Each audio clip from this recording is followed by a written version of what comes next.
back here in the Crystarium.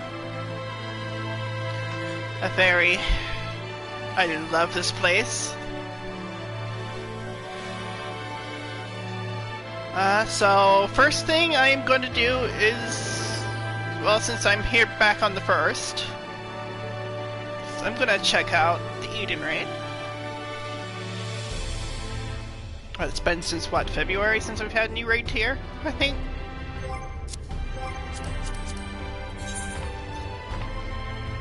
Which February translates to about 15 years ago in 2020 terms. So, probably an Amarang or Souk. I'm pretty certain. And get more hot chocolate.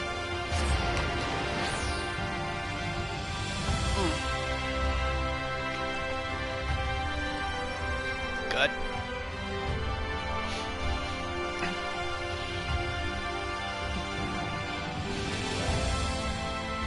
Spiked up a lot more than it needs to be. I'm guessing empty promise. Let's go say hello to Reen again. See how she's doing.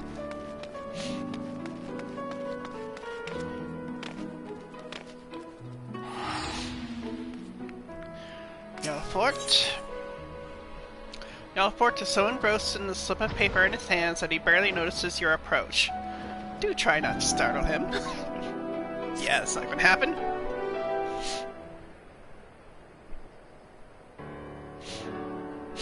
Lorraine, so the rumors of your knack for being in the right place at the right time are true.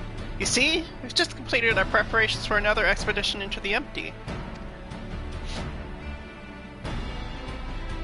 Miss Reen and Miss Gaia agree that it's high time you all went to see how things are coming along.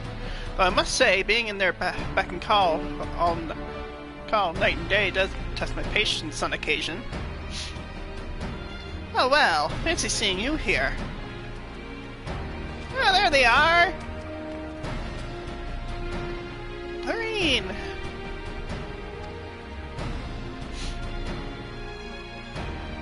We are just getting ready for another ride on the Sky Slipper. Care to join us?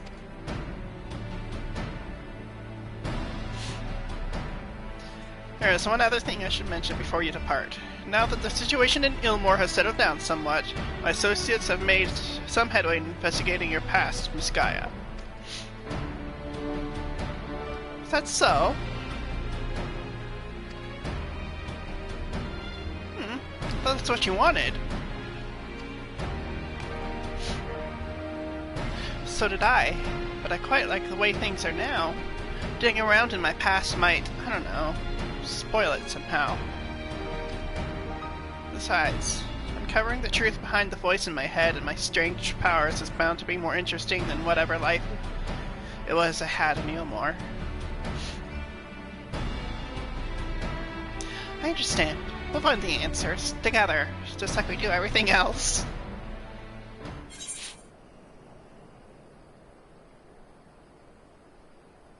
How are the coffee biscuits?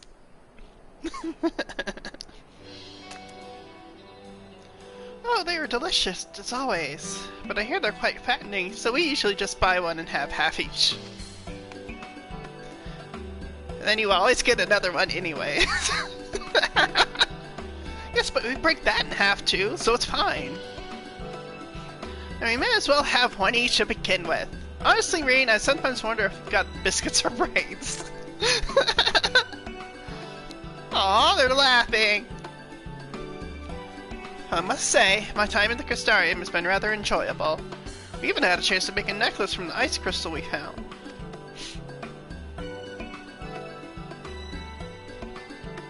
In case you were wondering, I haven't been neglecting my training. I wouldn't want my skills to get rusty just because Thancred's not around. I'm ready for whatever lies ahead. Aw, that's good. Urianger would also be pleased to hear you've had your head in those fusty old tomes. I've even done a bit of studying myself. After all, it's up to us to take care of the empty now.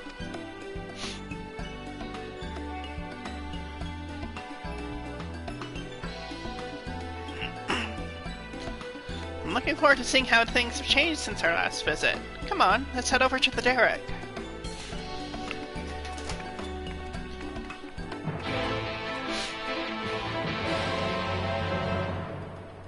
No.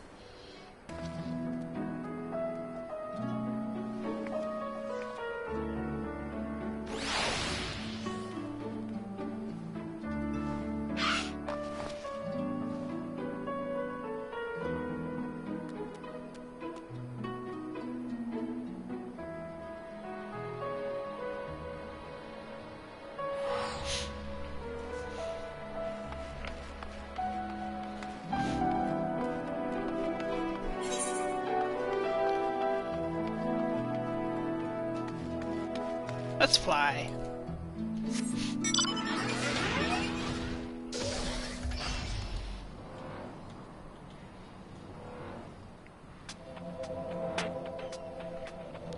I love this music. Sands of Amber.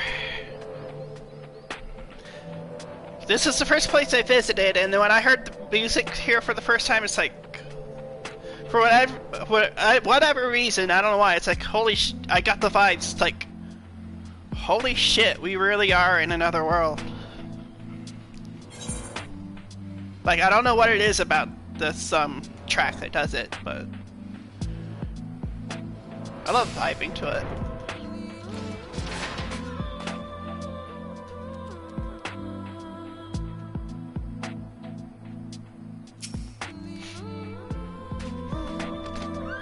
I don't suppose you fancy taking the helm this time. Wait, I'll pilot this time. Oh, I didn't realize you knew how.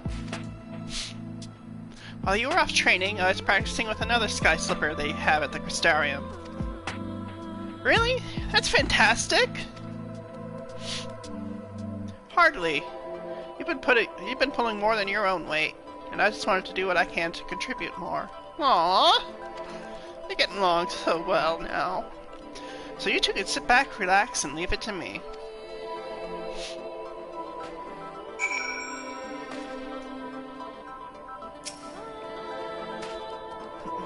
There's no need to look so apprehensive, you know. Let's get going, shall we?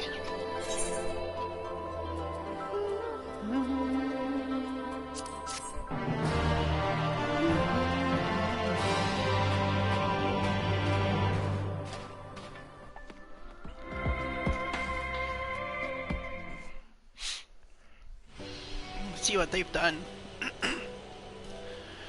More empty. So it's like a barren wasteland.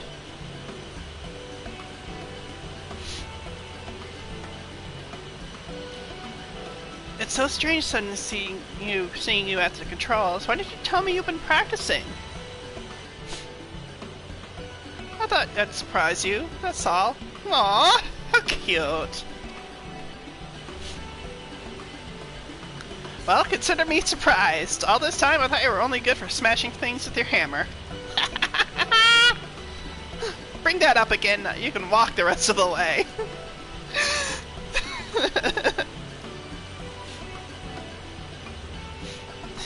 Best behave, I wanted to get stranded in the empty and miss the festival. Festival?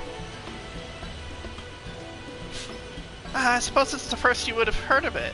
We haven't exactly been keeping it a secret, but it's still in the planning stages. You see, the return of the night sky has brought lots of changes. And while everyone is glad, the reality is it's also been quite stressful having to adapt to a new way of life.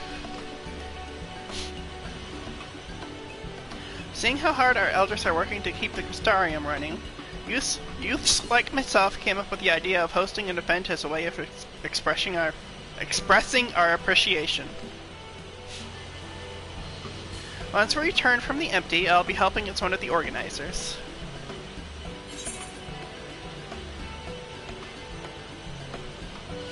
Oh, what do I want to say here? I'd offer to help, but I think you have everything well in hand.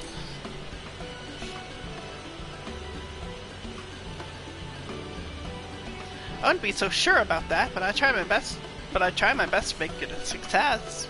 If everything goes well, all you need to do is turn up and enjoy yourself. How about you, Gaia? Would you like to help with the festival? What's that? Haven't been listening. My leg is cramping up a bit. Piloting this thing must have made me more tense than I'd realized. Then let one of us take over.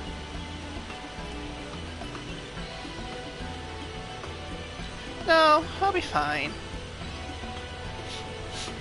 Well, as long as you're sure, but if you feel like switching places, just say the word.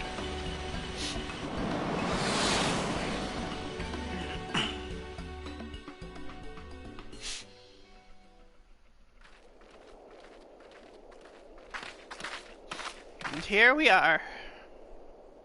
No, how can this be?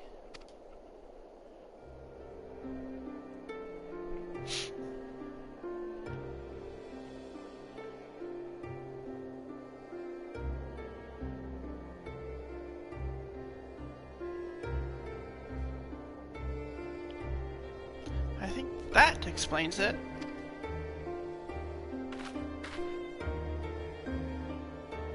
Oh.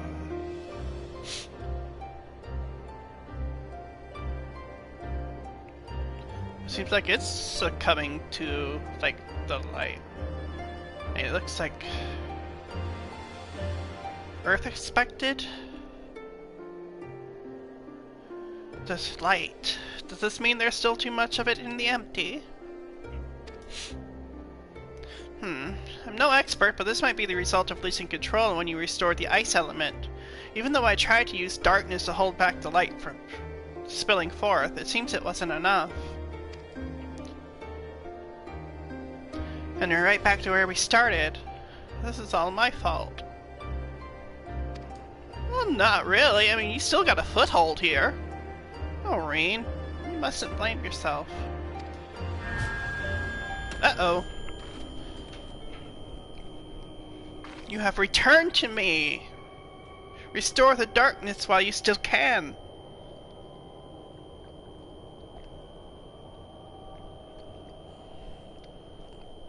Maybe that's what we need, is a little bit of darkness to balance out the light.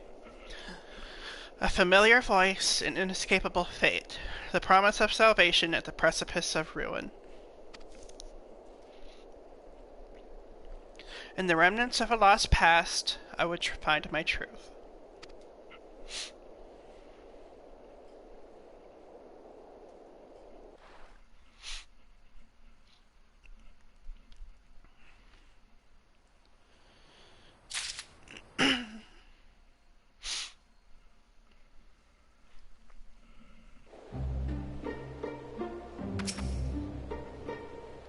I suppose it's been so long since Gaia had one of her headaches that I thought the fairy might have disappeared for good. Do you think it's got something to do with Eden? Probably.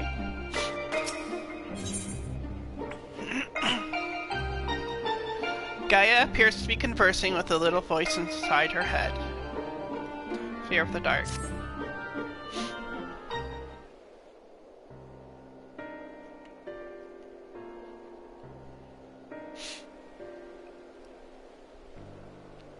Restore darkness. What did you say, Gaia?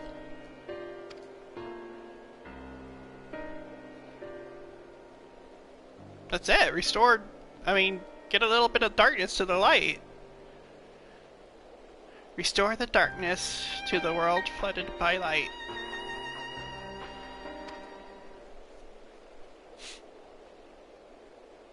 Ah, that's it!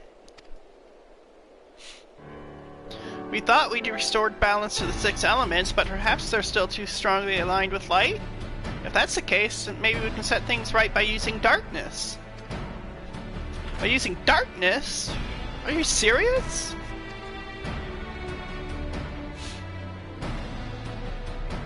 Hold on, it might actually work. Gaia, that's a brilliant idea. Wouldn't go that far. I just remembered what I learned during our adventures, that's all. She seems a lot happier. Gaia does. But this does mean we'll need to call on your services again, if that's alright with you.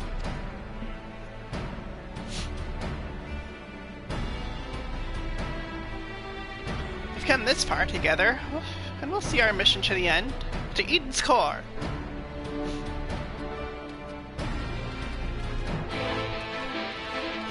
Alright, here we go again.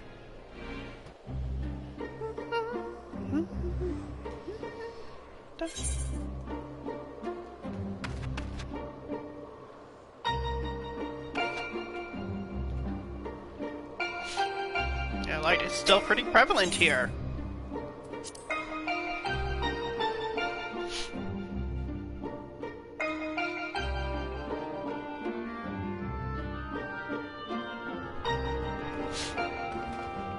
Well, only a few people here. Green.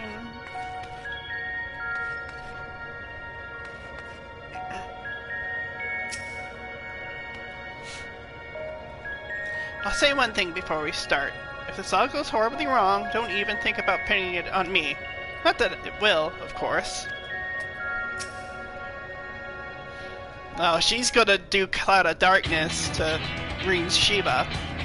Right, let's get started. Were there any primals aligned with darkness? I can't seem to recall any. You mean there isn't one?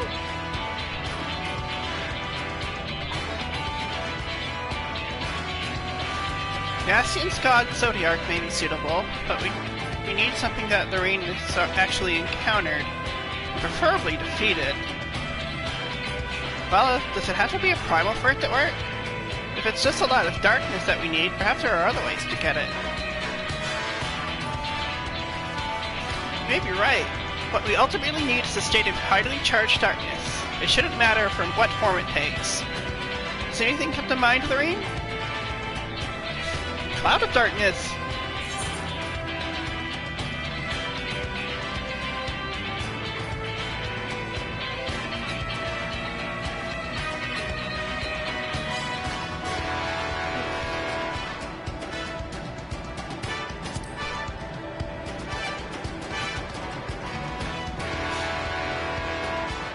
You mean the catastrophe that swallowed the 13th and turned it into a lifeless void?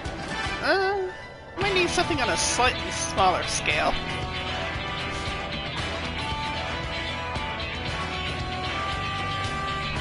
The Cloud of Darkness! I can't begin to imagine how powerful it must have been. I say we found the perfect candidate. But where to find a suitable place, where darkness is strong? It won't be easy in a world flooded by light. Well, we've got the Warrior of Darkness and the Oracle of Darkness right here. It seems like a good enough spot to me. But what about the light-aligned ether that's all around us? That's where you come in. You can suppress the light while I draw out the darkness. By combining our powers, we can make it work wherever we are. Combining our powers?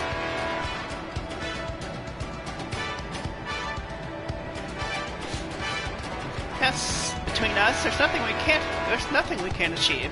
Don't be afraid, Gaia.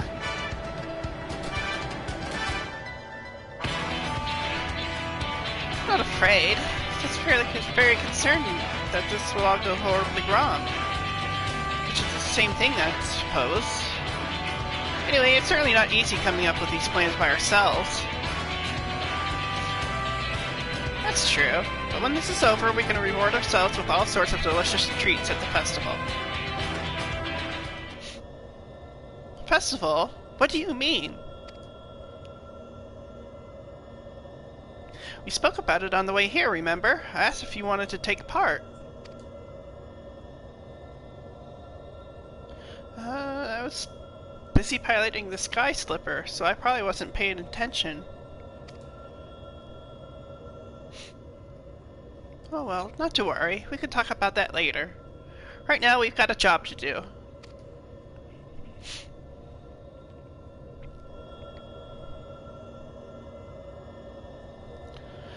I'll draw out the ambient ether. And I'll shift its alignment to darkness.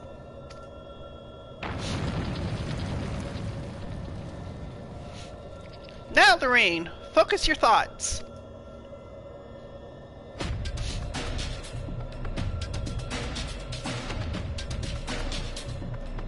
Memories of the cloud of darkness that shroud your mind. Rusty memories. Eden's Promise Umbra is now accessible.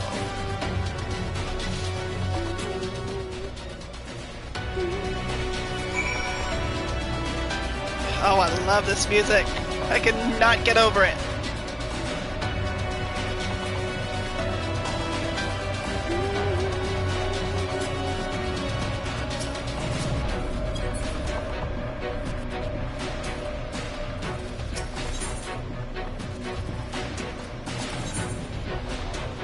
Probably won't take too long, I don't think, to queue in. That's in 5 minutes, even for a DPS. Sorry! I love my music in this game.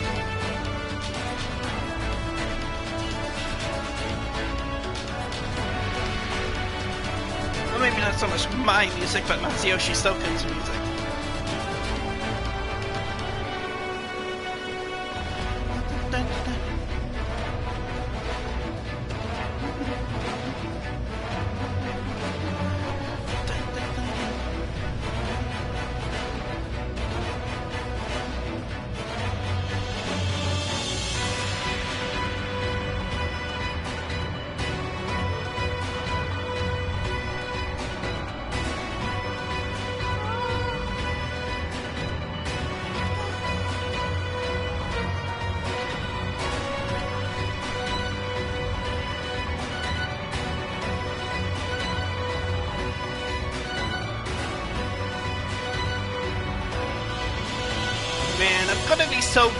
So sad when we're not in Shadowbringers anymore.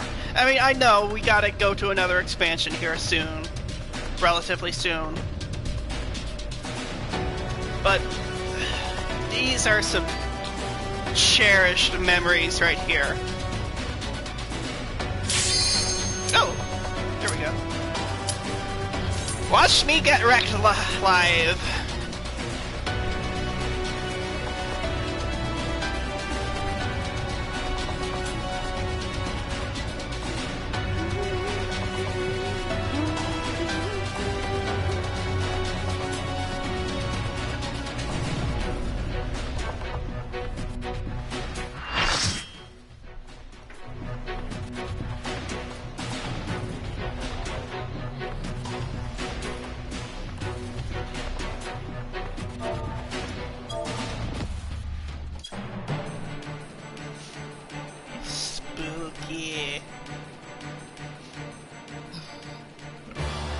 I'm drawing out the darkness. Get ready.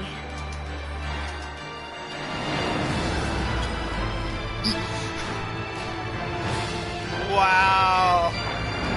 Isn't this Don't Be Afraid?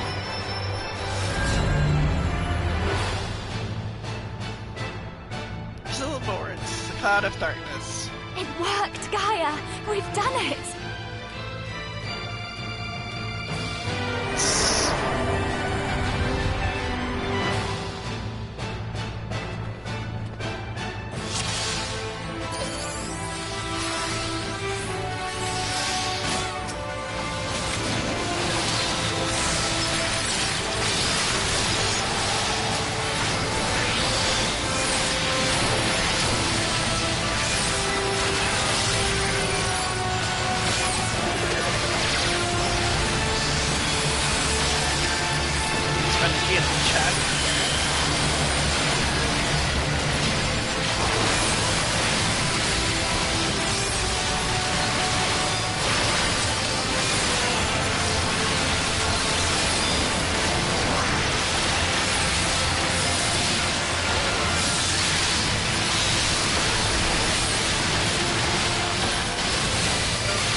Sage, you can do it! Oh, she got one up!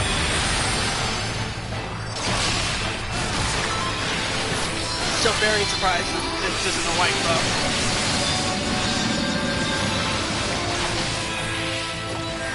Both healers are up. Holy shit. Get the healers. Oh.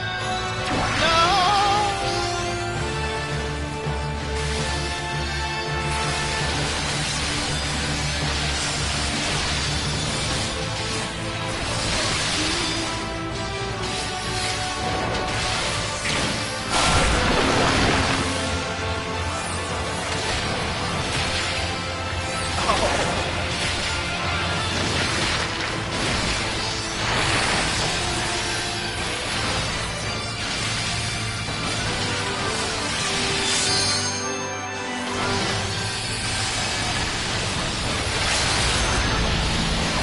Oh, LB3! Healer LB3. Very nice.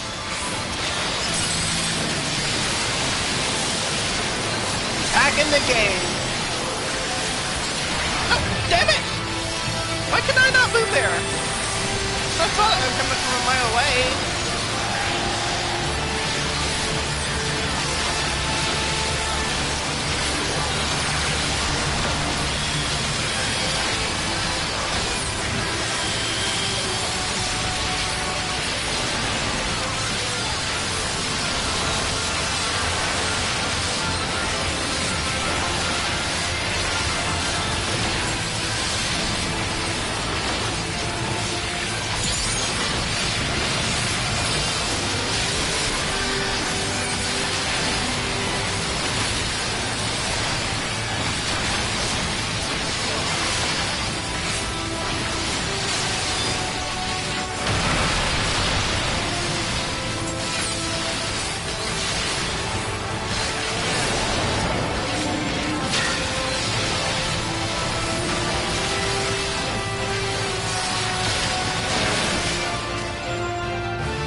They fall out from underneath you.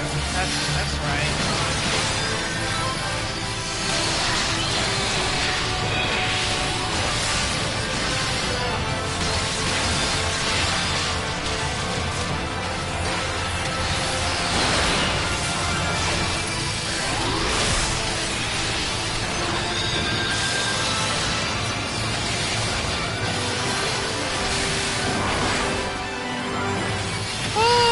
Got it.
could have gotten a lot worse actually than it did.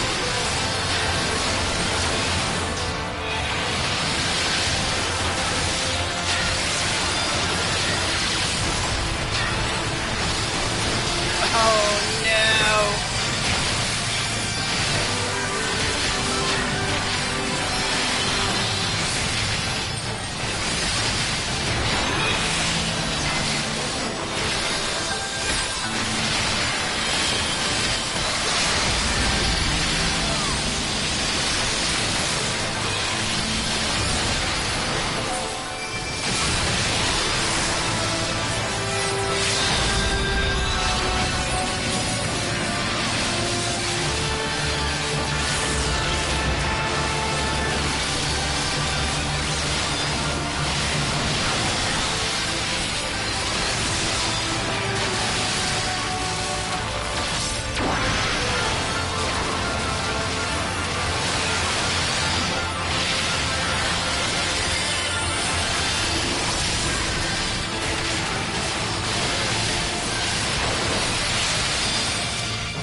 I wonder where well, probably most of us, it seems like. Degrees of lost integrity.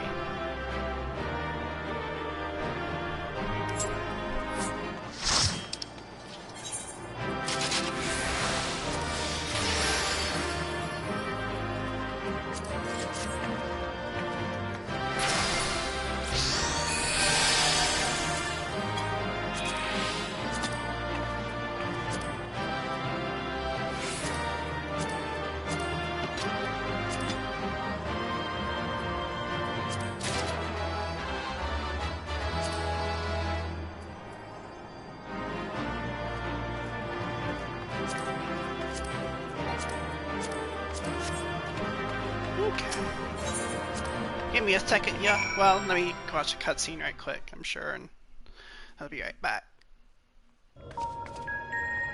Okay, no, I'll do it right now.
So that was what a world flooded by darkness would look like.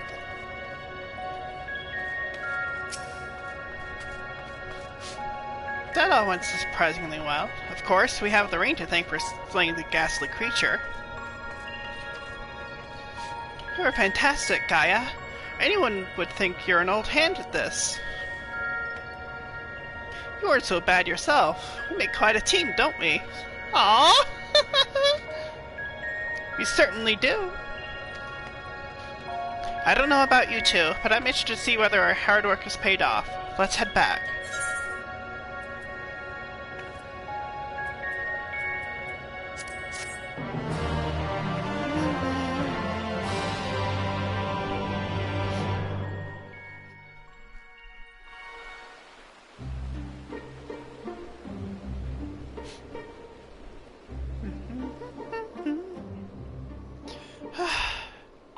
Plants are just as lifeless as they were before. Maybe the light's influence is still too strong?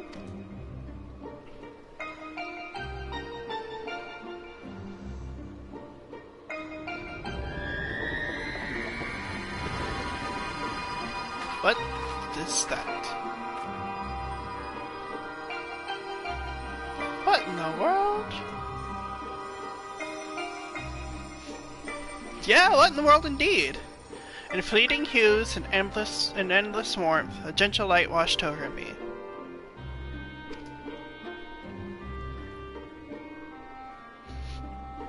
A glimmer of hope once lost.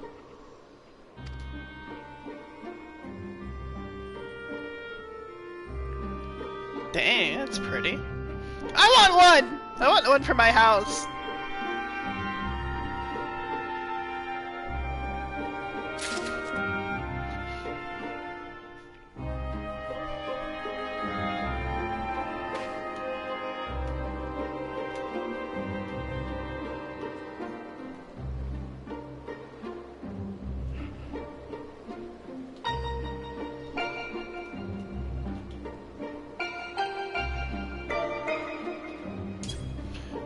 Post it. Anything I need to change, I'll just...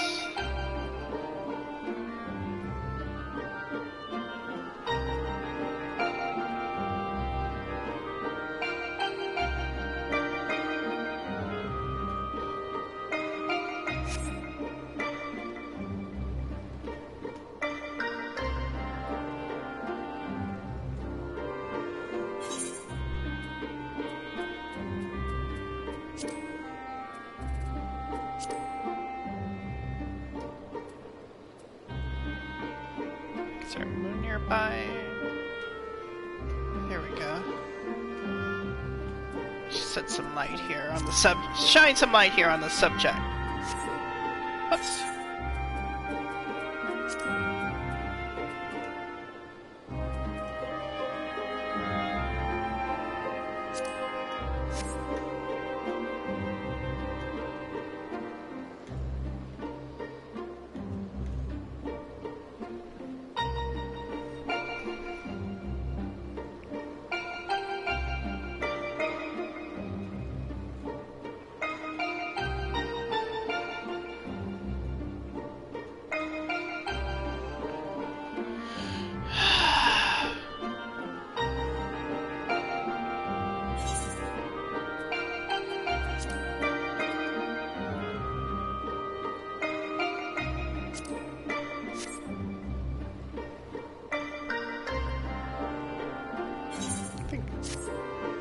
I think that came out pretty good.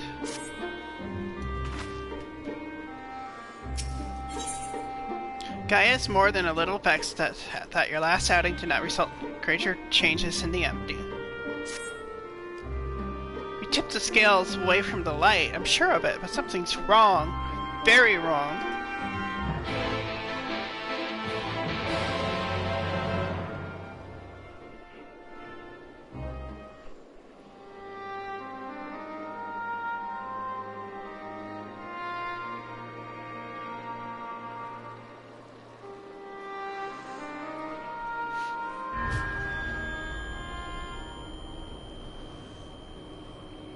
For 100 long years, I have waited for this moment. I knew it! You've been hiding inside Eden all this time!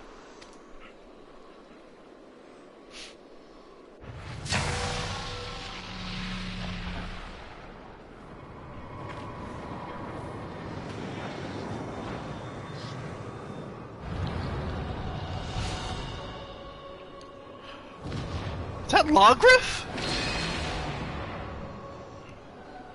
What? An Ascian! I am Mitron, servant of Zodiarch. Oh, Mitron. That voice that has whispered to me all my life.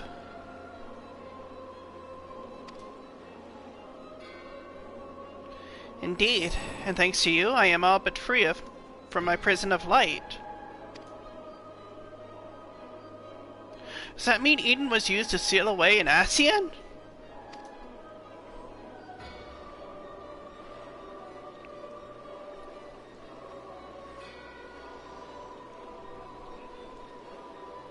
Wait, that is Eden!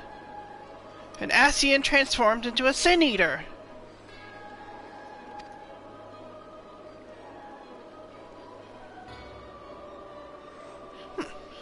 I've heard enough about Ascians to know they're nothing but trouble, but I never imagined that one of them was behind all this.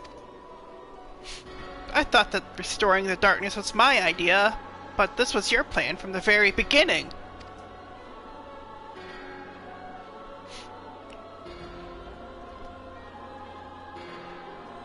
It was, but all it took was the slightest suggestion. The rest was entirely your own doing.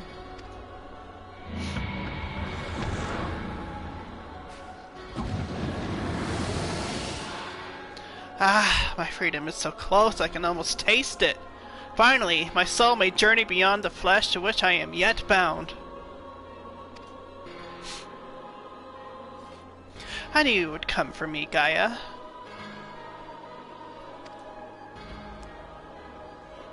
Don't flatter yourself. You've caused me nothing but pain.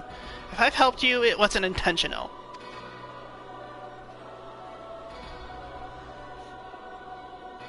Even now, your memories elude you. Hearken unto me, Gaia, and remember.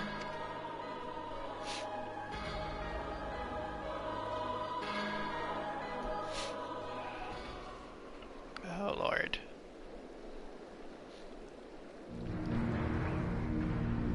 In an age past, the world you knew as the 13th was flooded by darkness. In an age past, the world you know as the 13th was flooded by darkness. Like ripples in water, the repercussions were felt in the other shards, none more so than here on the first. It became perilously imbalanced and susceptible to the influence of light. That makes sense, kind of like the dualities of the 14 shards, the first and the third, or of the 14 shards plus the source, the first and the 13th would kind of be set with each other in a way. Were light to consume the first as darkness did the 13th, it would likewise become a lifeless void. Lost to our cause, we could not allow this mistake to be repeated. It was our duty to safeguard this world from the selfsame fate. After a time, Emmett conceived of a plan to trigger a rejoining, utilizing the very light we had labored to keep in check, and tasked us with bringing the plan to fruition.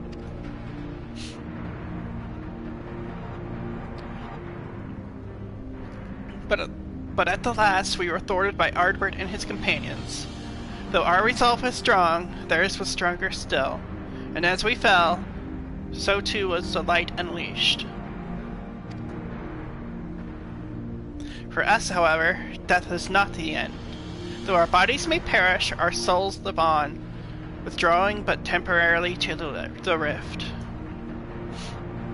until you can find a new body to possess. I too would have been reborn, but ere my soul could leave its corporeal form, Ardbert struck me with a blade of purest light, and that light enveloped my body, twisting it beyond recognition.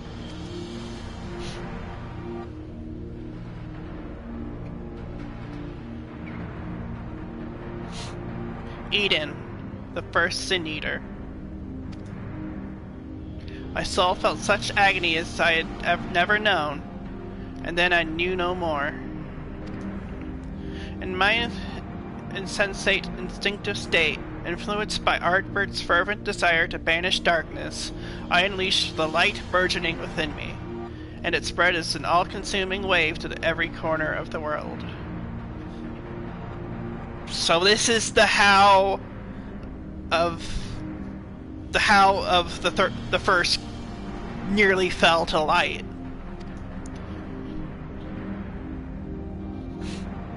The mechanism.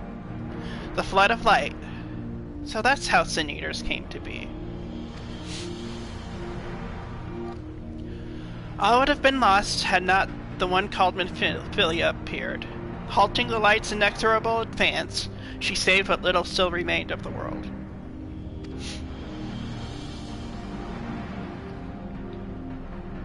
In the process, she also restored me to a sliver of my consciousness. Though I remained trapped in my altered form. Motionless, I was capable only of feeble whispering. I meant Selk. Couldn't he have saved you?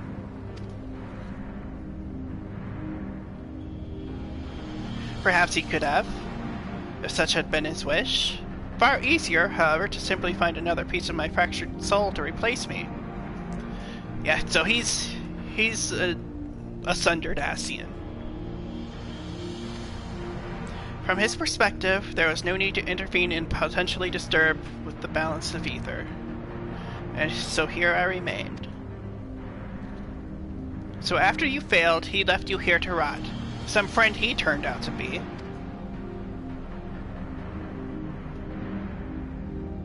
Thus abandoned, I called out for what seemed like an eternity to the only soul who could save me.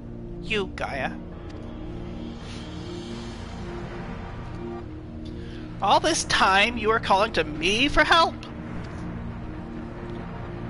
Yes, but you had forgotten me, forgotten our duty. Though vestiges of your true power remained, you could not wield it at will. Don't tell me she's an Ascian, too. Time went by, and eventually change came. The light began to subside, and the dark of night returned.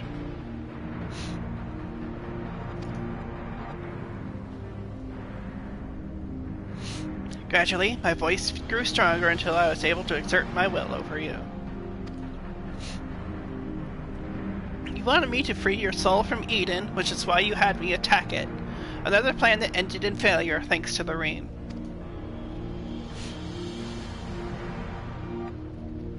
Indeed. Thankfully, your subsequent attempts to restore this barren land allowed Eden to absorb more and more ether aligned closer to darkness, gradually eroding the cage of light that holds me. Owing to your most recent efforts, my mind is wholly my own once more, and I am able to project my image beyond those confines. And all this time we've been helping to free an Ascian? That's a fine tale, but why should I care about any of it? What are you to me? Come with me to Eden's core. There all shall become clear. Wait!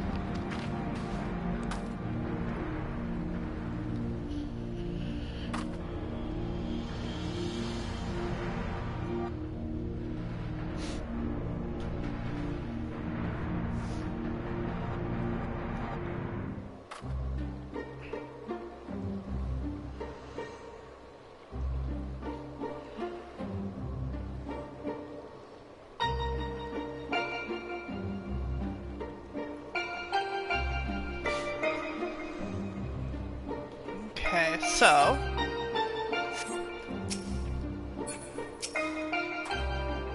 I have a bad feeling about this, but if we want to restore the land, we need to know what we're dealing with.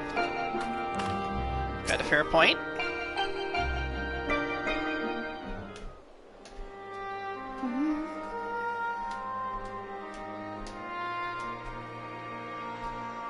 I've just realized something. If Eden has been absorbing all that rebalanced ether, that must be why we struggle to restore life to the empty. I suppose we can think about that later, though.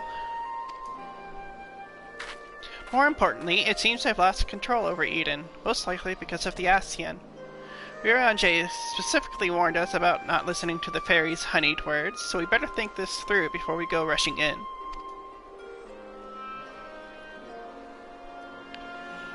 Oh, if only he and Thancred were here now. What are you talking about? Sorry, Gaia. I shouldn't be so quick to lose heart. What? No, that's not what I meant. Who are J and Thancred? Wait, what? She's losing her memory.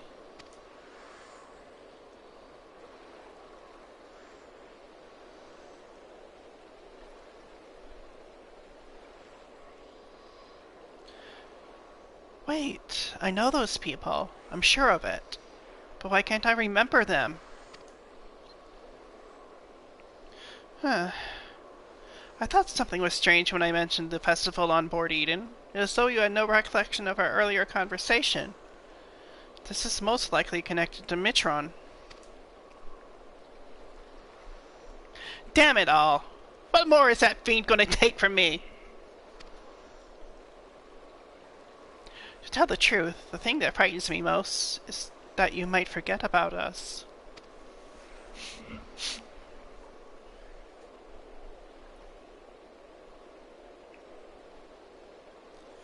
That won't happen. For every memory I lose, we'll make 2 more together. If I need to note something, I can just ask you. Why not start by telling me about J and Thancred? To be honest, my nerves are all a jitter, so I need something to help me settle down before we confront Mitron.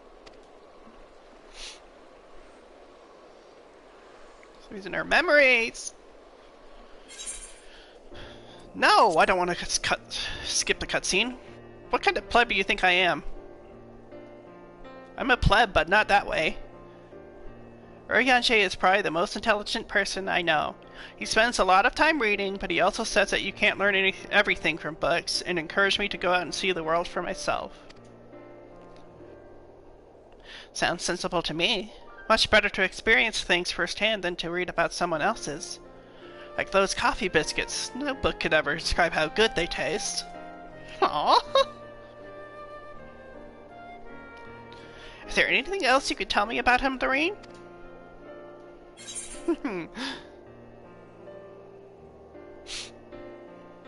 He's devoted to the study of prophecies.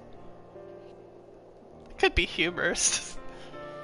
He can walk on water till he can't.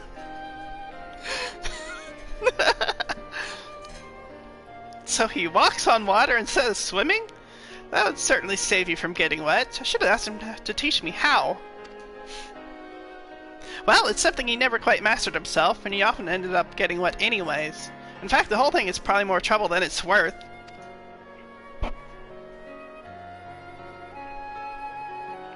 As for Thancred, he's the one who freed me from Mulor. At first I thought of him as my knight in shining armor, but really, he was much more than that. We traveled all over Norbrant, and he helped me become the person I am today. He even gave me my name.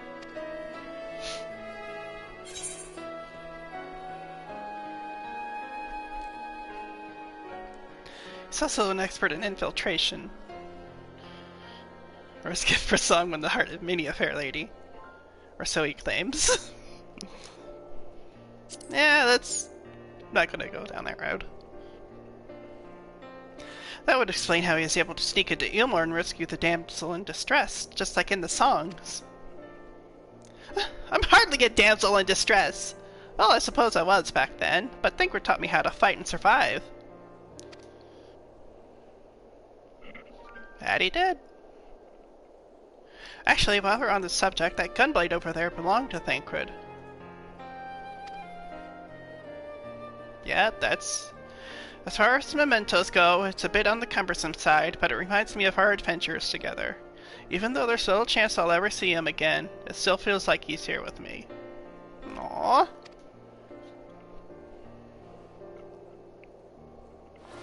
Keeping your memories close.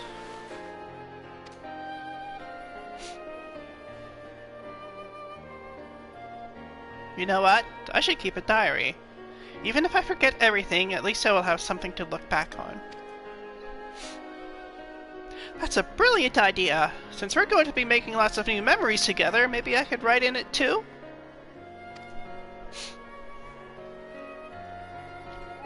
As long as you improve your handwriting before you go scrawling all over it. I'd like your entries to be vaguely legible, if you don't mind. Of course, your ladyship. They're so cute. They are so cute. But before that, we got Nassian to deal with. Let's get this over with.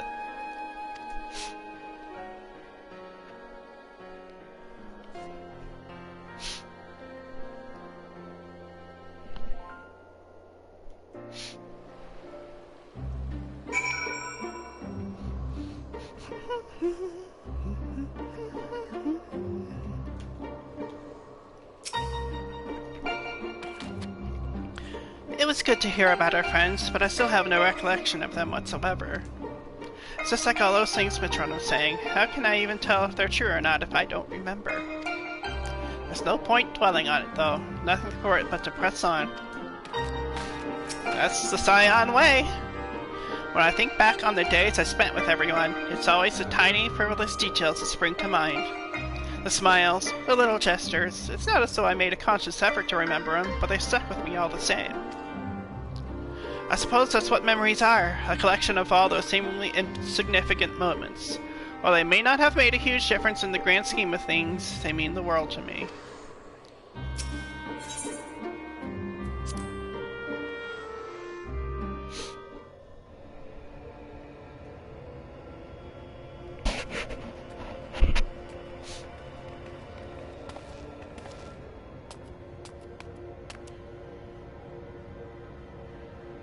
Came as you asked, so start talking. Why settle for mere words when I can offer something far greater? Eat it, it will be as real as any of the foes you yourselves have conjured forth. Conjured forth? Wait, you don't mean to perform a summoning, do you?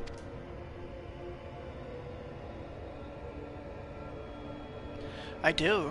I shall recreate the battle of 100 years past, which pitted Ardbert and his fellow warriors of light against their nemesis, the Shadowkeeper. Silva.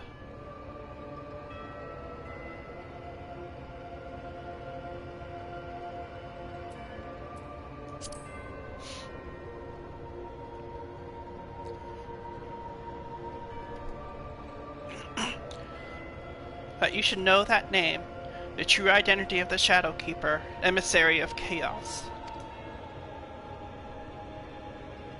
And what do you hope to achieve with this history lesson of yours? You shall see. You shall remember. Now your very soul will revisit that fateful day 100 years ago.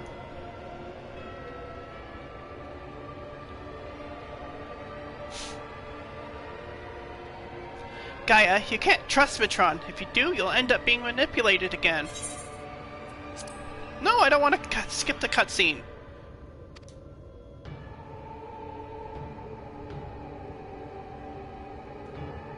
Rain. You're right. My days of being controlled by this demon are over. I have a new life now, and I won't let anyone take that away from me.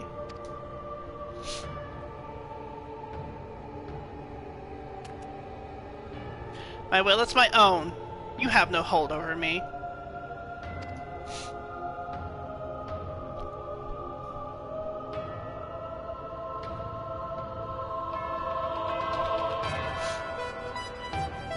Is this all you're doing, accursed minions of light? I should be the one at her side, not you or anyone else. I will take her beyond the reach of your poisonous influence and keep her safe.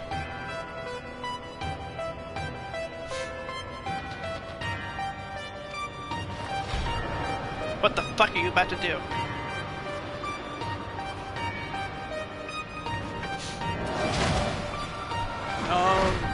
Oh, you little bastard! What have you done with Gaia?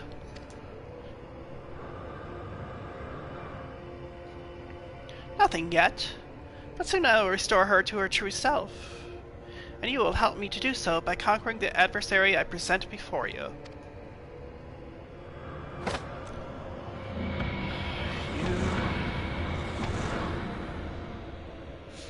Oh, god damn it.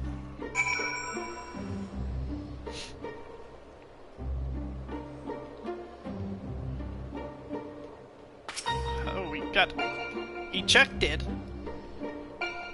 Wanna take her to her Asian self is what I'm guessing, her sundered Asian form.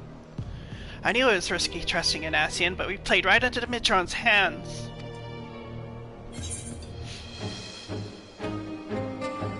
We'll do whatever it takes to save Gaia.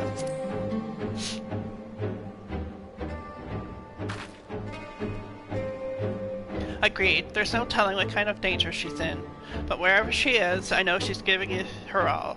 Even though we're apart, we'll fight as one. Together, we'll bring an end to Mitron's wicked schemes.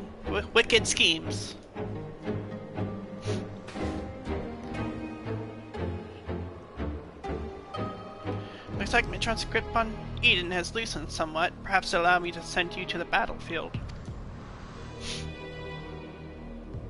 Once you get there, don't let your guard down. While this may be a reenactment of a moment in history, the threat you face is very real. Whatever happens, you must make it through this. Gaia's counting on us.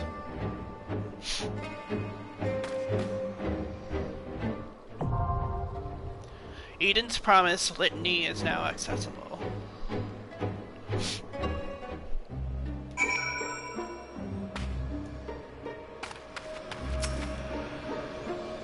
I wish I knew more about this Shadowkeeper. Then at least we'd be a little better prepared. All I can say is, please be careful.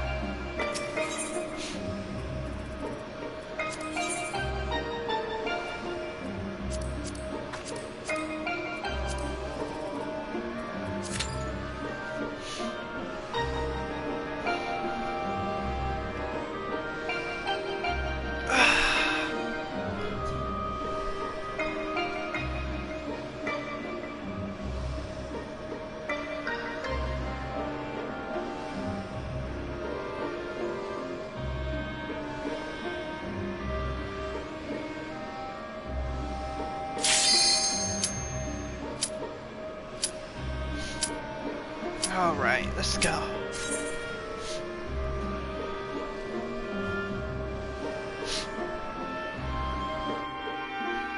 So we're reliving the fight against the Shadowkeeper.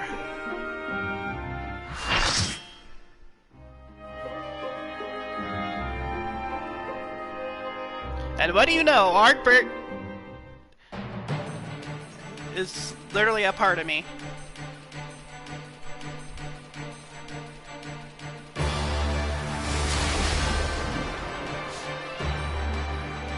So this all took place 100 years ago. But what does it have to do with Gaia?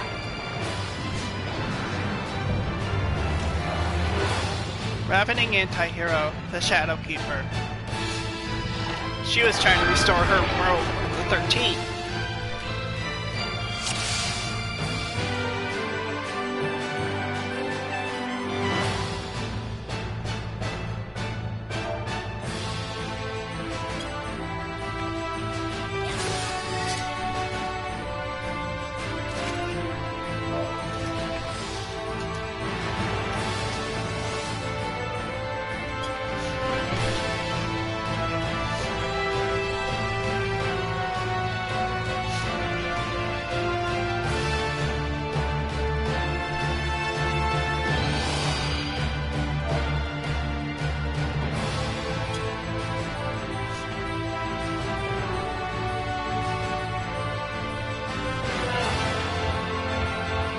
Kill box right there.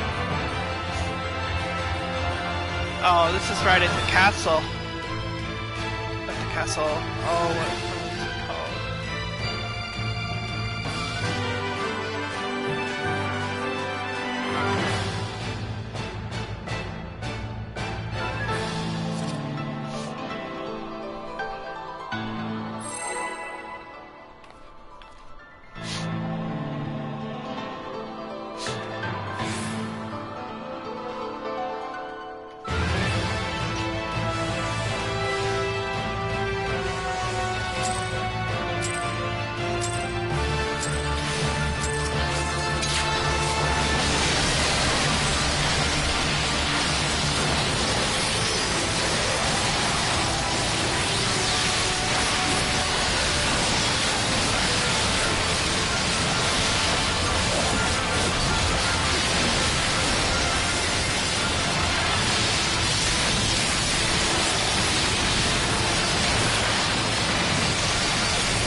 avoid the damn fleas.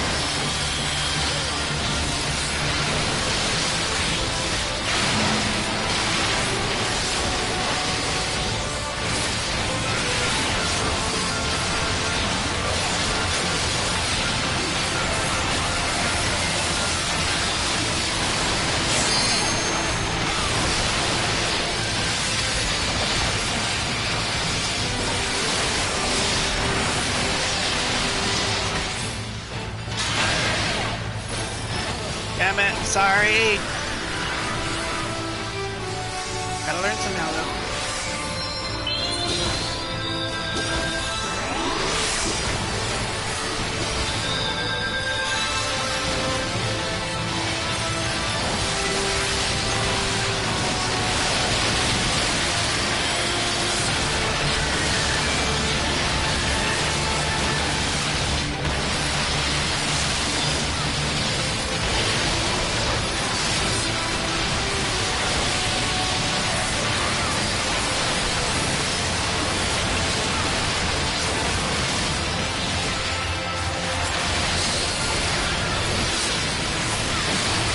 I'm slower than shit!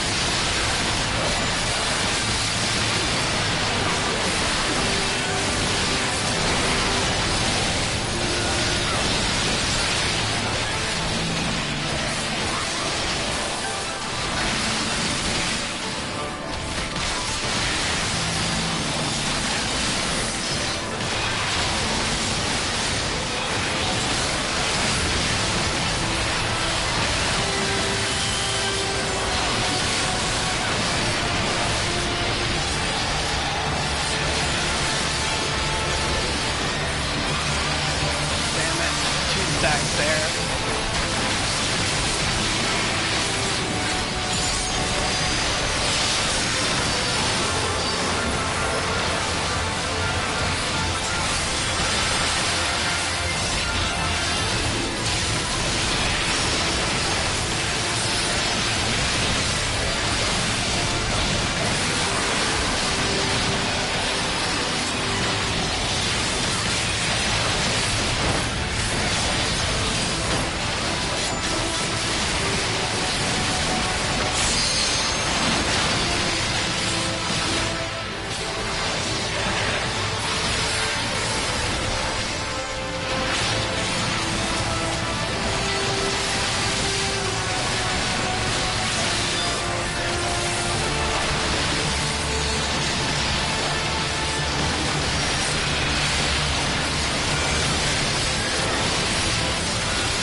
Might be a problem if there was a 4.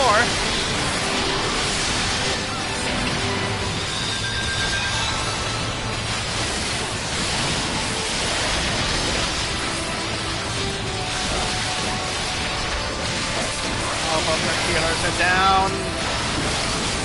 Okay. Summoners. Rezzing. We're trying to, at least.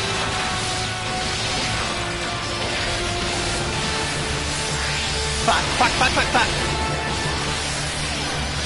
No! I'm slower than shit!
sure I can get it.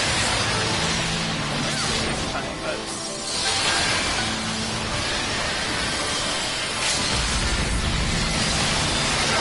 Yeah, there you go. Close enough. You get close.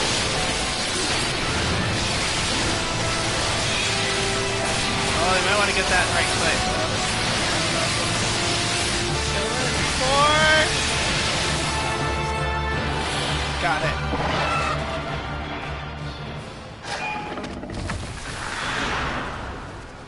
Helm of Lost Antiquity has been added to the loot list.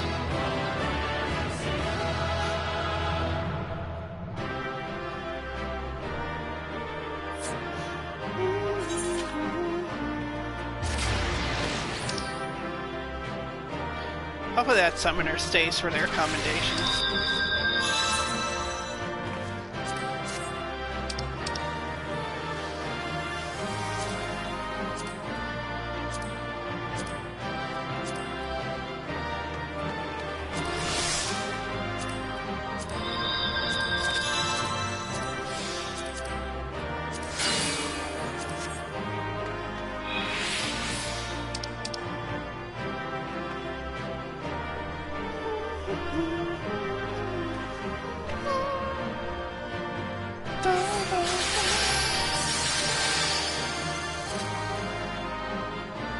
Okay, somebody else can go to. Okay, there we go. That's all I can do.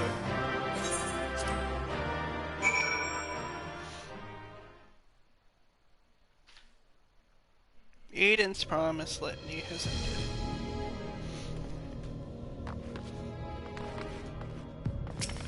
Oh, Gaia's back. Why does this all seem so familiar? Ugh. Oh, Lord.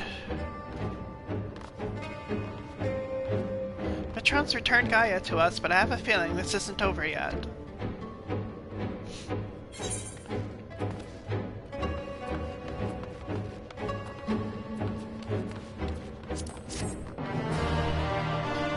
What fuckery is afoot here?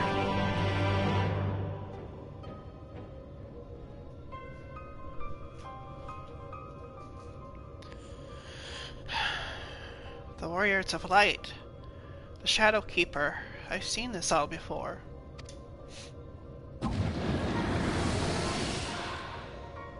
Yes, you and I joined our power as one to create the Shadow Keeper.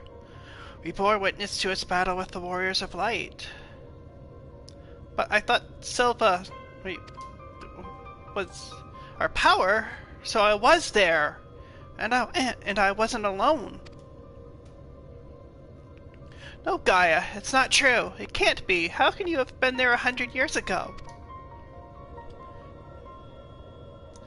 Look deep inside. You know it was real. Cast aside those worthless memories. Embrace who you truly are. Worthless? Now I see. This is why you've been tampering with my memories ever since I was a child. Just so. And now I possess the means to purge them entirely. Your rebirth will finally be complete. You have no right to deny me a life, to rob me of what I hold most precious. My memories may seem worthless to you, but not to me. You tell him, Gaia. I will never be yours. My place is here, in this world, in this life, in this moment. Wherever my friends are, that is where I belong.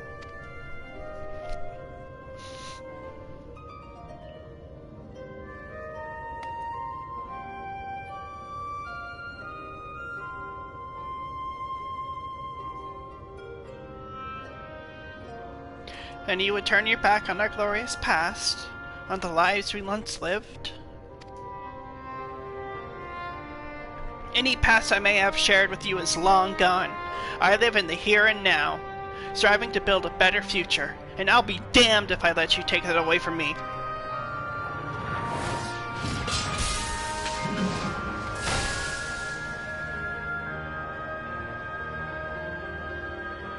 You tell him, Gaia. We were reunited at long last, only to be shunned. Would that I had died with you, to be reborn.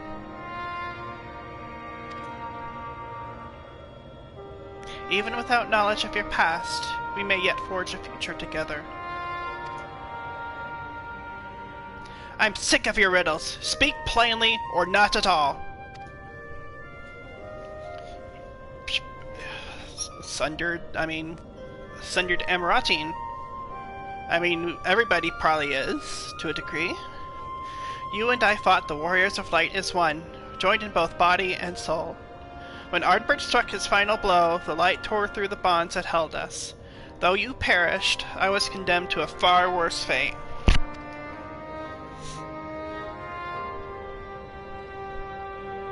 My flesh became my prison, and I was cursed to remain here, an abomination, while you lived on with others at your side. I will suffer it no more. You belong with me. You belong to me. I too was once held against my will, robbed of my freedom. To be trapped and alone for 100 years, I can't begin to imagine what pain you must have felt. That doesn't give you the right to deny Gaia a chance at happiness.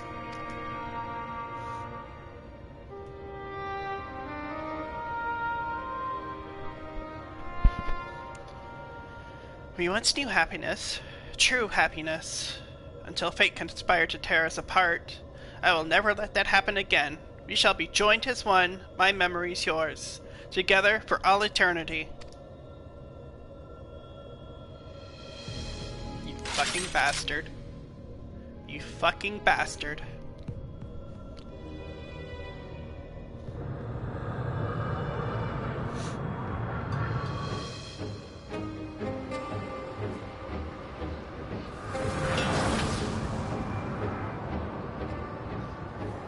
Darkness, it's rising within me.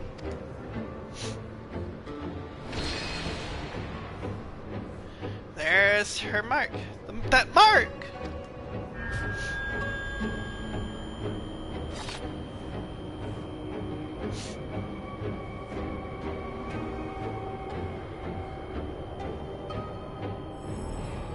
What's this? Why am I...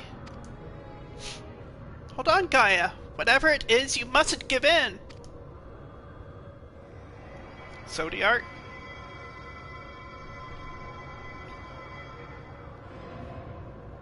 Who are you?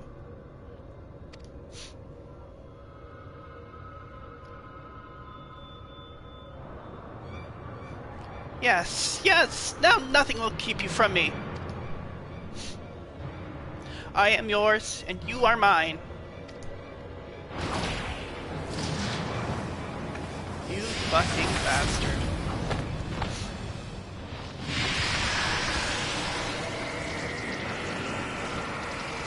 Whatever you share with her,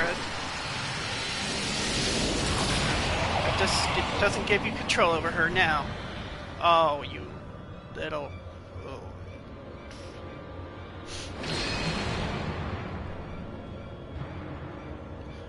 Ascian Prime. We are one. We remember.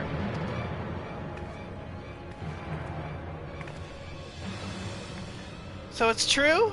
Gaia really is a reincarnated Ascian?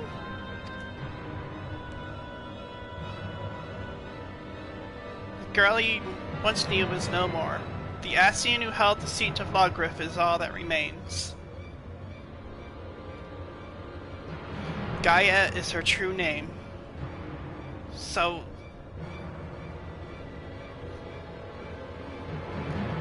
Gaia is the one who set the Warriors of Light of the First on that path.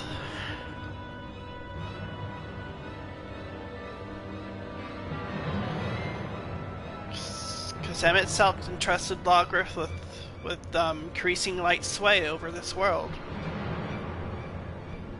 Gaia. I mean, that doesn't...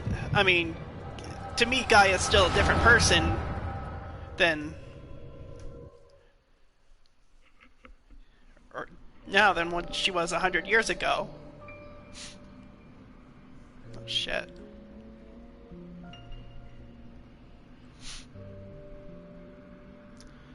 Metron. Oh, Logriff, how long has it been? How long have I dreamed of this day?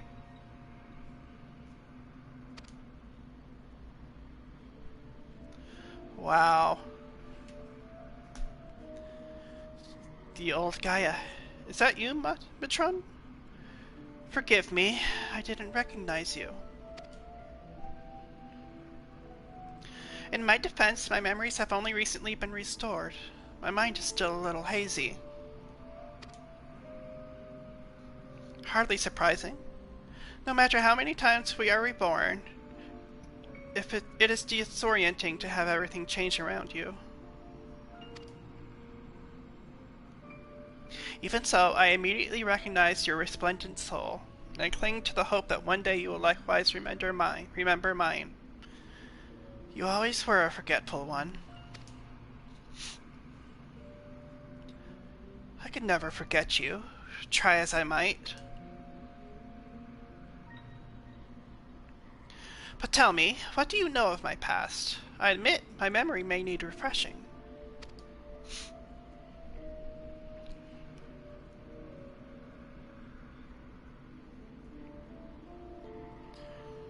We served together as members of the Convocation of 14, dedicated to the summoning of Lord Zodiark.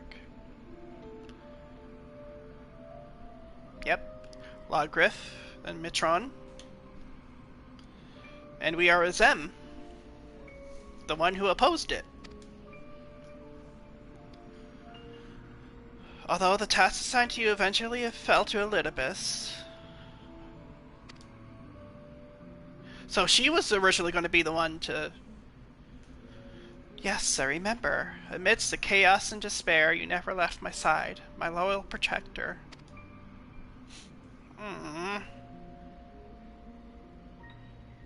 But in the end, it was in vain. I was powerless to prevent Heidelin from tearing our world asunder.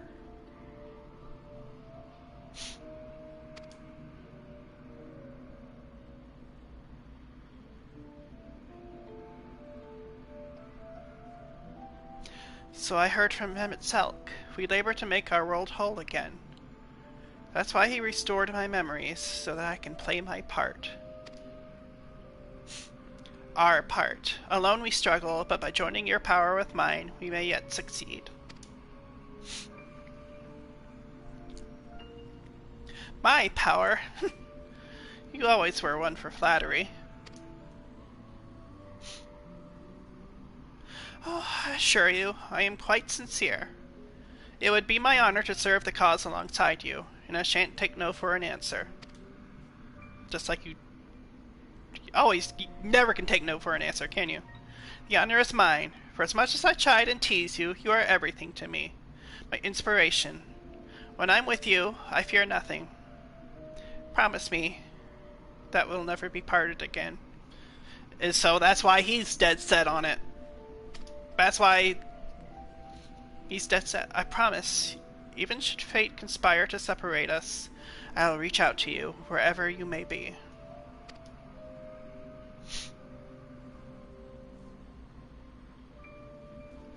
And I will come running.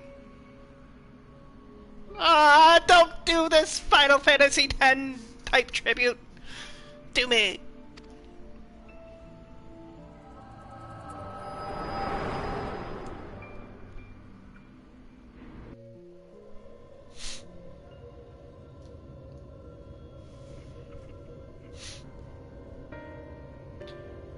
We are destined to find each other, to awaken our buried past and be born anew.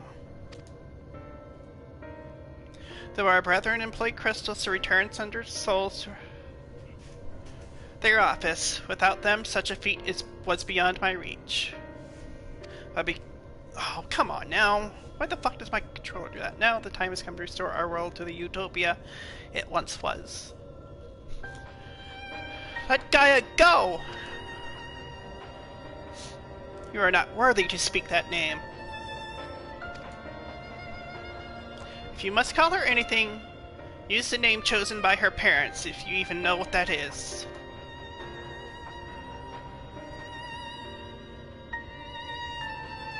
No. To me, her name is Gaia. And nothing you say about her makes any difference to me. I don't care if she's an Ascian. She's my friend. Was your friend. Never again will she answer to your cries.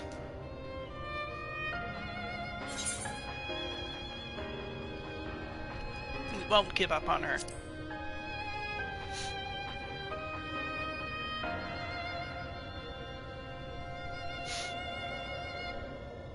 Your wicked schemes have gone far enough. We're taking Gaia back. Accursed servants of light, you will not tear us apart again.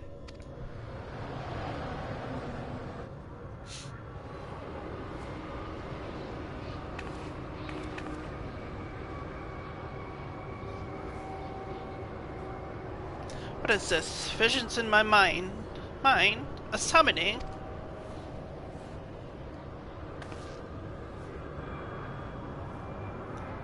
All your hopes and fears turned against you. There is no escape from your past.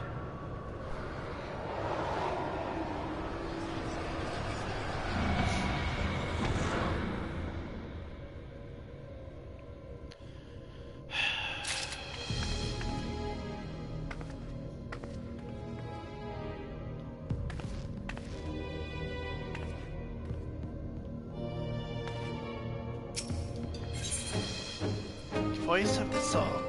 Reen is racked with agony as unseen tendrils grasp at her memories. No, my memories are being used to fuel a summoning. Is this how it feels to have the fairy inside my mind? To think I had to endure it for so long. You're right. However bad this is, it's nothing compared to what she's going through now.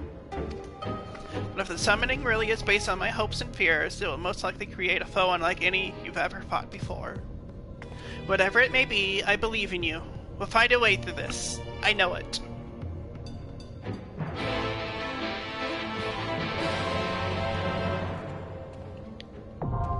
Eden's Promise and Amorphosis now accessible. I'm gonna take a break right quick, like a short break, and then I'll be right back.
While it seems that the summoning will be based on my memories, I still have no idea what form it will take. Maybe something based on, run sheet? Remember, it's all an Ascian ploy, so don't let yourself be fooled. Please just do what you have to do. I'm sure you're more than a match for whatever Mitron has in store.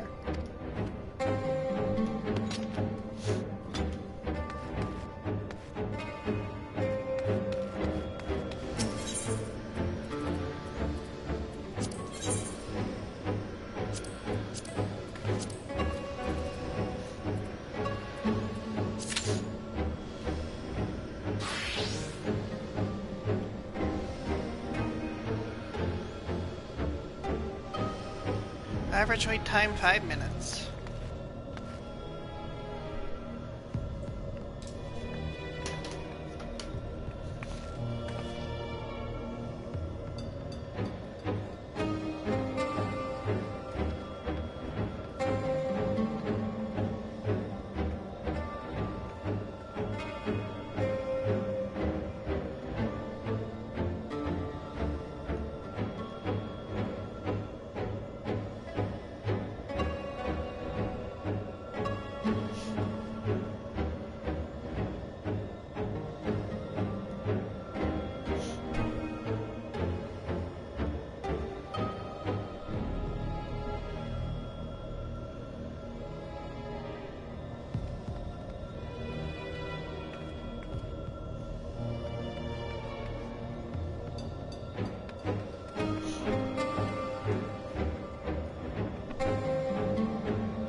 Few more.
Here we go. Round 3.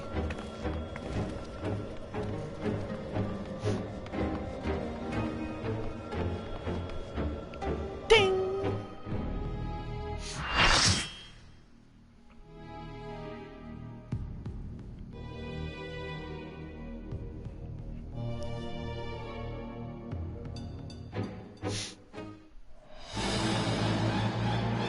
Eden's promise.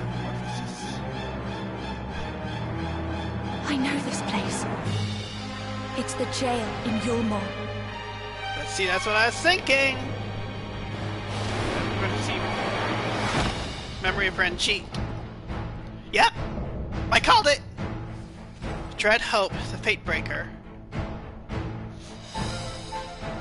Whatever stands in our way, we will never give up hope. And then there's Lothri, there's Werlyt, and then he has Gunblade of Thancred. I'm the only one fit to protect her. To think that this could be born from my memories.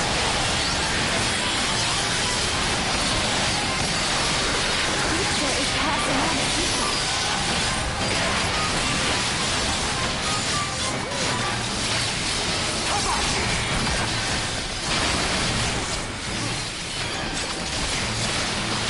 Even speaks like Thancred.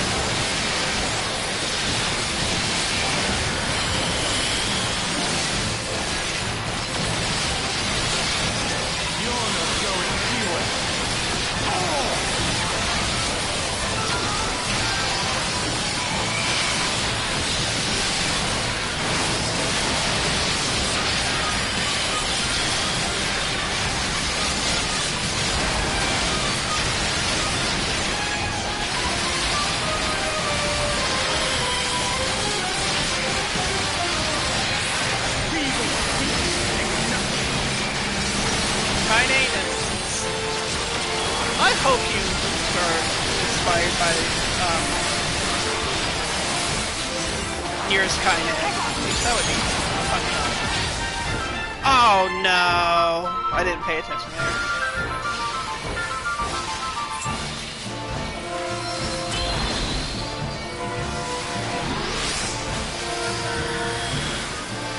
Got the wings of Lothri, of Innocence.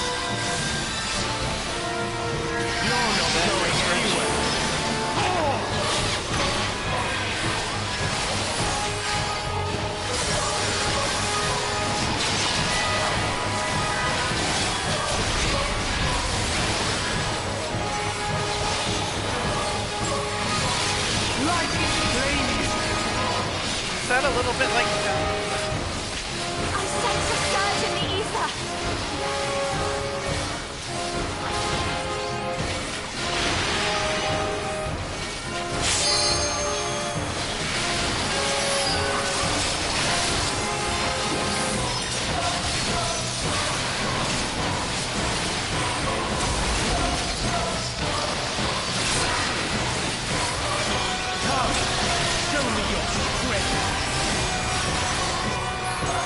that sounded a little bit like and itself, Hades.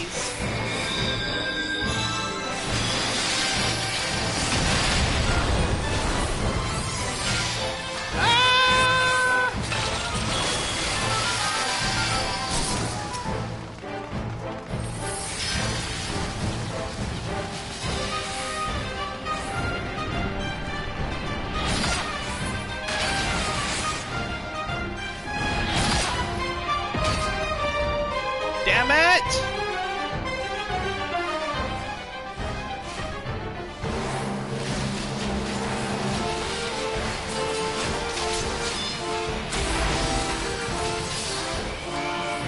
Hang on there, I can frost up. Let's try something else.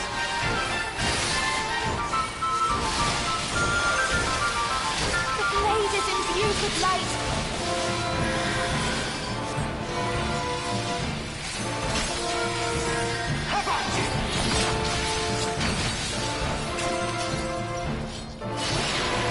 I don't think there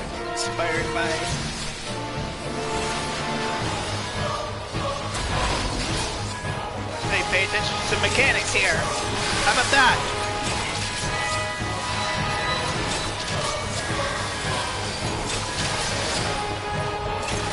You're not going anywhere.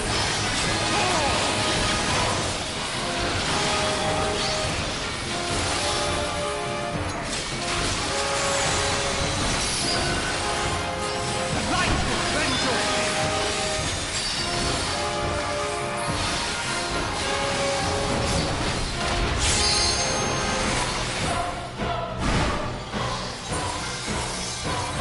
Got kind of at first. I can't sense I mean, I'll take it, but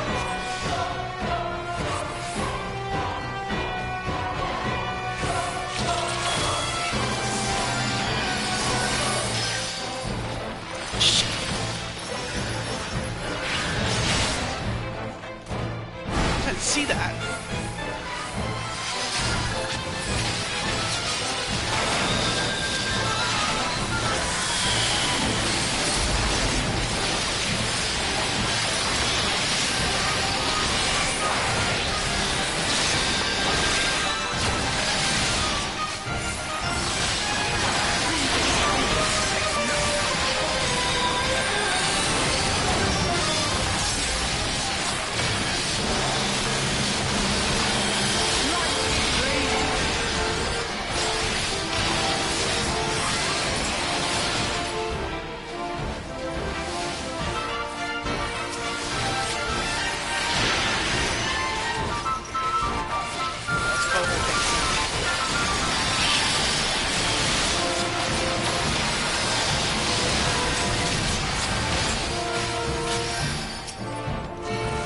Oh, they're all on the other side. Holy shit, I survived. I don't know how the hell I did that.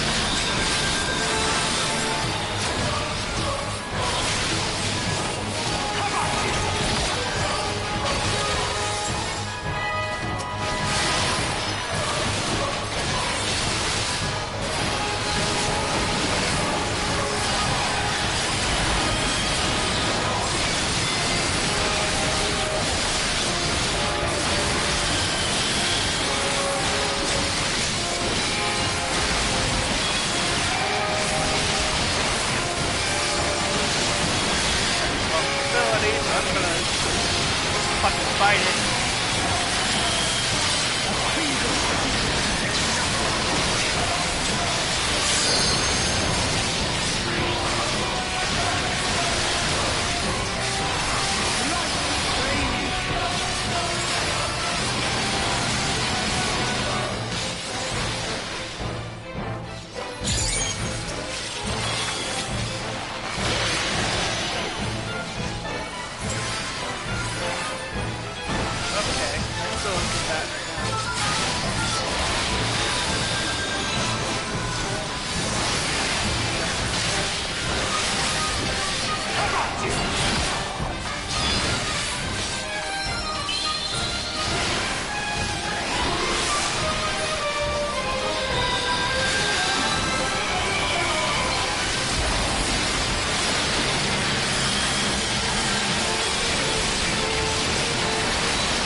my god, I failed hard at that. Still.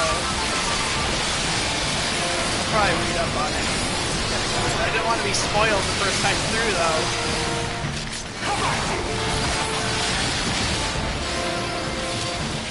Ooh, barely helped.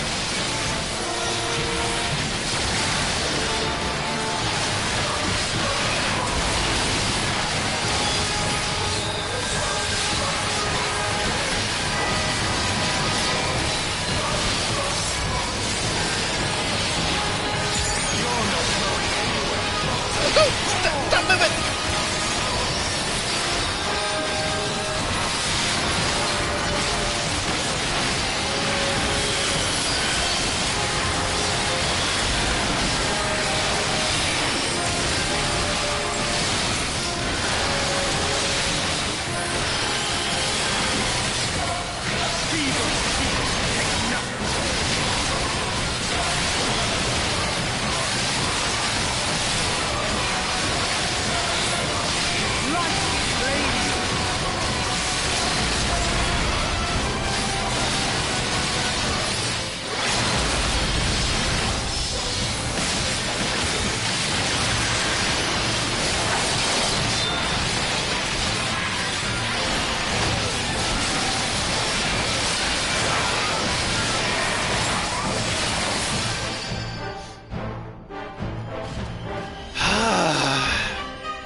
Party members. Oh.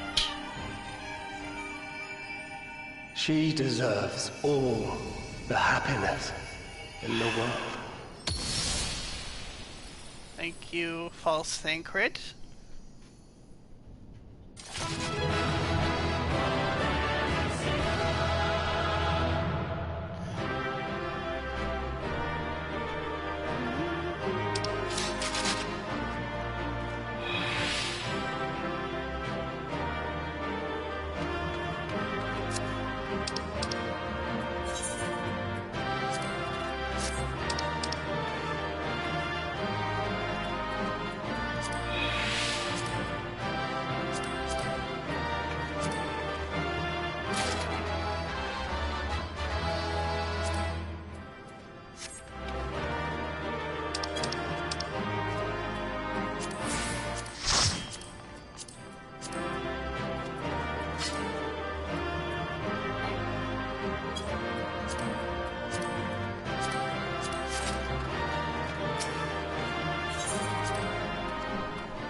Alrighty, well, let's see what the conclusion of this tale brings.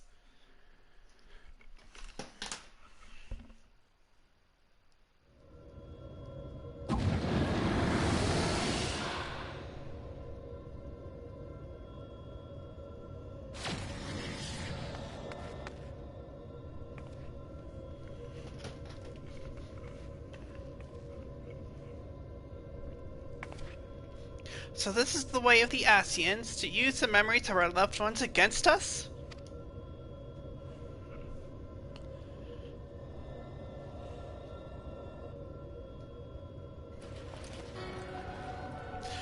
Had fragmented souls triumph over their fears, while we succumb to ours, thereby setting our star upon a course of ruin.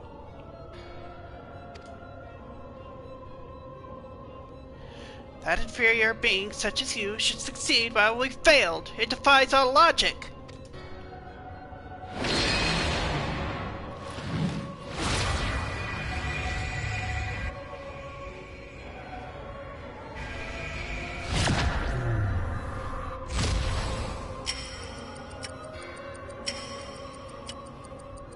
Now it's your chance.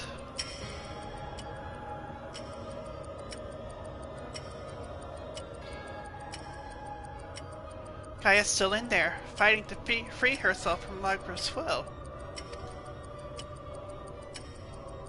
Even now, you would defy us?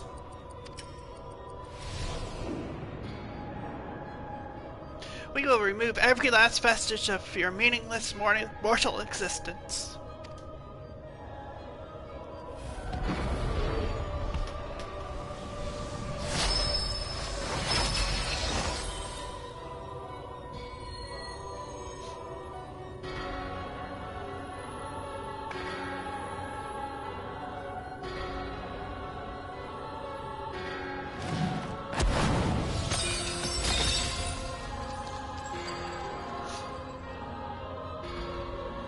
Those memories are being destroyed. Impurities must be purged. We shall begin by erasing you from her past, and then by your deaths erase you from her future. There is no place for you in our utopia.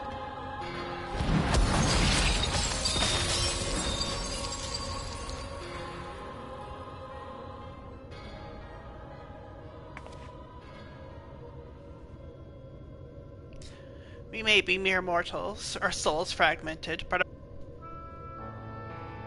And you should understand this. Before you awoke as an Ascian, you lived as one of us. You had your own memories, and surely they mean something. The lives you led can't all have been for nothing. To we who have known perfection, they are less than nothing. Compared to yours, our lives may seem insignificant.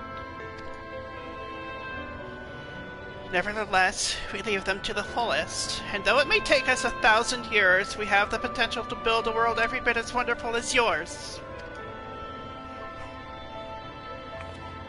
But you won't even allow us a chance to live our own lives and forge our own future? Whatever you forge will inevitably crumble to dust. But we are immortal, our legacy eternal. If our world cannot be made complete as it once was, we will create a perfect moment that shall last forever. Like a Xanarkand. But you let your perfect utopia, eternal utopia, collapse in the final days. So who are you to criticize the sundered, incomplete souls for living their lives the best they can? You're not as perfect as you preach yourselves to be. By our hand shall our paradise be made, for there is no beginning and no end.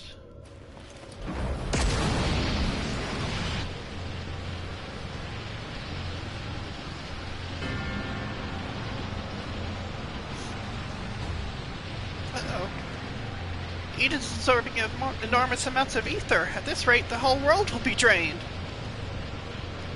That's not good.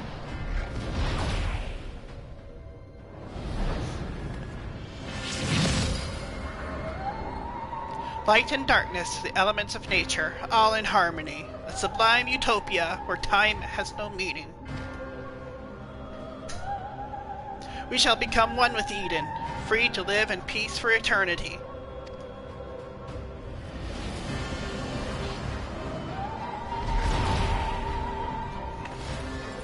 No! Gaia!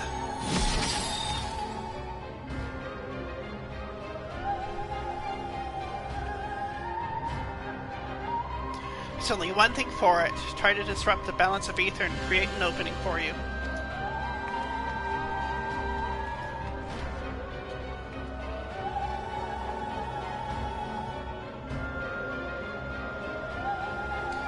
We can't let it end like this. It's up to us to save Gaia.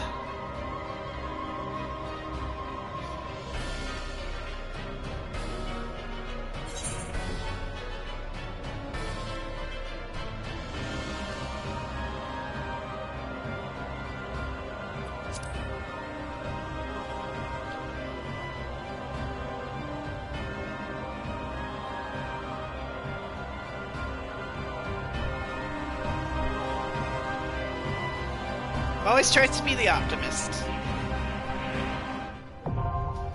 Eden's promised eternity is now accessible.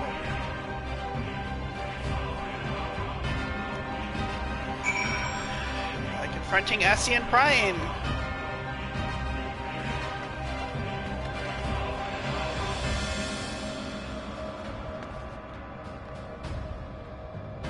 Oh hi, Nada Mitzel.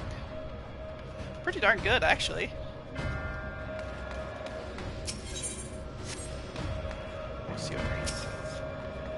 A place where time has no meaning, where there is no beginning and no end. I'm not sure I like the sound of that. We all die someday, but that's what makes life so precious. And I know that Gaia wouldn't want that, to simply exist without any hope for the future. just stay the same forever. How she lives is up to her. It's not for Matron or anyone else to decide. We'll free her from that fiend, give her the chance she deserves.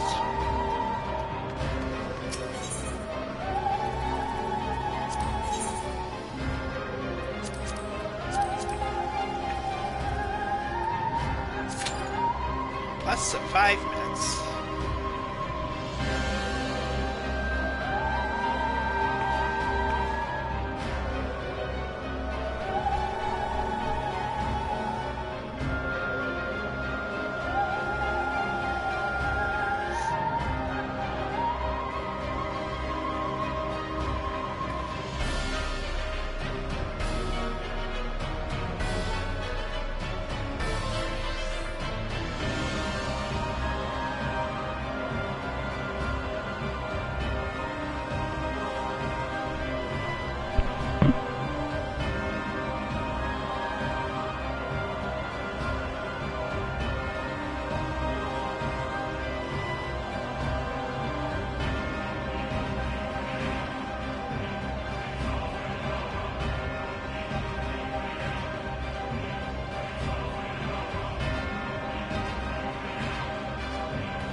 Oh, the hand on hip thing, that's right.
Last of it.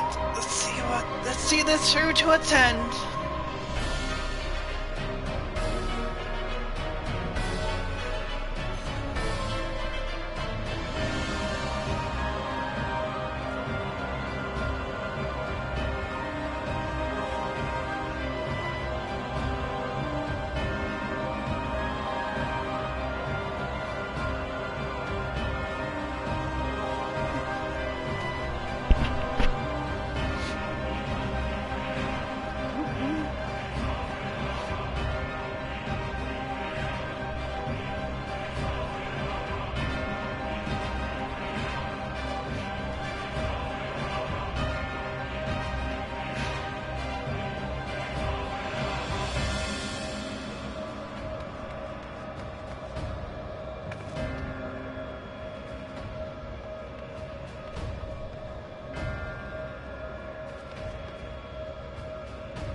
It's taking a little bit longer than I expected.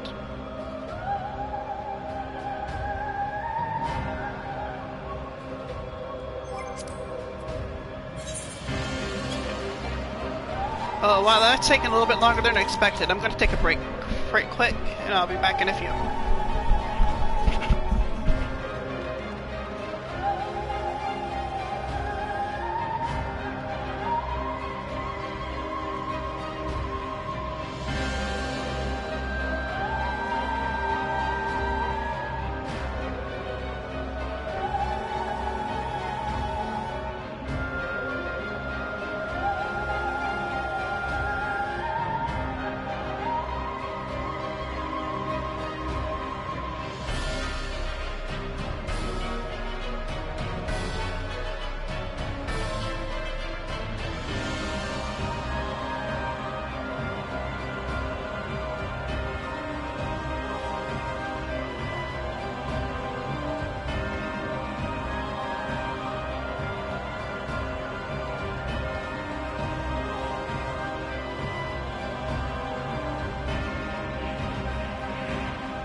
Sorry about that again.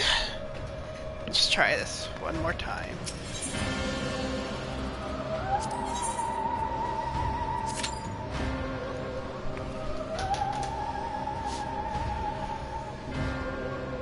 Guess I know I'm missing all the S ranks in the world.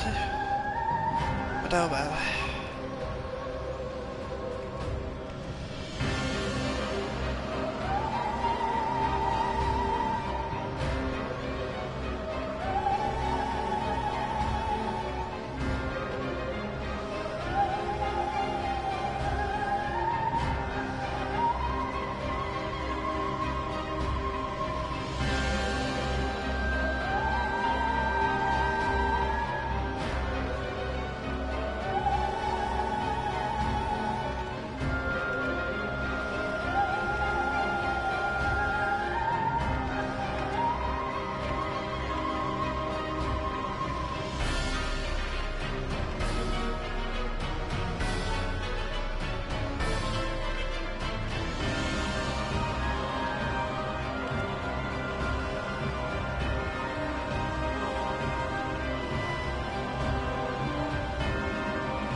Oh, it's so close.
my average wait time now went up to 11 minutes.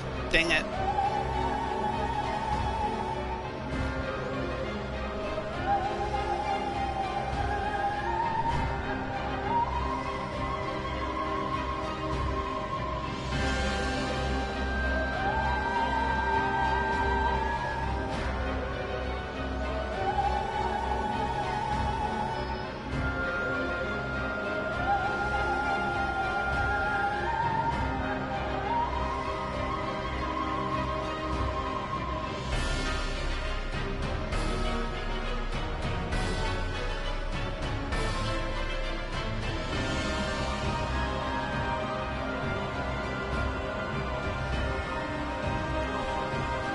Fleabag?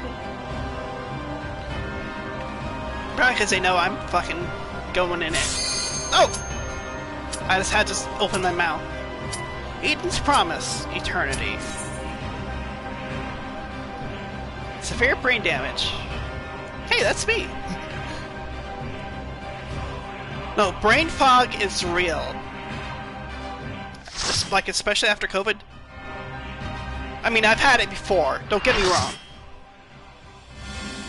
But my brain is constantly in neutral, and I can't get it in gear after I got sick. Oh, this music, this is sad. It's Promise, Eternity.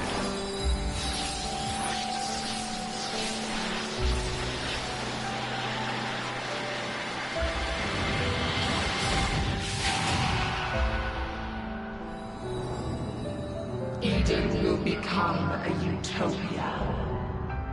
Utopian vision. One that we may share for all eternity. So this is that voice. This has She's to be still in there. Somewhere. Gaia and I Mitron. won't give up on our future, Gaia. No matter what.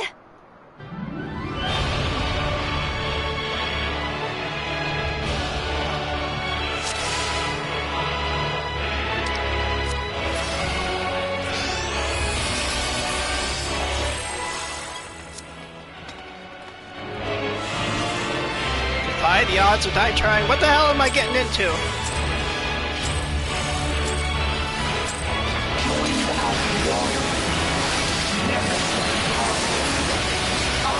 Eden's Promise. That's literally the name.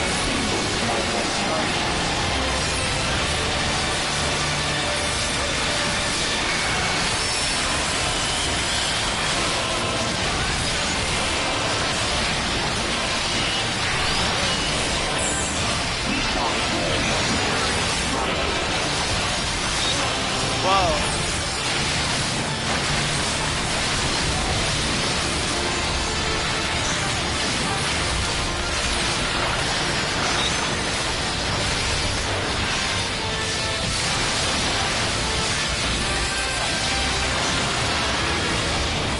Who they're drawing in front is the key.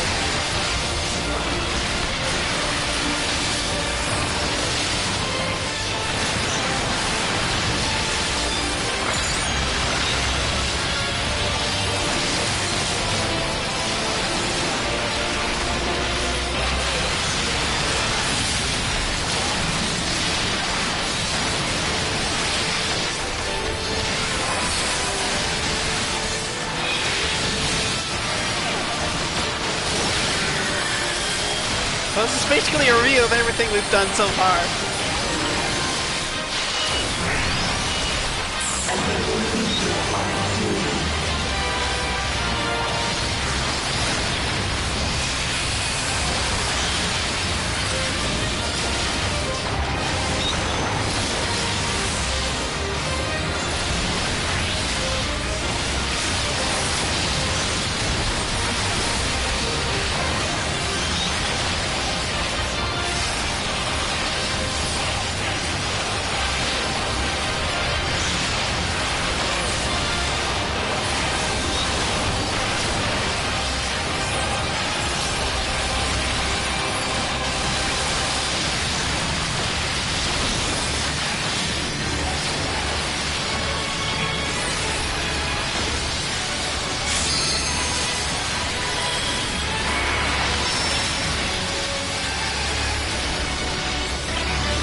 you interfere?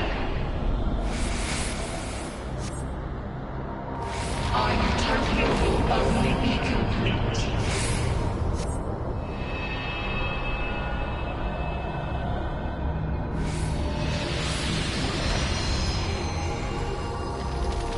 Once you are erased from our memory.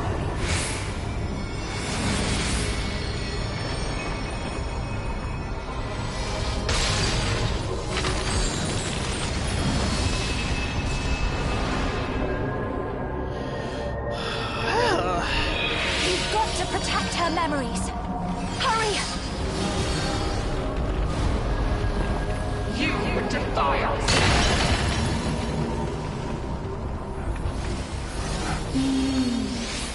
Delicious, aren't they? Aww! These are. Oh, that's gonna make me cry.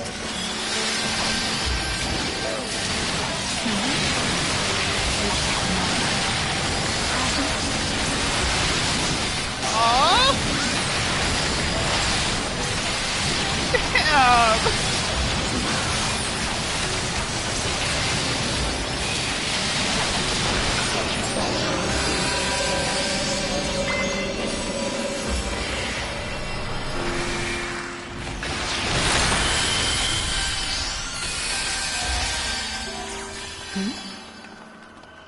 What happened to the other half? Not being erased from her memory.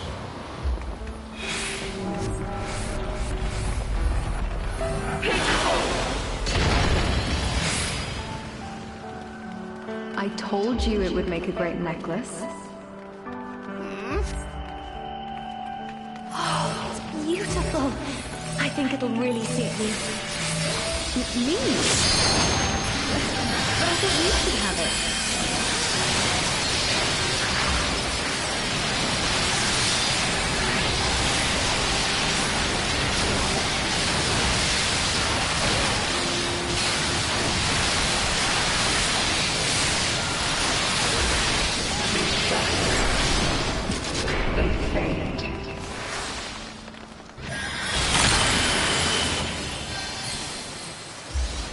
Is this ice?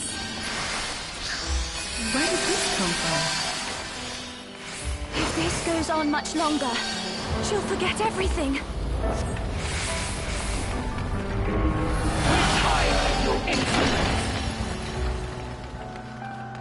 How about this one?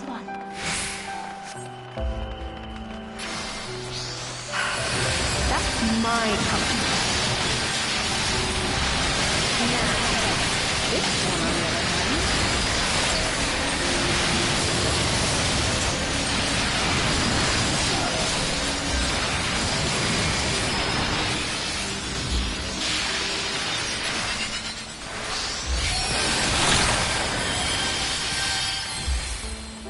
What am I doing with this? I'd never wear this color. No! We can't let this happen! You are unworthy of our utopia.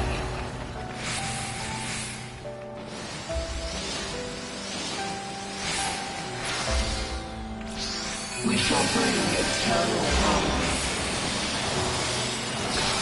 tranquility and vitality into perfect life.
everything.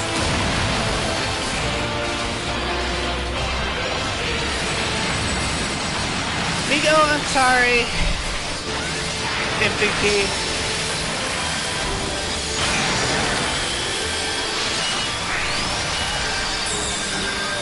Or Miko.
Oh, no, no. Ah!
Oh, this is gonna suck.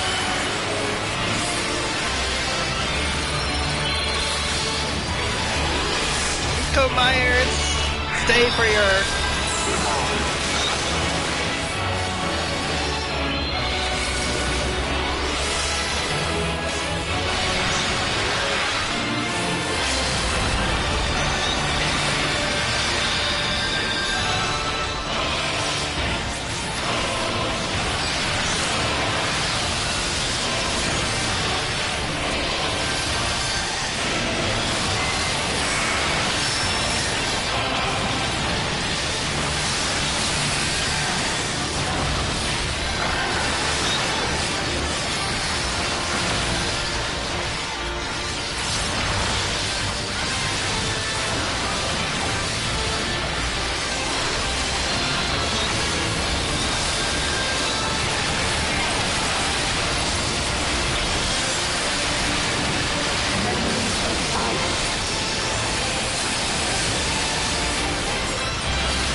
almost there. We're in some trouble.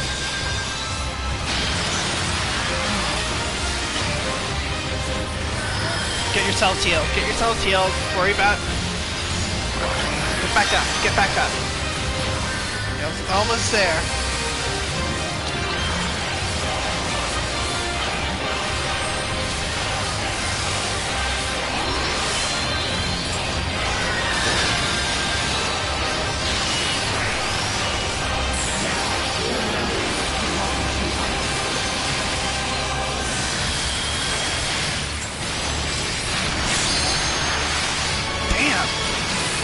Sudden. Paradise within the one. Now the conclusions. Unclean.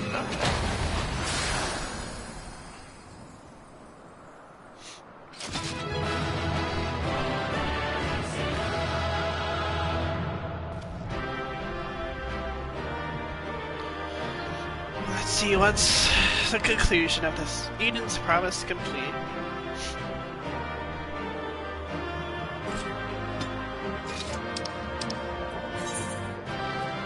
Here we go.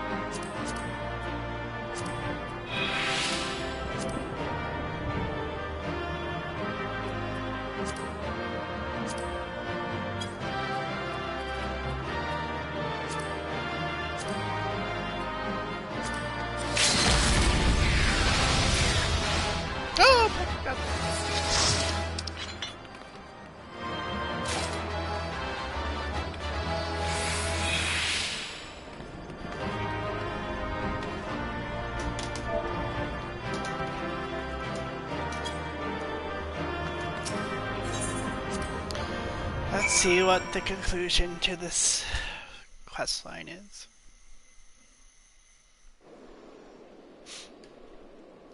Oh, they're both Irene and Gaia.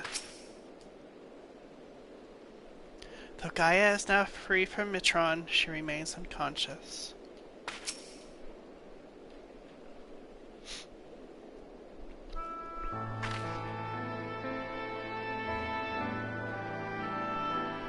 We did it! She's free at last! Or at least that's how it seems. She won't wake up, though. Gaia, I don't know if you can hear me, or if you even remember who I am. But just give me a sign that you're alright. Please say something. Anything.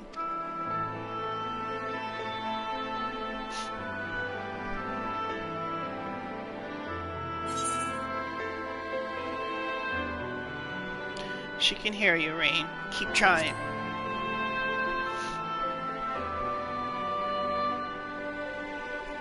Right, Lorraine. Mustn't lose hope.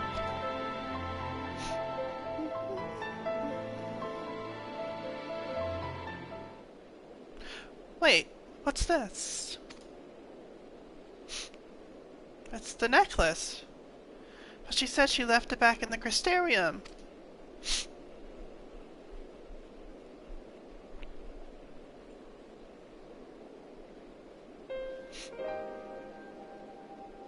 Maybe she likes it a lot more than she lets on. I suppose it does hold a lot of memories for the both of us. Wait, there might be a way we can use this to bring her back.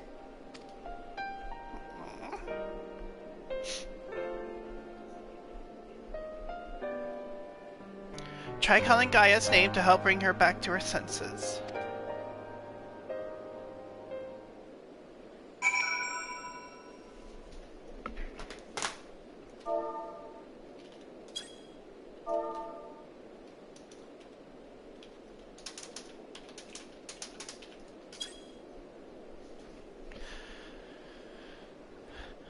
Gaia, we're right here beside you. Come back to us. The necklace begins to glimmer faintly.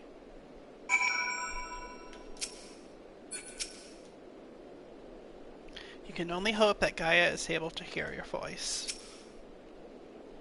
She can hear us. I know she can. Now all we can do is pray that she'll return.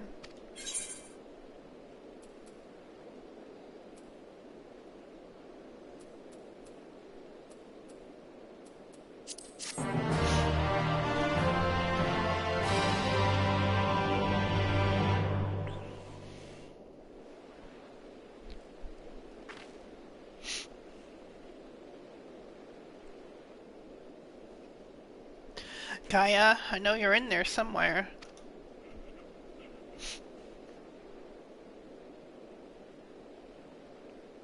If you're lost, I'll find a way to reach you. I swear it.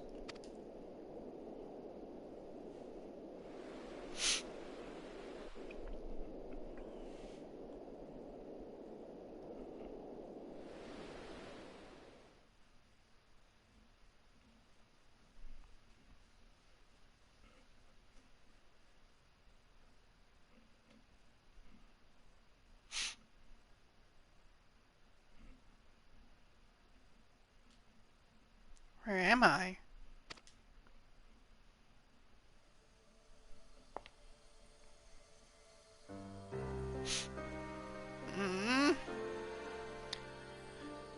Metron, I'm finally free of you, it seems.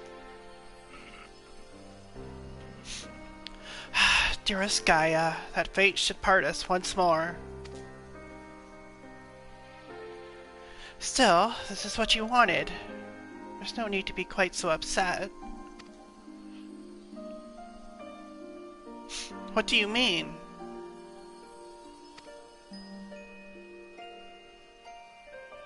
You've been released from Eden, free to be reborn. Perhaps one day, fate will bring us together again, in another life. After all, you've already found me once, in spite of everything.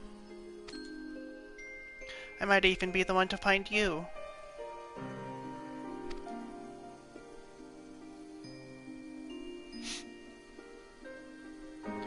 I fear you will come to forget me, to forget the times we shared.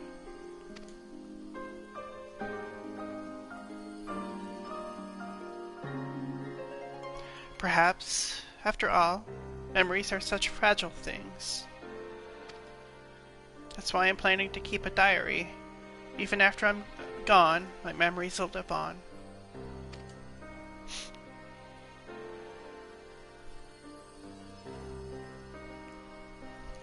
Future generations to discover.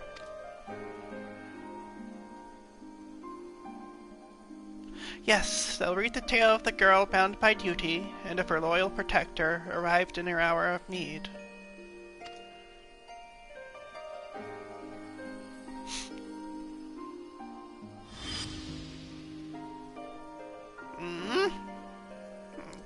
Damn. You gotta... I mean, you gotta feel for them both. Perhaps you might leave out the part where the protector was the one who needed saving. You have grown strong, Gaia.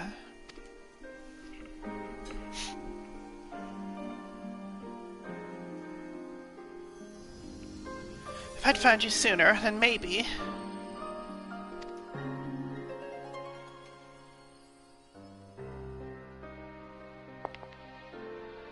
No, wait, don't leave me!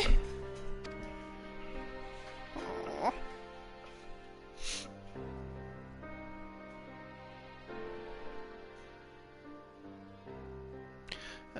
Until we meet again, Artemis. Artemis!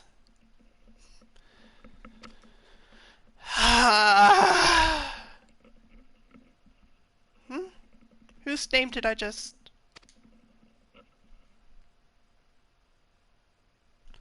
Well, never mind that for now. I need to get out of here.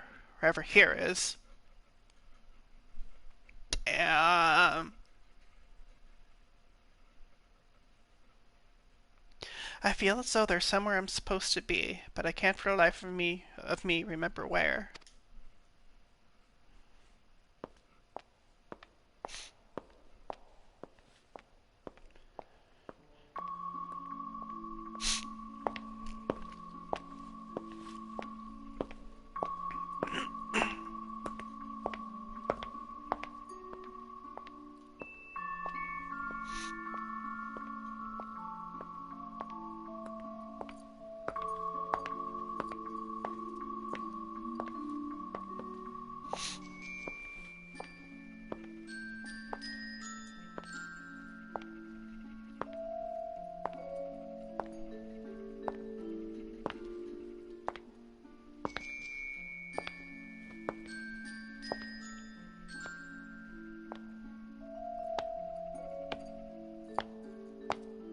Oh, she's fucking till she's probably trapped in her own mind.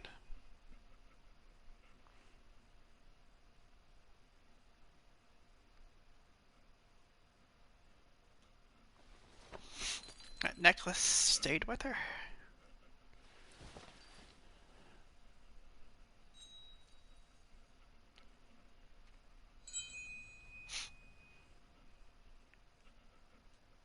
What's this? Is this ice? It certainly looks like it, but it doesn't seem to melt. And it shines so brightly.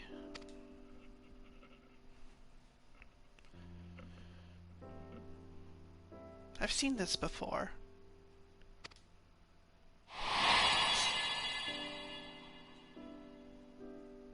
That's it! There was a girl. But what was her name? Aww. Reen?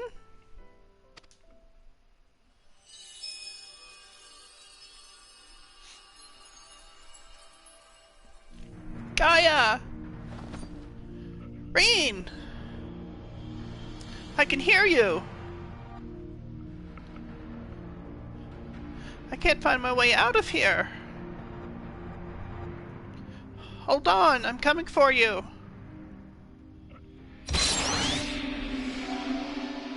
Aww!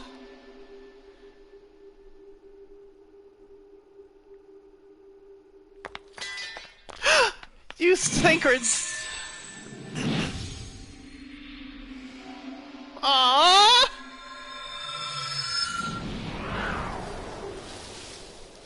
Wow! Oh my god! Look at the empty! It's not so empty anymore! Look at them! Aww! You remembered!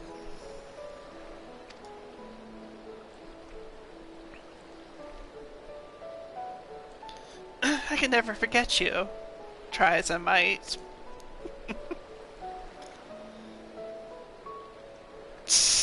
Aww.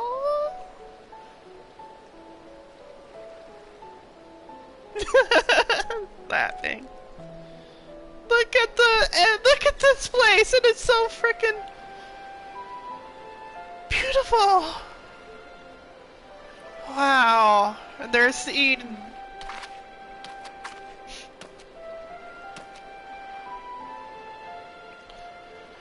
So the ether that Eden had absorbed was returned to the land. Now, just like Metron, the empty can finally be reborn.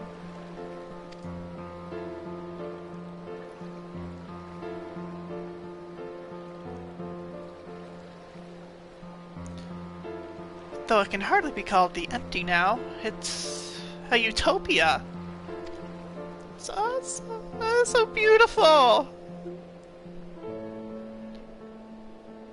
Aww. No trace of light light affliction anywhere there. That's so awesome.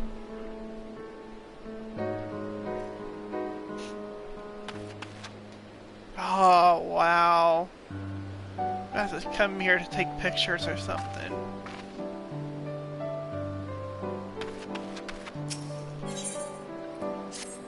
Let me talk to Gaia first, right quick. I'm thrilled that we've been able to restore the empty, but I can't stop thinking about Metron and Logriff. It seems to me they were only bound to their duty because of their memories. It seems that there's something within that doesn't want to be forgotten. Their souls live on, no matter how many times they go through the cycle of death and rebirth. I wonder what their lives would have been if they'd never remembered, and had carried on living amongst us mortals. Then again, I suppose I am Logriff, in a way. But still me.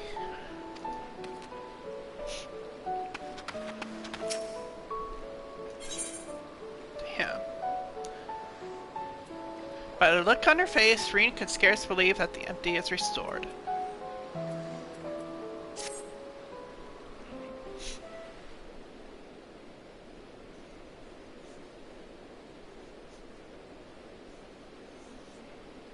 Damn. It's beautiful.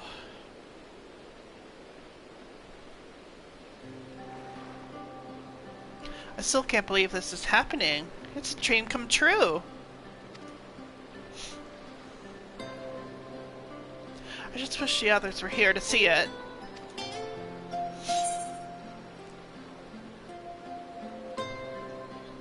I'll be sure to tell them all about it.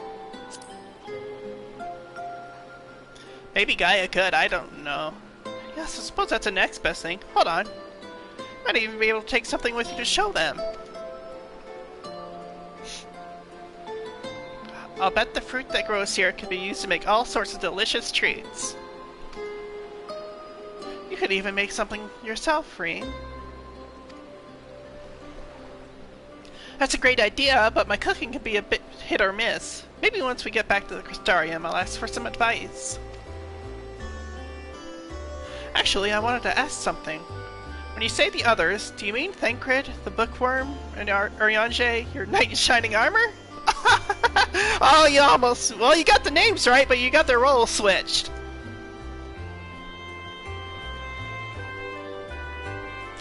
No, it's the other way around. Oh, is it? Huh. Seems my memory's even less reliable than it was before. Main thing is, the whispering in my head has stopped, so I shouldn't have any more bouts of amnesia. Even so, there's a part of me that'll miss hearing the fairy's voice. Well, I get it. I know how you feel, Gaia. Anyway, we've all been through rather a lot, so why don't we head back to civilization for some much-needed rest.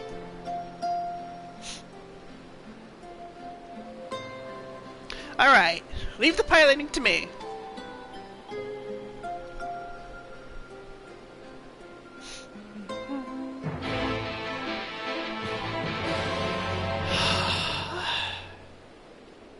Oh, that empty is so beautiful. Well, not the empty, the Utopia! Let's call it the Utopia now. Man, I thought after the second stage that it was beautiful, but it's gorgeous now. I know she insisted on piloting the Sky Slipper, but given her recent exertions, perhaps it wasn't such a good idea.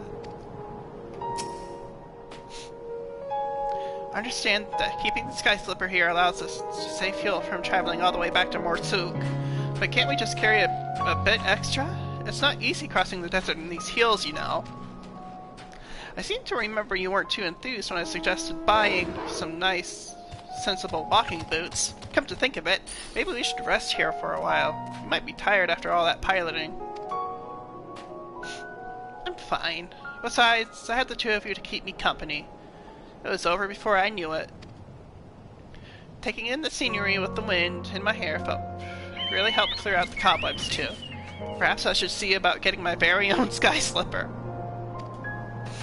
What? You can't just buy one? Even if you could, they cost a... You can't just buy one! Even if you could, they cost a fortune! Oh, I'm sorry. That must be my Yulmorn upbringing speaking. I'll have you know, I'm almost as comfortable in more humble surroundings, like Morsuk, for example. That reminds me, it's time we made our way there and told Yalfort all about... everything.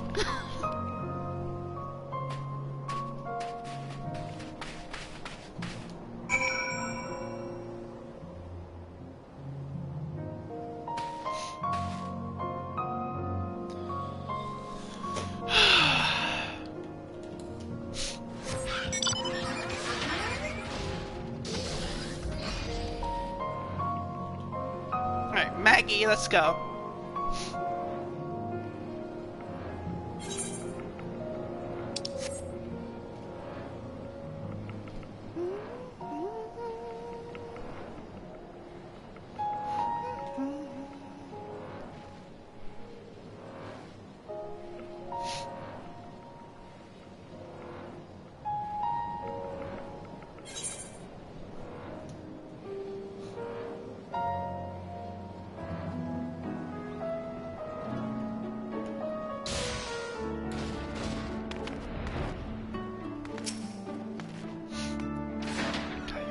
I'll say one thing for this place, for better or worse, I'll never forget the smell.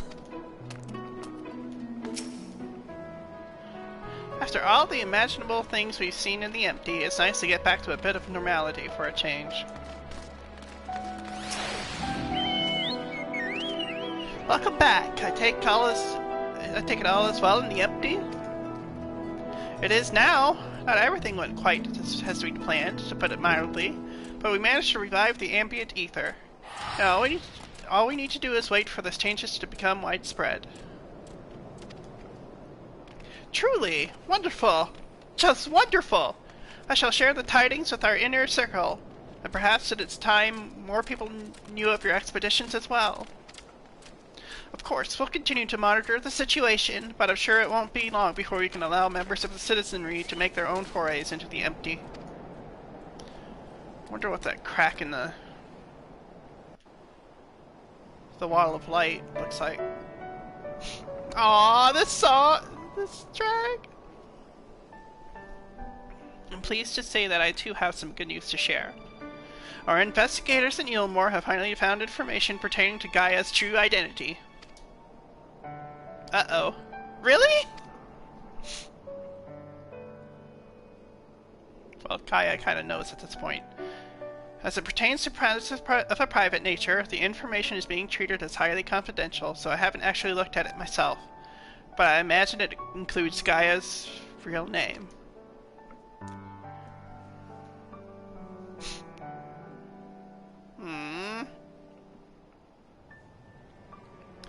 To be honest, I'd prefer not to know. She knows! But why?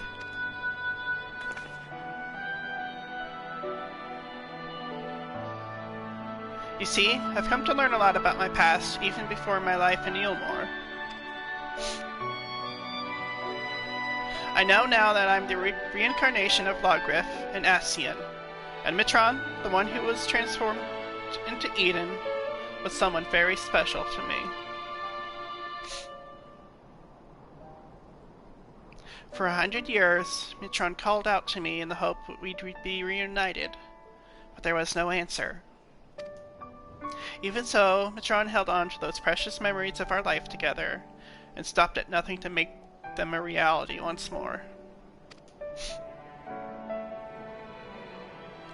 I know now that Mitron wanted the same as us, wanted the world to be as it once was. Yes, it's a shame that things turned out the way they did. In those 100 years of solitude, that dream became an obsession.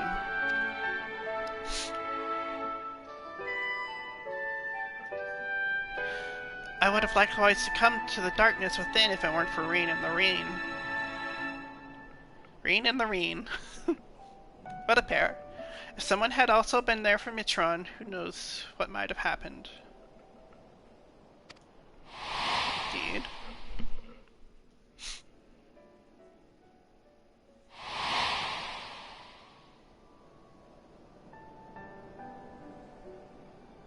That's why, from now on, I want to help those in need, to give their dreams a chance to come true. Aww. For me, the name Gaia symbolizes hope. And though each of our lives may be but a drop in the great river of time, hope springs eternal. Gaia. So, I'm sorry. While I appreciate your efforts to find my past, I'm looking to the future now. As Gaia. Dang. No need to apologize, Miss Gaia. As long as you are happy, and so are we. Right. I expect my colleagues will be keen to turn their attention to the empty. If you'll excuse me, I have expeditions to arrange. Till next time.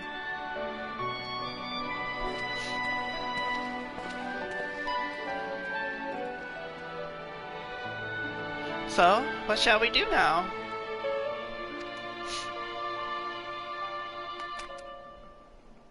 Come on, Reen.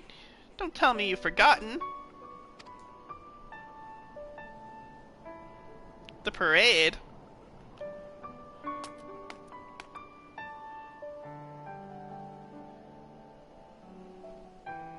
The festival at the Mysterium, remember? And don't even think about leaving me out. I wouldn't miss it for the world. Aww.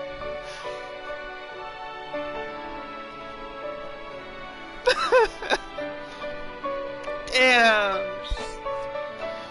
She's got a lot going on.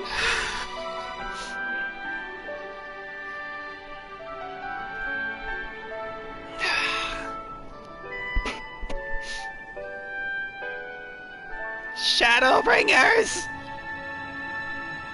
Spellbringers!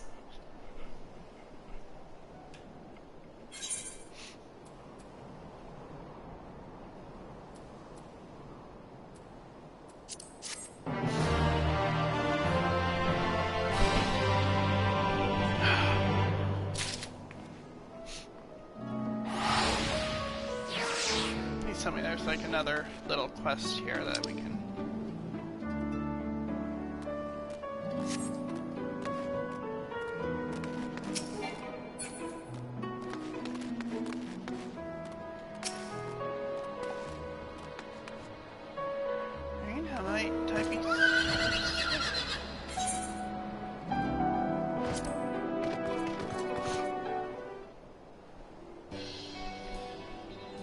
Final report. As a matter of fact, I'm curious to read it myself. While I have yet to actually receive it, I was pleased to hear that your latest venture has met with success. Be that as it may, the readings did give me cause for concern. That was no ordinary ethereal disturbance, but I'm certain that all will be adequately explained by the report. Unfortunately, Miss Reen tells me there may be a slight delay. She will inform me once it's finished and they are ready to make the journey back here to Mordsuk. I shall contact you via link pearl as soon as I hear from her.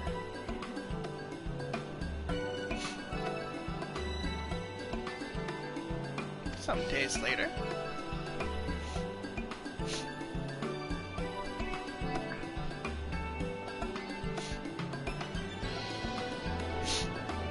Here's a report, written by yours truly.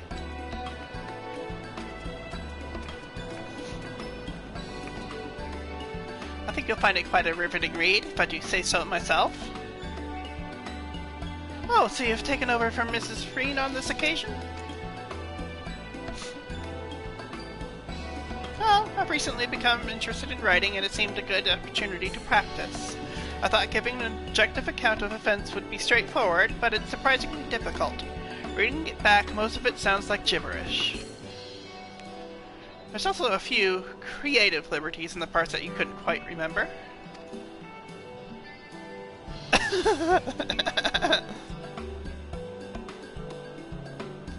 In any case, I expect it will prove most valuable, providing I am able to discern it back from the, embellishments.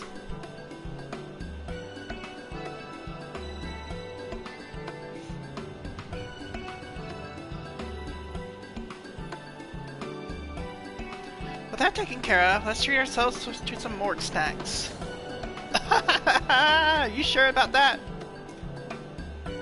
Embellishments? I wonder.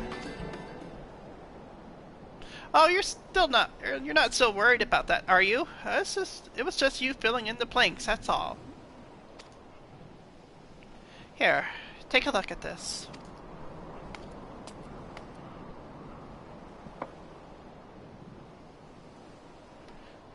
Found this after I recovered from the last battle. It's another one of those crystals. The ones that contain Eden's memories.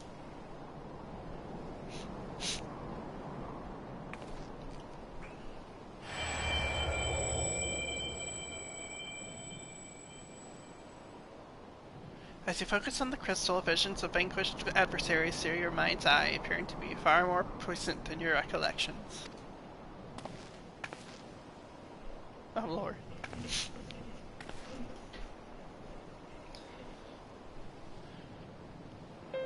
Yes, I saw the images too. I'm glad the foes you actually fought weren't quite so ferocious. Nevertheless, now that we know what Eden truly is, we owe it to Mitron to keep these memories alive, altered though they may be. Gaia, are you sure about this?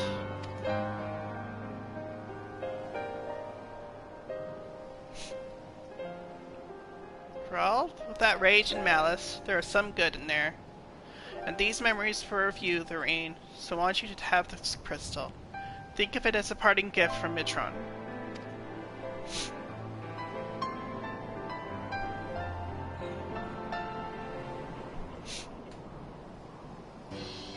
Anyway, what was that you were saying about snacks, Reen? Maybe once we're done, I can take you for a ride. I've got transportation of my own now, you see. What? Whatever do you...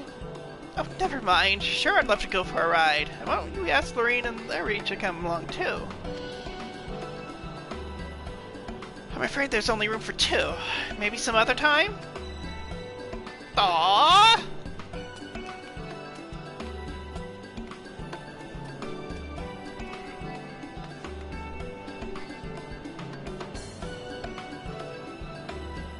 And there they go. Whatever Miss Gaia held in this crystal seems to have quite resonated with her.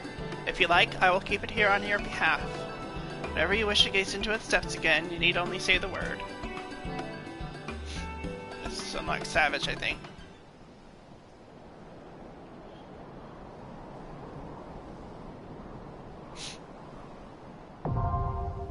Yep.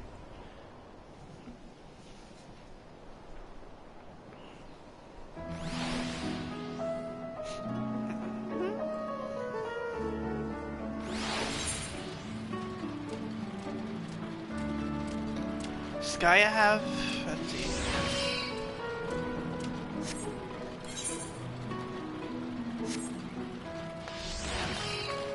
They're not there anymore. Oh, darn. Oh, I want to see something. Let's go fly south. Hopefully, I'm hoping the weather clears a little bit, because I want to see what it looks like beyond the tsunami of light. Looks like it's clearing, I think.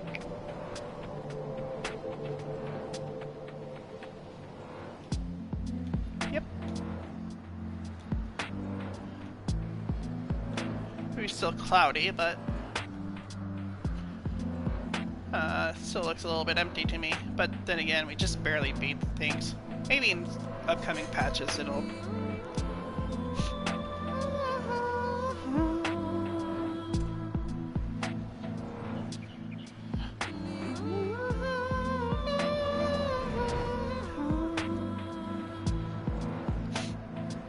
Dang, still. I think that is what 90% of the world is. Well, maybe a little bit less than that now, but... like I said, it had to spread.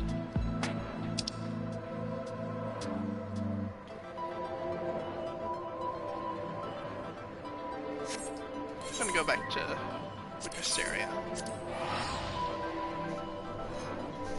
Then I shall pursue the sorrows of Werlyt.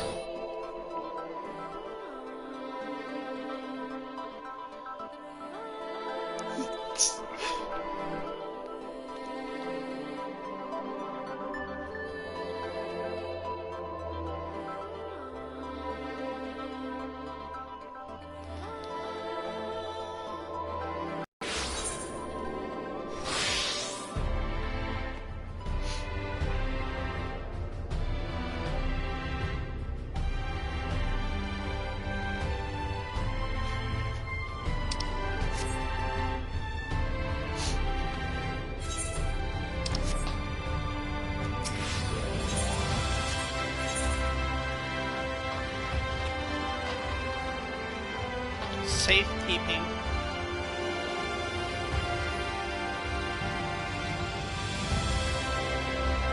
Oh, it doesn't know it.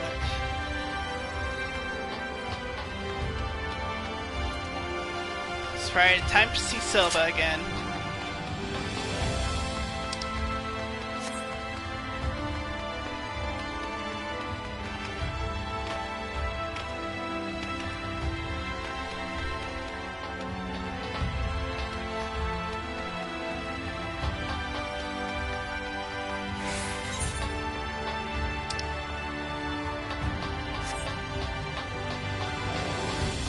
Ella, as she is called here.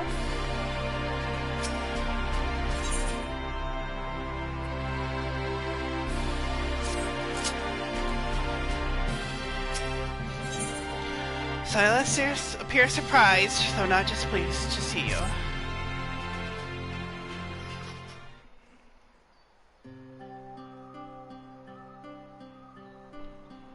If it isn't Lorraine, loitering about the stairs like any old day. And here I was worried that you'd gone back to your world for good, and I was too late.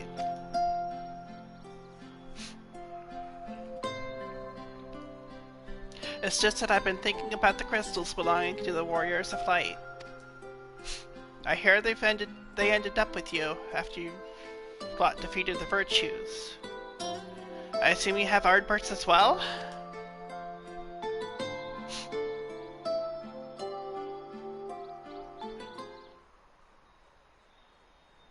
Indeed, that does seem appropriate. His bond with Seto is deep and enduring. As for the others, I had hoped you might be persuaded to leave them in my care.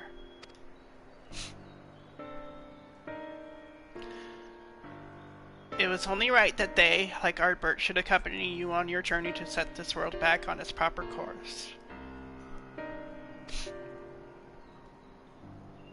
Yet now you have a home you must return to, while the first is theirs.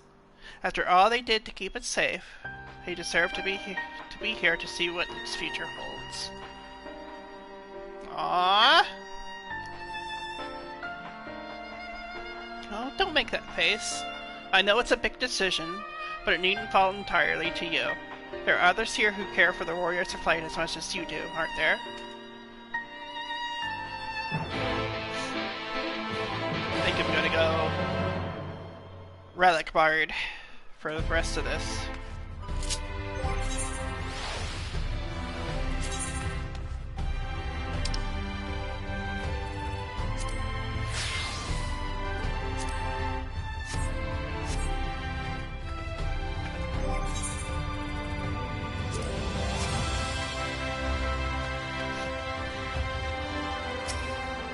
Ah, there she is.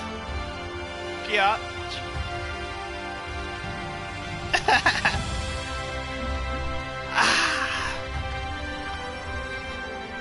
Now that's some damn fine ale. How many should I order for you? I know you ain't much of a drinker, so 6, 7.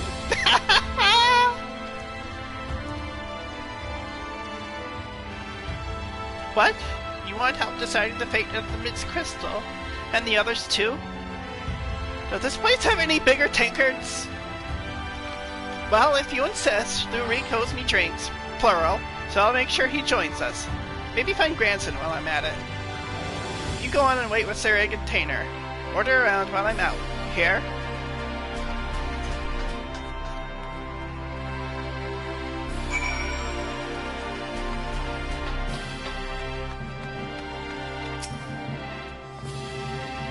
God seems excited. Should I be concerned?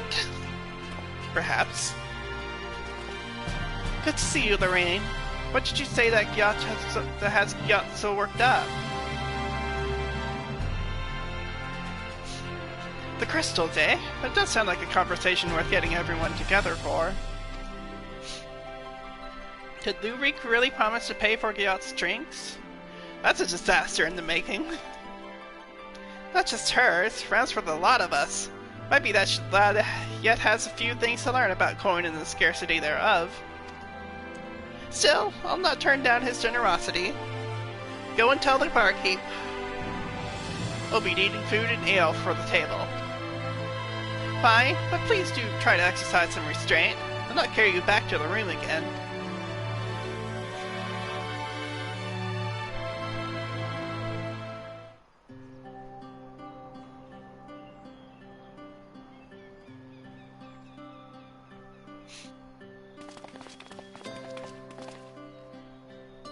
Here we are. How much of a head start did you get? Should I ask them to bring out the cask?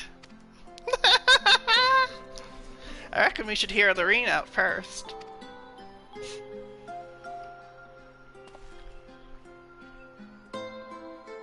Or maybe I should go Dark Knight, I don't know.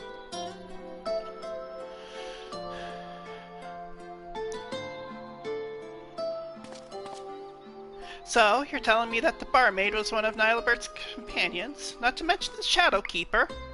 And from a different world? That's laying it on a bit thick. It certainly raises questions. Quite. Such as how she retains her youthful visage. Not that. I had my suspicions about her. The other night I was at the counter, quaffing my ale, having a grand time, and next I realize I'm outside without a guild to my name. And it ain't the first time.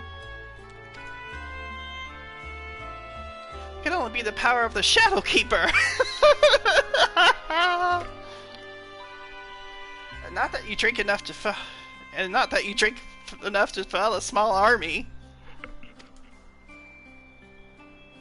If Lorraine says it's true, I'm inclined to believe it, which leaves us with the matter of entrusting the crystals to her.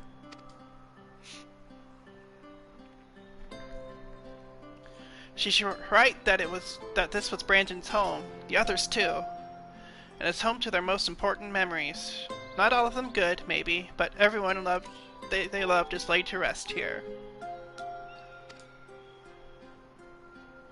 I agree. Nilebert belongs here.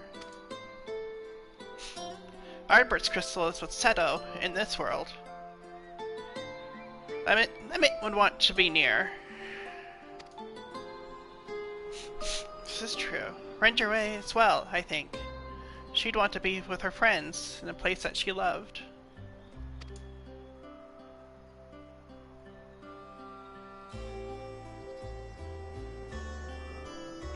It seems we all agree.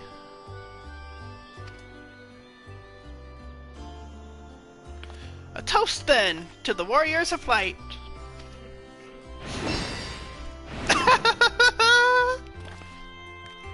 Very nice. And we're even in on the act. Drink up. I'm paying, and as bounty hunters, I expect you all to take proper advantage of that. I hate to disappoint, but I'm not much for alcohol. This juice looks nice, though.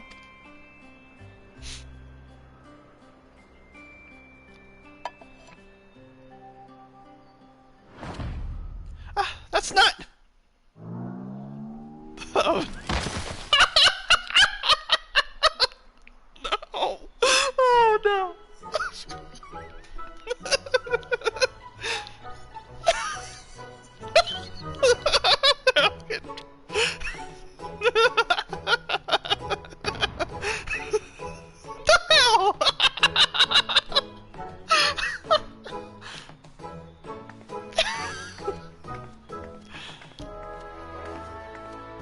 How did you manage this? Twice the mess at half the time as normal patrons, I swear.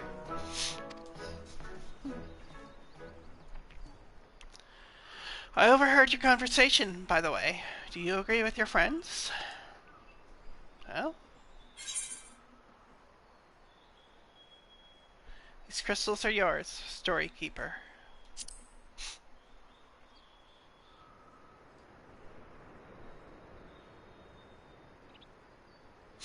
Your legacies are safe with me.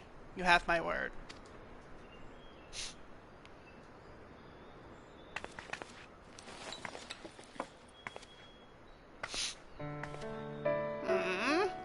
There they all are.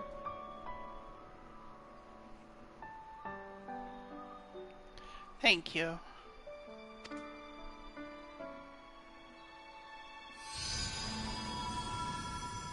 Oh, I'm gonna cry, aren't I? I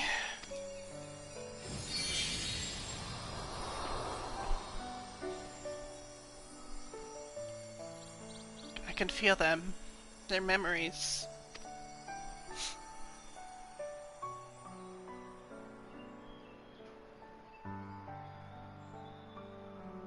Why? Why, damn it?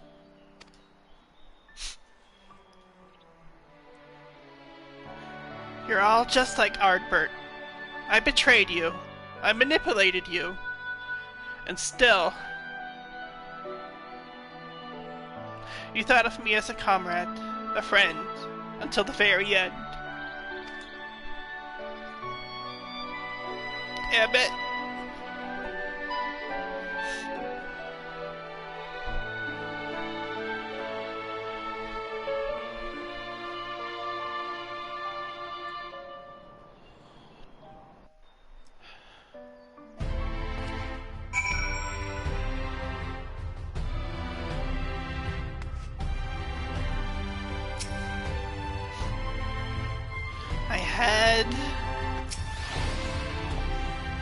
I did warn you. Yeah, you did.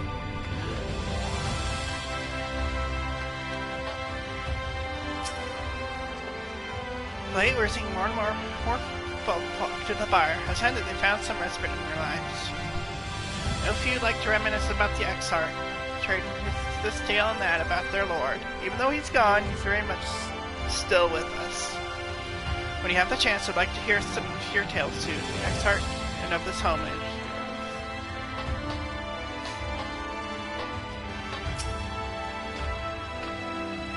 Phew, can't remember last time I was so drunk. The other times neither, but that ain't important. A successful sousing calls for a celebratory ale. Where's poor grandson? Weeks worth of earnings. How is this possible? There's grandson.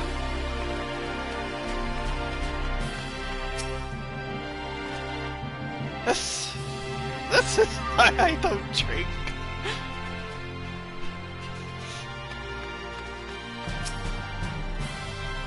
What's you? I may have returned, but God knows our fair share of travels.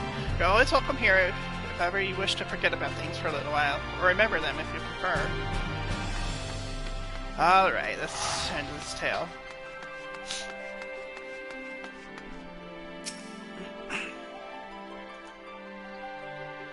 We finally managed to clean up after you lot, for the most part. Perhaps next time we should sit down and tarpaulin. Nevertheless, I'm grateful for you for entrusting these to me. And as long as I live, I will never stop sharing the true tale of the warriors of light with my friends.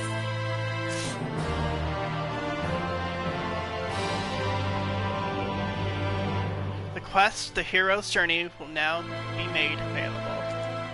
In order to accept it, you must have completed the Chronicles of a New Era quest, Stalk Around the Clock, a Fiendish Likeness, a FFXIV, and a Demonic Duplicate.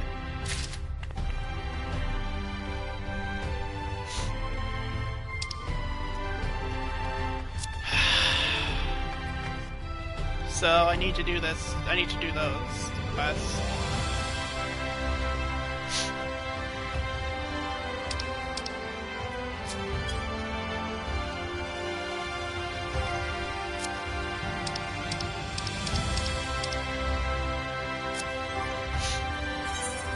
Done.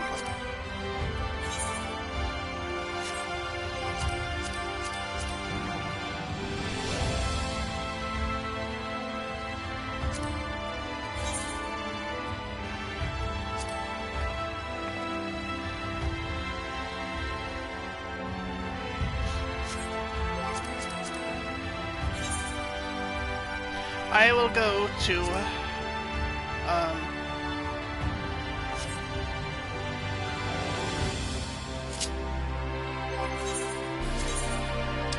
let me go to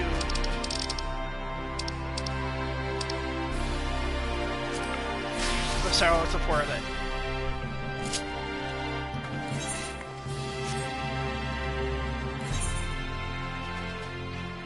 Which will probably be taking place in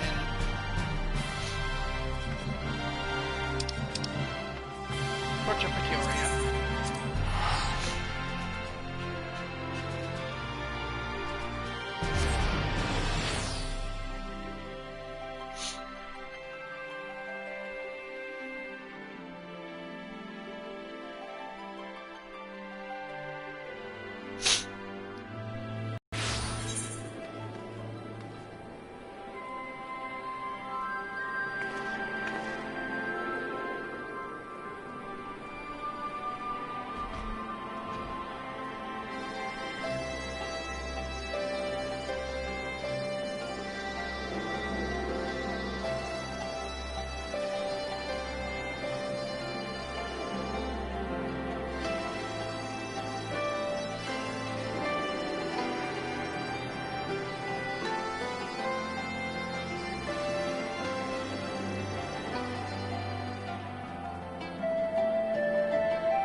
Blood of Emerald. Let's bring us back to Turncliffe. I find Turncliffe absolutely fascinating.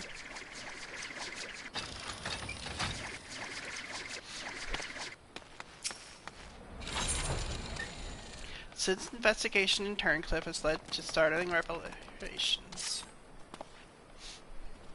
Ah, it's good to see you, Lorraine. I'm pleased to report that Master Garland and the others uncovered a fair bit of useful information at the Imperial facility in Turncliffe. In fact, he'd like you to rendezvous with Gaius in Town Square, where he'll reveal what they found.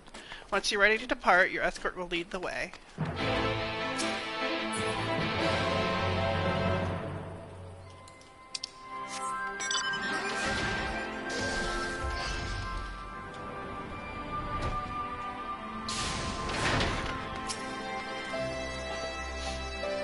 All set for the journey ahead? Yep.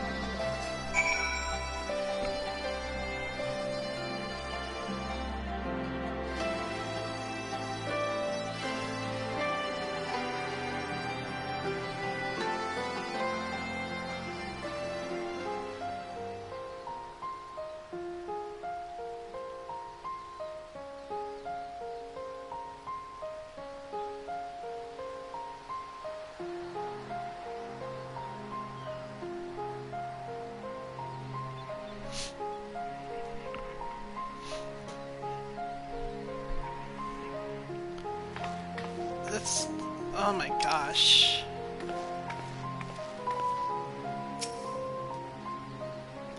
It seems that Sid is not in the habit of saying the same thing twice, which must be why he has been waiting for you to arrive before revealing the results of his investigation. Though the Imperials may be gone, the scars they have left on this once peaceful town will doubtless take many years to heal.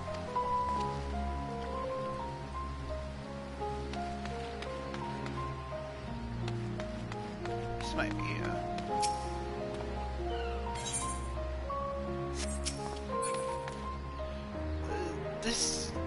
this is like very Mediterranean town. Of course, with the Guardian touch, but it just, I get goosebumps when I think of what this might be leading to. Maybe. I mean, we have yet to see with 5.4. Oh, there's a sapphire weapon still there.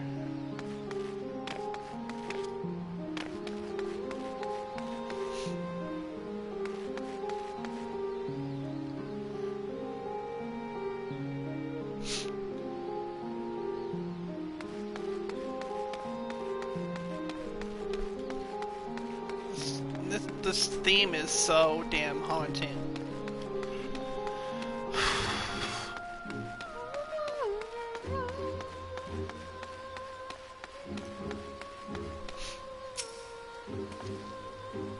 Now that you're here, perhaps Sid will finally deign to dispense his findings. Severa, inform him of Lorene's arrival.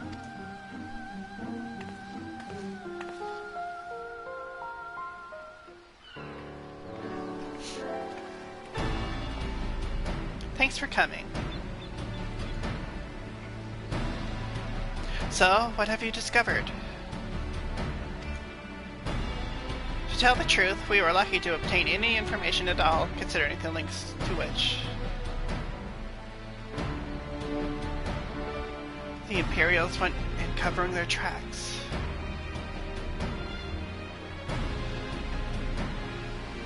You see, the hangar below was not just used to store the weapons, but played a critical role in their creation.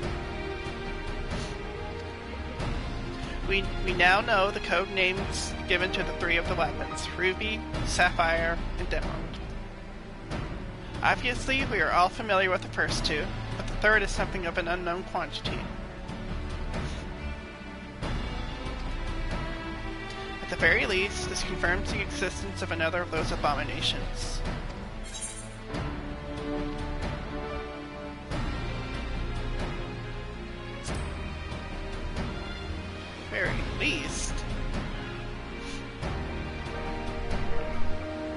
problem lies in ascertaining its whereabouts. None of the locals have seen anything resembling a weapon being transported either by land or air. Which of course leaves only one option, the sea. According to what fragmented data we were able to recover, the Emerald weapon is equipped with aquatic capabilities much like the Sapphire. Meaning that its escape from Turncliffe would have gone undetected. It could potentially be anywhere by now. But if Alphonse plans to have it absorb more primals,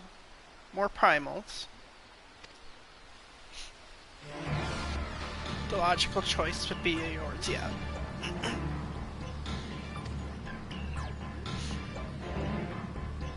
And traveling by sea would allow him to circumvent the front line at Gimlet entirely. The Alliance must be alerted at once. Hold your chocobo, Severa.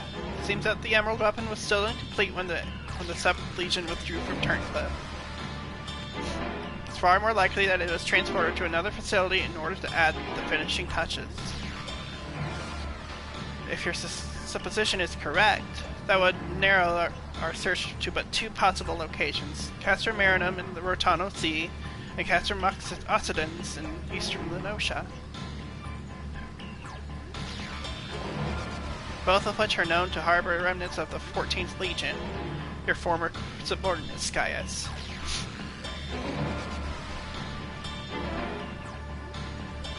Be that as it may, our objective is unchanged. Faudelin, you and Severa will make your way to Castrum Occidens, while Lorene and I head for Castrum Marinum. Should we locate the Emerald weapon, we will give the signal to dispatch the G-Warrior and eliminate it before it can be activated. Sorry to disappoint you, but we're still repairing the damage sustained during the encounter with the Sapphire weapon. While Elegant Machinery has its uses, it's a bugger to find replacement parts for in a pinch. We've actually been working to expand its already impressive arsenal, but the G-Warrior itself is in no fit state for combat.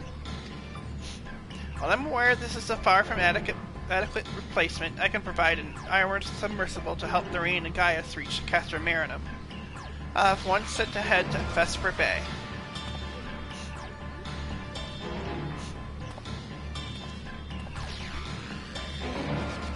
A submersible, eh? I don't much like the sound of that. Perhaps Severa and I should count ourselves fortunate that our destination can be approached by land. I pray you have a safe journey. Watch yourself out there, Lorene.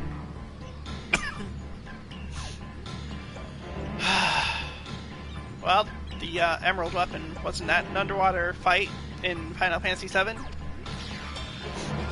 Makes sense.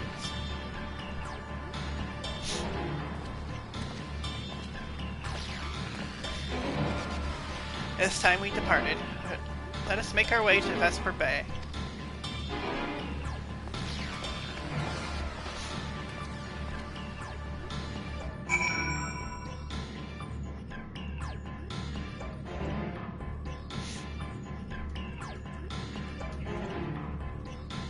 And another one of Gaius' kids is probably piloting it.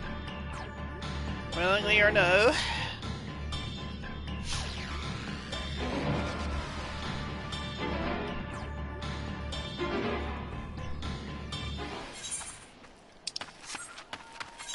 Oh, we're already there. Ironworks pilot. Gaius. In the event that my attempt to bypass the Castrum security fails, this submersible of Sid's had best be able to withstand Imperial weaponry long enough for us to escape.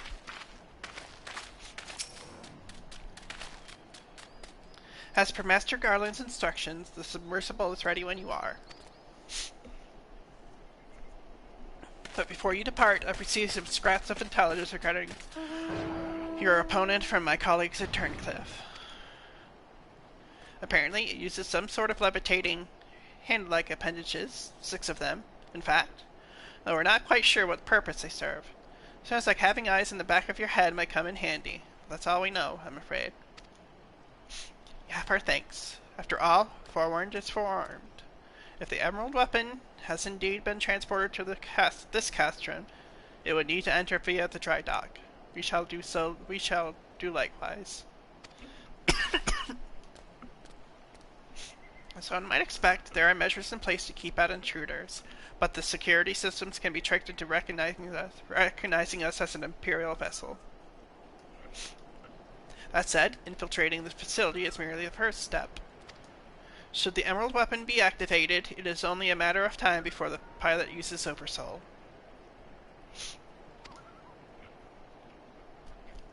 You must silence the War Machina before this happens, and failing that, grant the poor soul at its helm the mercy of a swift death.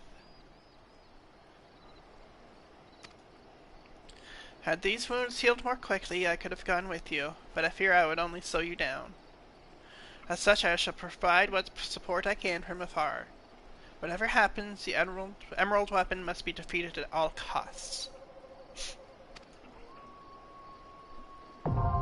Castrum Marinum now accessible. Duty Finder has been updated with a new regular duty. Alright, let's get this.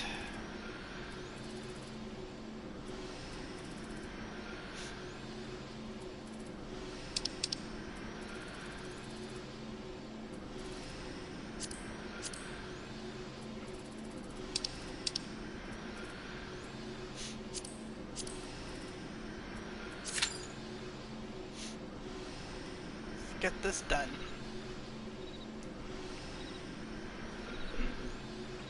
This is gonna make me cry, ain't it?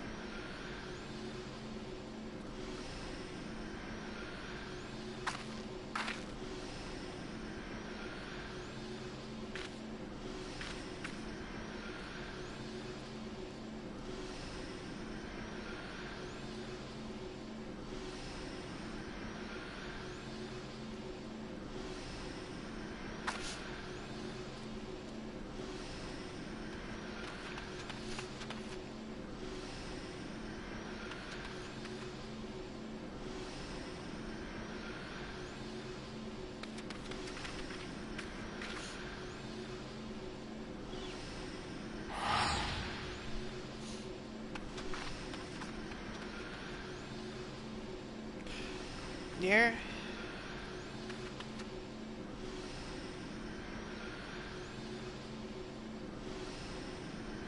Wait, what? I have a Discord.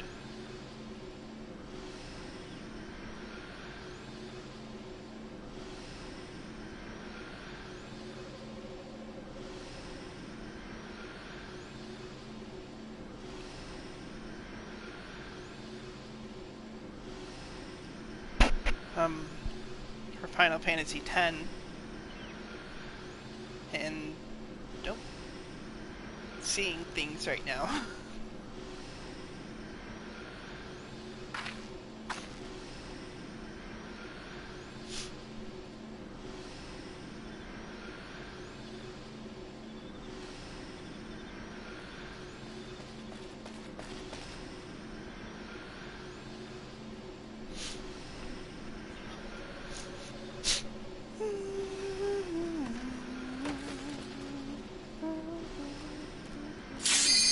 Oh, there we go.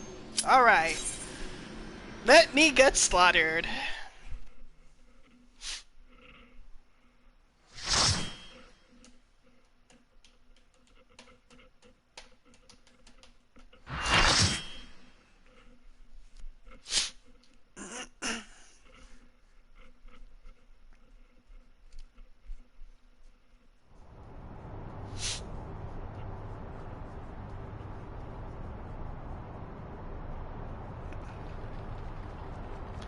This is it, the Emerald weapon.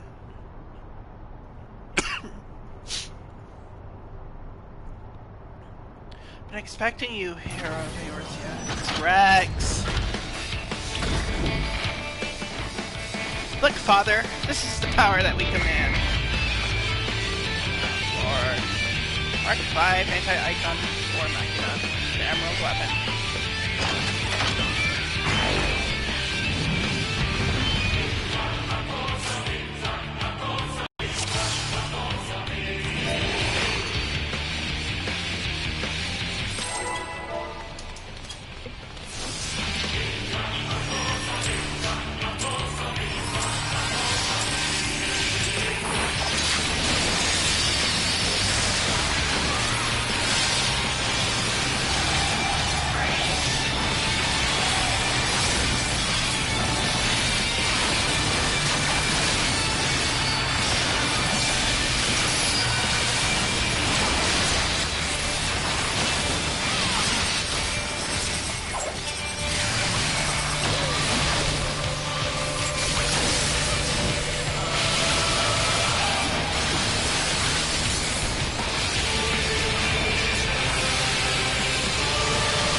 Because I took the long way around. That's why. Take the path that leads to Vincent. I should know that. I'm an amateur sim racer. I should go to the inside. If possible. Somebody just fell right off. Oh, what the hell?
That's no fair! Or maybe it's...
Damn it!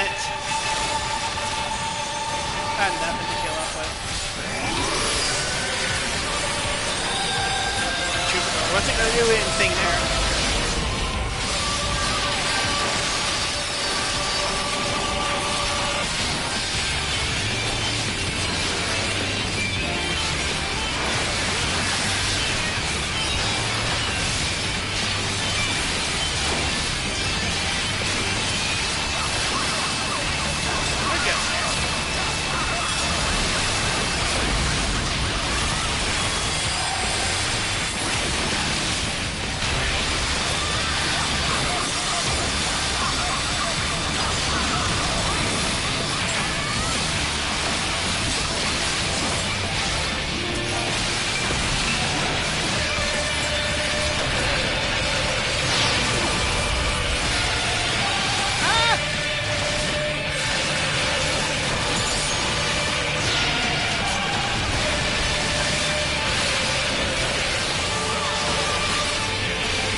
soul, aren't you? We're about to see what... Not even you can beat the Empire's finest. Activating Oversoul. Damn it. Balestar combat data ready. Initiating organic core override. Ali Alphonse. This is goodbye. Damn it! X, what have you done?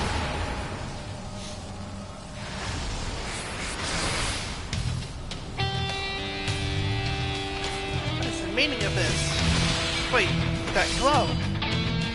Bear witness to the glory of the Empire.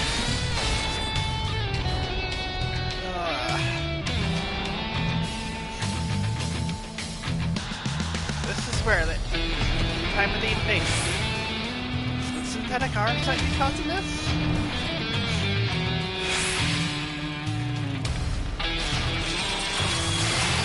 Well.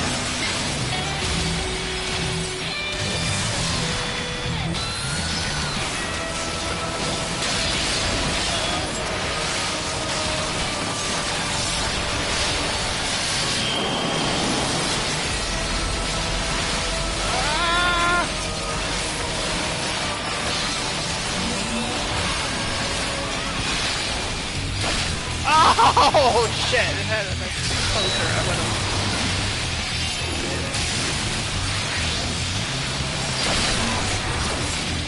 Ow! Hell no!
That's so close to the kill window.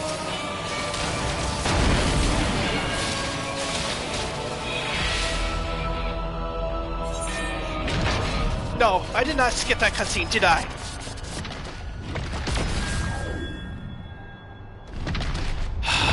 Damn it.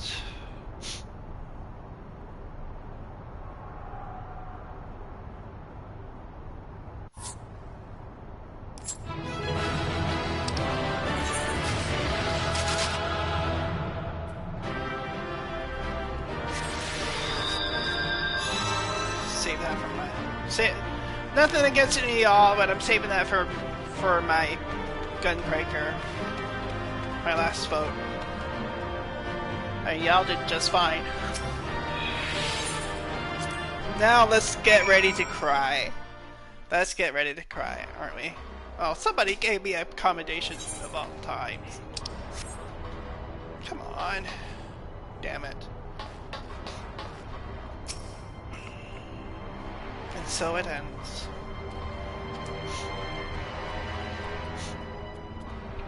Why would Rex throw away his life for this?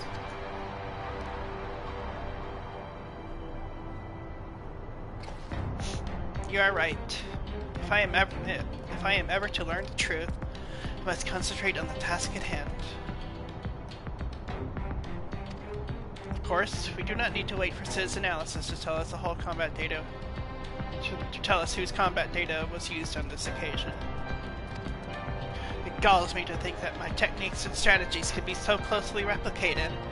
Nevertheless, the observations I made during the battle may yet prove useful. As a matter of fact, that was not the only information I was able to gather. I intercepted a signal that revealed the troops stationed here were permitted to withdraw, seemingly in return for assisting the 7th Legion. They must have known that the Alliance would follow the Emerald Weapon here sooner or later and made good their escape. Meaning the way is now clear for Sid to inspect the War Machina's remains.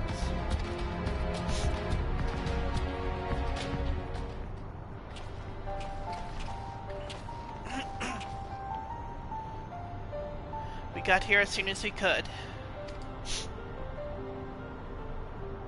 Not that we could have done anything to prevent this tragedy.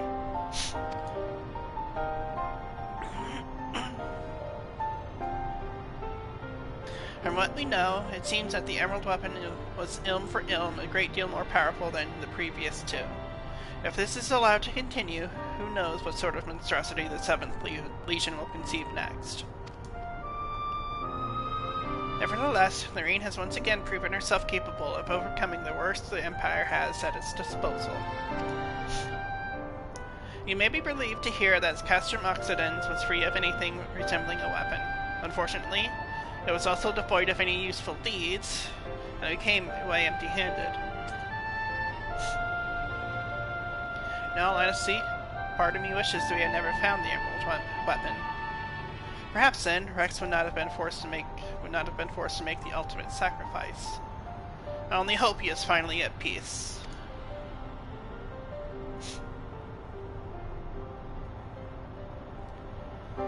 We will do what we can to spare the others from sharing his fate. I and the Ironworks will search this place from top to bottom for clues to the 7th Legion's plans. Before that, allow me to sweep the area for booby traps and the like. I would not put it past the Imperials to have left a few surprises for us. Agreed. I'll go with you.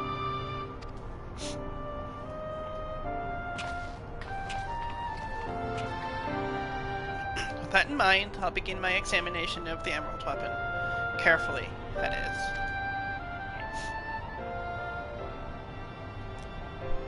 Yeah, don't need Sid biting it.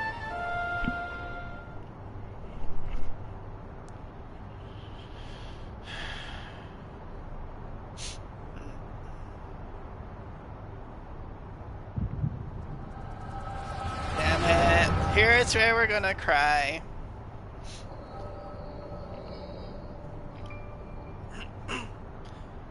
Alphonse, you knew all this time, didn't you? Melisandre and Rakan too? Everyone except me!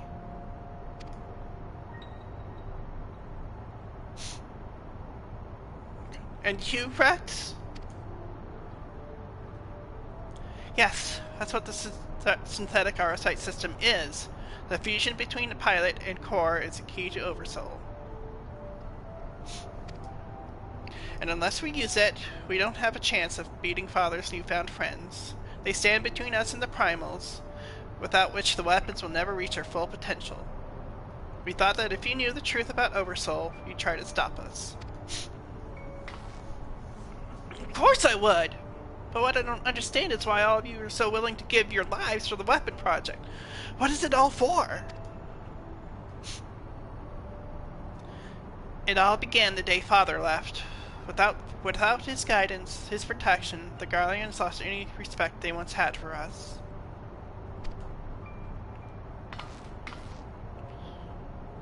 But their cruelty pales in comparison to Valen's. To him, conscripts like us are expendable commodities, an endless supply of test subjects for his twisted experiments. But no matter what they do to us, we will never lose hope. If it is the duty of the strong to lead the weak, we will become strong and protect those who could not protect themselves. The weapon project will give us the strength we need. We will create a world where people like us can live without fear of persecution. We want you to see this new world for yourself, Allie, even if we must give our lives to make it a reality. Aww. But why me? The years spent serving the Empire have changed us all, except you, Allie. Even after everything you've seen, you're still the caring, innocent girl we grew up with. More than any of us, you deserve a chance at happiness. That's what we all agreed. Aww. Allie, listen to me. Right now, the soldiers assigned to watch over us have been called away to the capital. Now it's our chance to get you out of here. And why don't you come with me? If Alphonse and I were to run away now, they'd only force others to take our place. We can't let that happen. Ah, damn. Right, but this is our way of upholding the ideals Father instilled in us. Our lives are a small price to pay for Werlyt's freedom. So they're willing to go against Father's friends.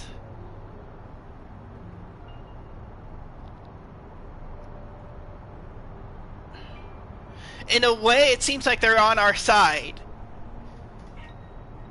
They're not wanting to fight against Father, but... Oh my god. Against Gaius. How? No, how can you expect me to leave you behind? I won't do it!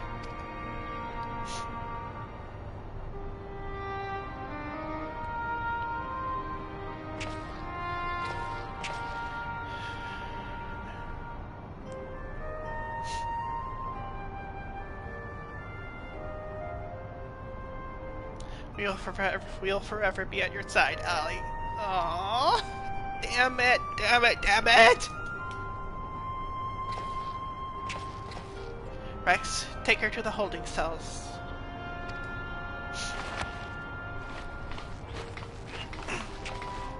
No, let me go! But it was Rex that wound up piloting it.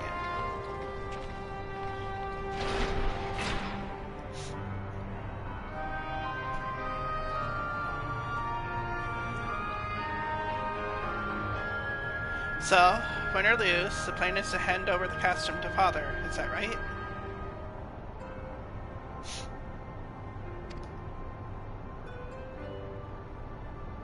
Yes, they'll take Allie into their custody before the Garleans return, while you will be free to pilot the Emerald weapon without her interfering. We can't let her hinder the completion of the weapon project.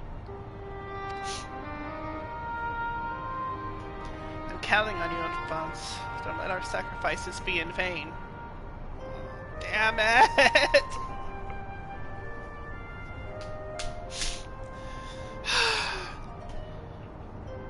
Rex, have you forgotten what I told you? You mustn't use Oversoul.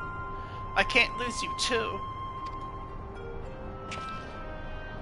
We both knew I can't win without it. We both know I can't win without it. Besides, we need the combat data of the Emerald weapon fighting at its peak if we're to have any chance of perfecting the synthetic RSI system. You know I'm not the sort to do things by halves. Forgive me, Rex. Don't you worry about me. If this is where I meet my end, I'll do it with a smile on my face. The rest is up to you, Alphonse. Oh, shit! Damn it! Damn it! Damn it! Ugh.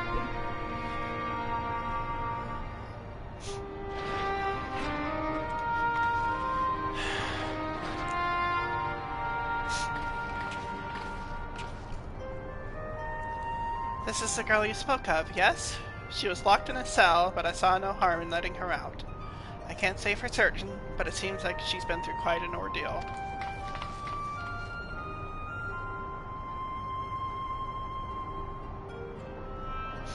No. Damn. Why, Rex? Why?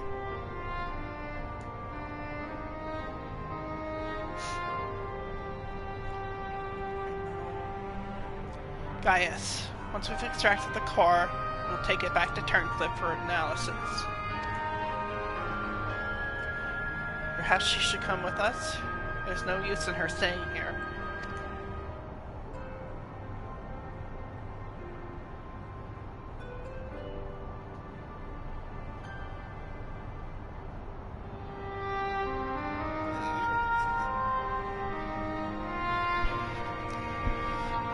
Oh, and Gaius is losing his children.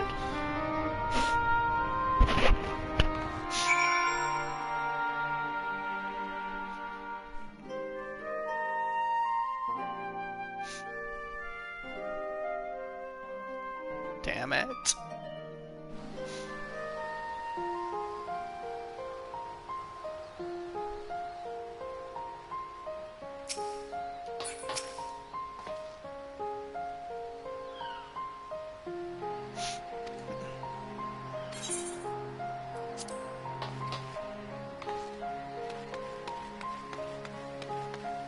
I wonder if Allie is here somewhere.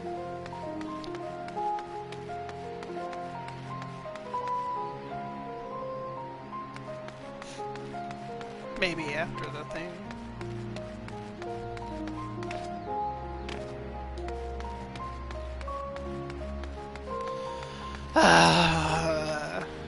Damn it!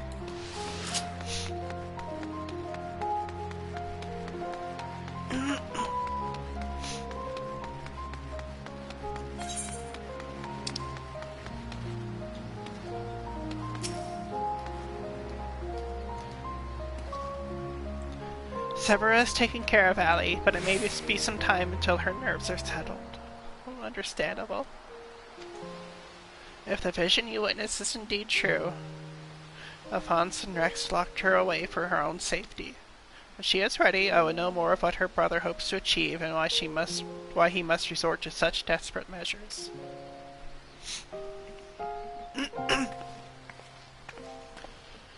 Allie's condition has improved somewhat, but she remains in a state of shock. You must give her more time to recover.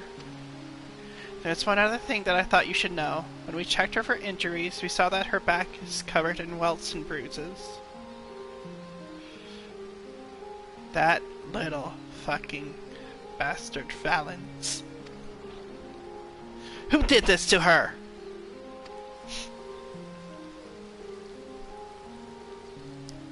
It seems she was subjected to beatings on a regular basis, judging by the varied stages of bruising. I dare say this was the work of her Garlean masters. Probably punishment for being... You speak as though you've seen this before. Seen? I've lived through it myself.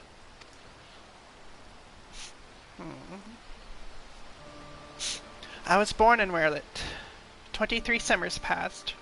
Right. My mother was a local woman, but my father was a pure-blooded Garlean and member of the occupying forces. Sorry. Though I knew very little about him, his rank afforded me imperial citizenship. His acknowledgement of our familial ties was the extent of the responsibility he took for bringing me into this world. Still, it is more than can be said for most of his ilk.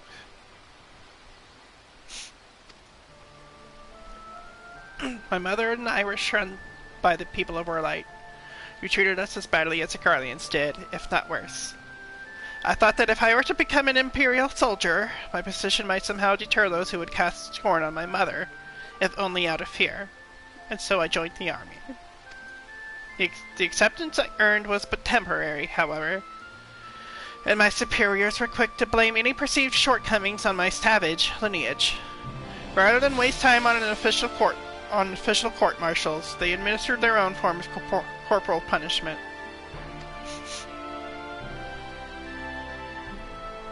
I was eventually assigned to the 12th Legion and fought under Xenosia Galvis at Alamigo.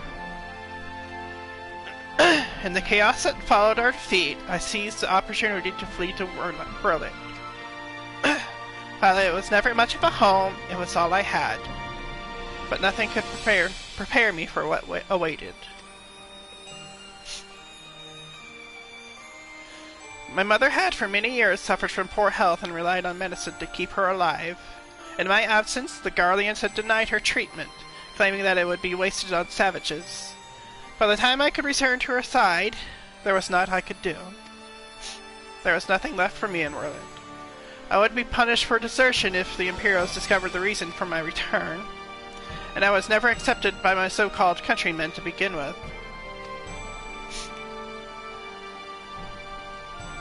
I ran as far as my legs could carry me. It was then that I met Gaius. So that is the truth of it. Other than a few scant details, I knew naught of your past. It sickens me to think that I once fought under the same banner as such vile creatures.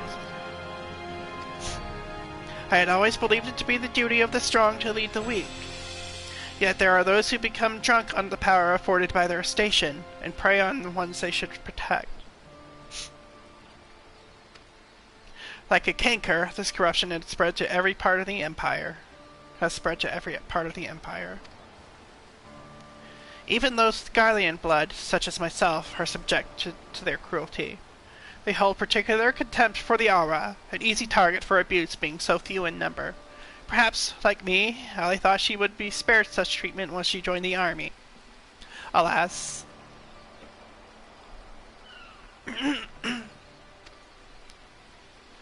I only hope that with time, Ali can put the past behind her and make a new life for herself. But for now, all we can do is wait for her delirium to subside. It is Vaudlin's turn to keep watch. Let us ask him if there has been any change.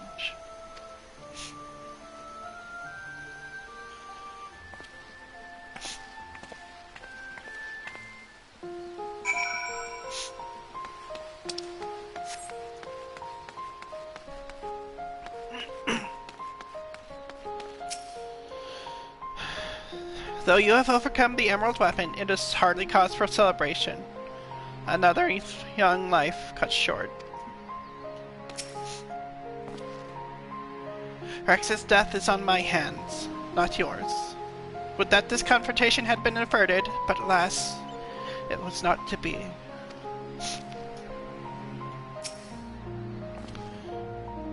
I suppose you're here to ask about Ali. Is she well enough to speak with us? As her condition has improved somewhat, I would say so, provided you do not cause her any undue stress. Wait here.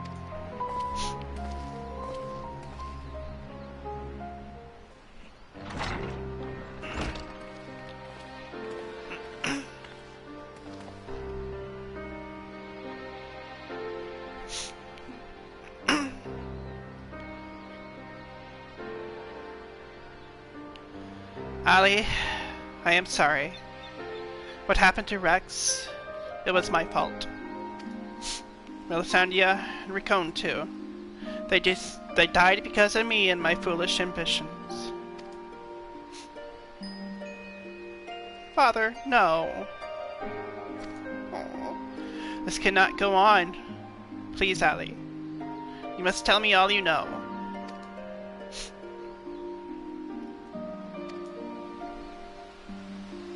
Of course.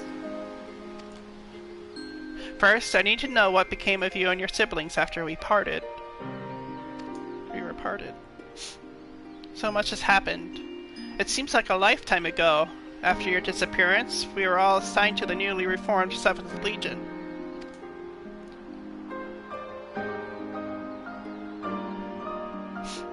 At first, each legatus was quickly replaced by the next, until eventually a man named Valens Venvaro was given command.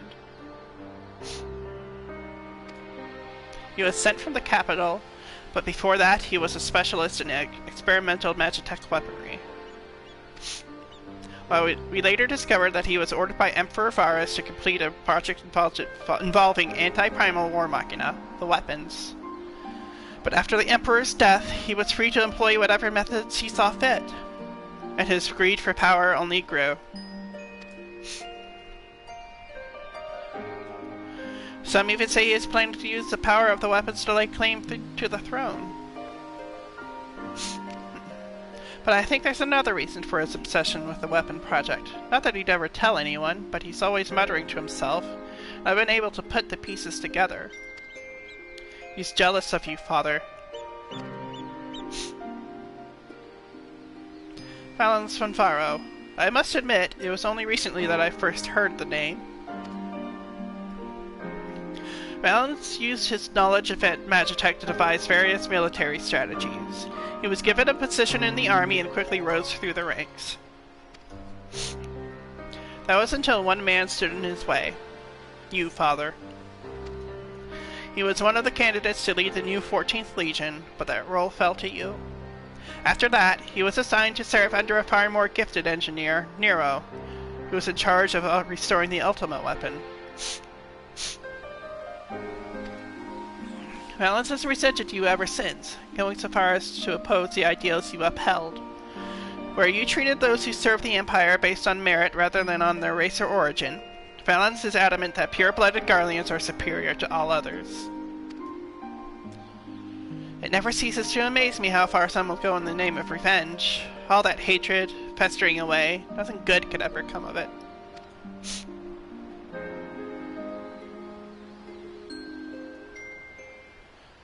So the marks on your body are his handiwork.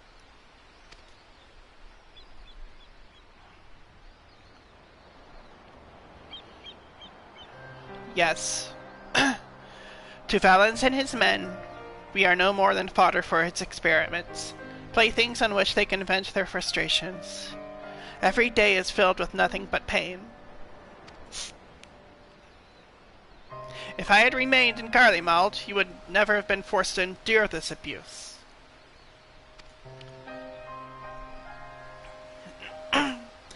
It's not your fault, Father. We could have fled from Valens if we'd wanted to. After all, we're expendable and easily replaced. The truth is, that's exactly why we couldn't run. In saving ourselves, we would be condemning others.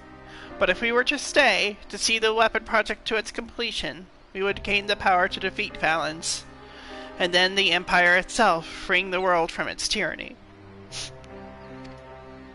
Damn!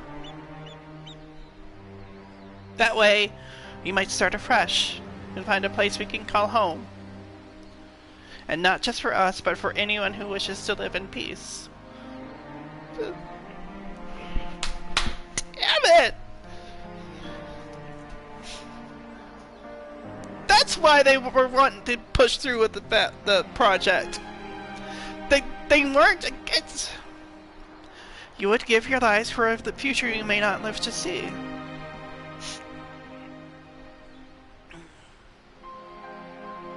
We took courage from your teachings, Father. The strong must lead the weak, and we would gain that strength by whatever means necessary. We will fight for the sake of those who cannot. But we knew that you'd never consent to our participation in the weapon project, which is why we couldn't turn to you for help. As the pilots, we're the only ones who are able to stop Valens. We know just how powerful the weapons are. He would use them to bring the world to its knees. And his masterpiece is the worst of them all.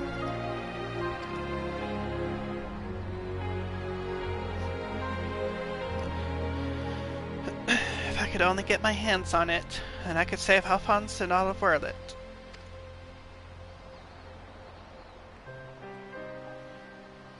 Father, I know you and Alphonse stand on the opposing sides of this conflict, but there must be some way you can help him.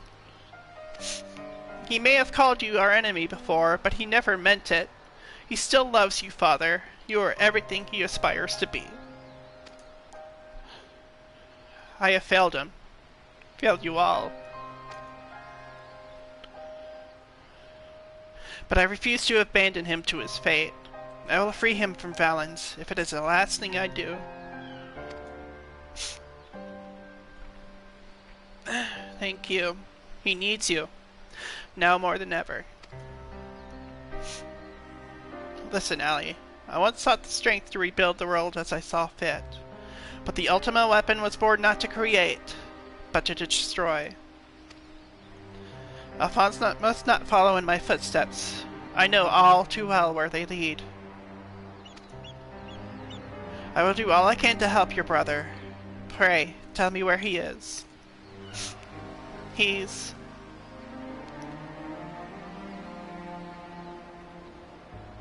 I'm sorry. I don't know where he could be. In that case, I shall have the Alliance dispatch scouts. Wherever he is, we will find him. As for you, Allie, you must stay here and rest.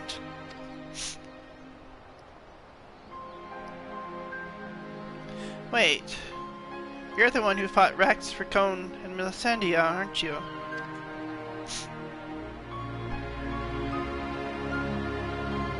We're the ones who threatened your homeland. You only did what you had to do. Aww. I have no right to ask this of you, but... lend my father your strength. Save Alphonse. Amen. I know now why they call you hero.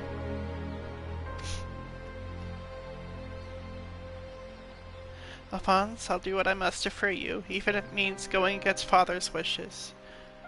But I have a good feeling about his new friend.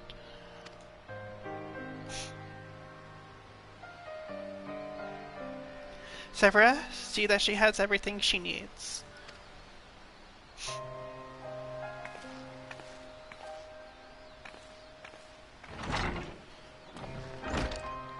Our allies must be informed of these troubling events. May I ask you to relay this news to the troops in Kirabanya?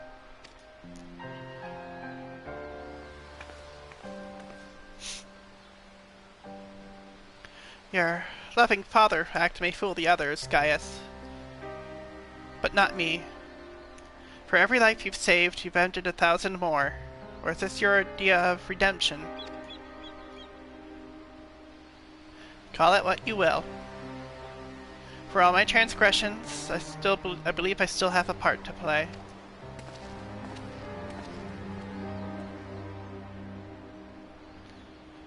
Was I wrong to spare you that day, or will you honor your word? It seems time has come for the Black Wolf to show his true colors. If that's what you read of all that, then I don't know what to tell you.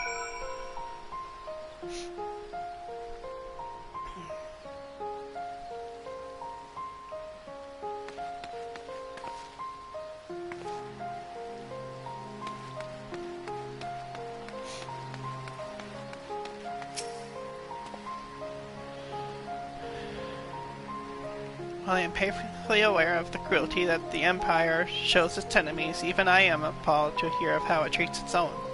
War machina that feed on the very lives of their pilots. I could scarcely imagine anything more heinous.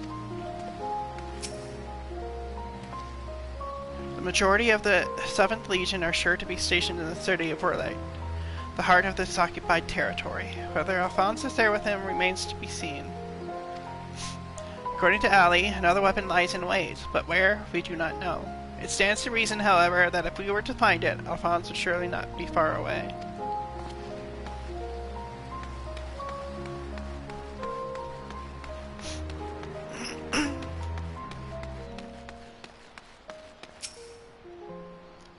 Leave Allie to me. Having cared for my mother for so long before being transferred away, I'd like to think I've developed a suitable bedside manner.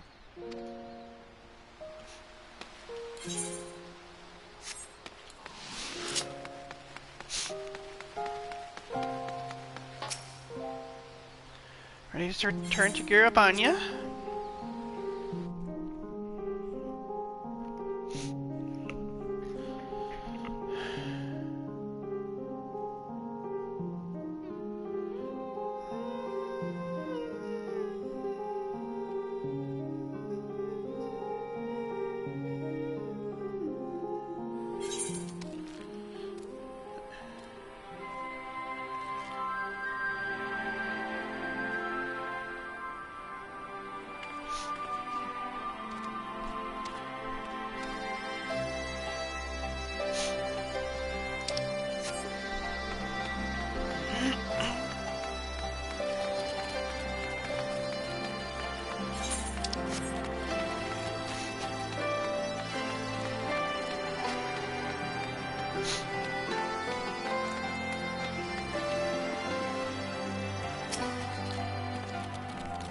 We currently received word of your victory over the Emerald weapon.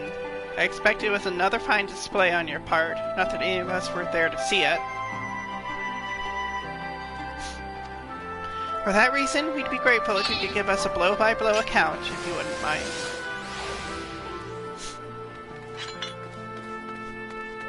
Good grief, it sounds like you had an awful lot to contend with.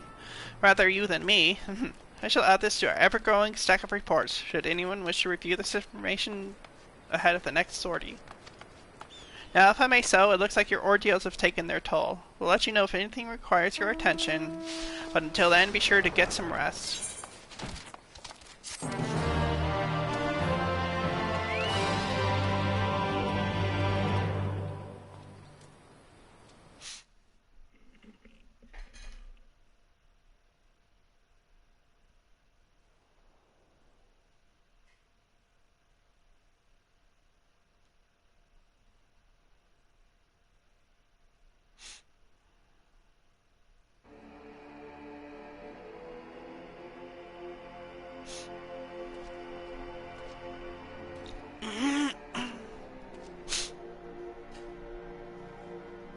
Three weapons, three pitiful displays of ineptitude.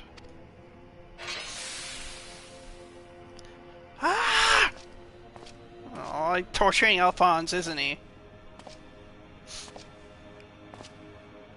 To make matters worse, one of my prime candidates, your precious sister, no less, has escaped.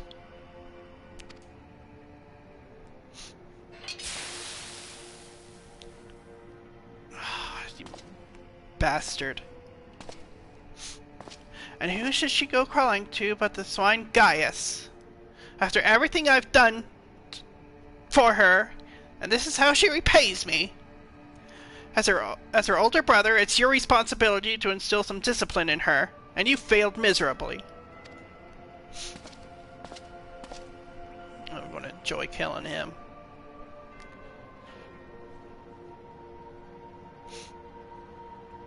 Oh, this looks like Halric there.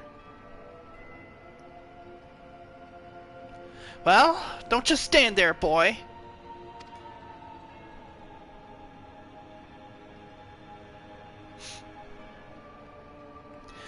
Oh, of course. It's your first time, isn't it?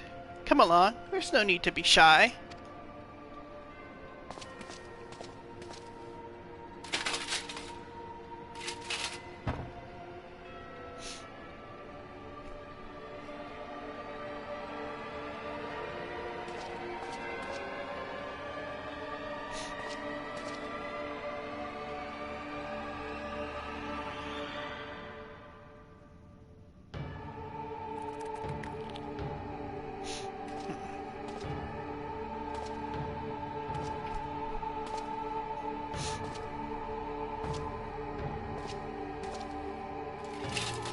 You see, something wicked has taken hold of this young man, and it's our job to cleanse his troubled spirit. Now he sounds like it might be... It may look painful, but it's the only way, I assure you. He'll be ever so grateful, and you want him to get better, don't you?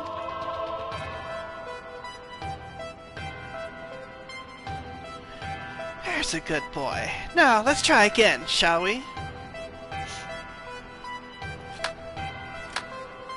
Burn out the bad. Burn out the bad.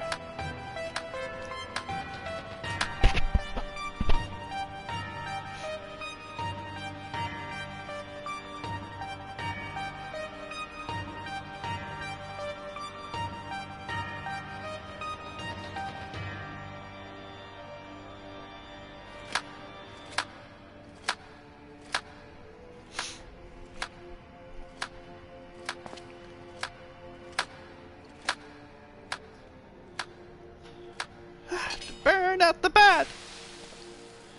Aww.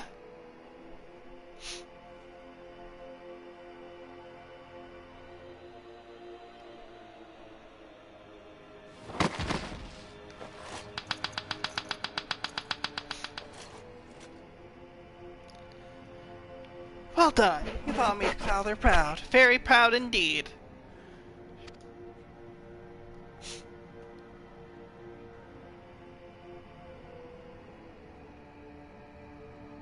As for you, I thought you were a cut above the rest of the savages, but it appears I was mistaken. And since you allowed that wretched sister of yours to escape, it falls to you to act as her replacement. I choose you as the next pilot, and your mission is simple. Kill Gaius Van Baelsar, whatever it takes. And if you so much as entertain the idea of betraying me again, I'll exterminate every last one of your kind.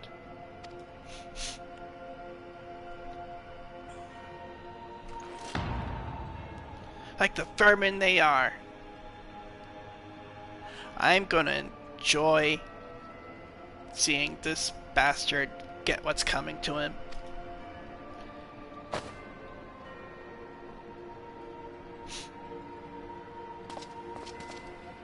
Having said that, we will be forcibly initiating Oversoul using Xenos' combat data, so whatever schemes you may be hatching will never come to pass.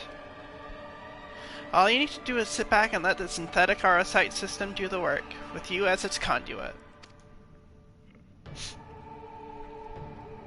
You should thank me for allowing you to become part of my masterpiece. Your worthless existence will finally have some semblance of meaning.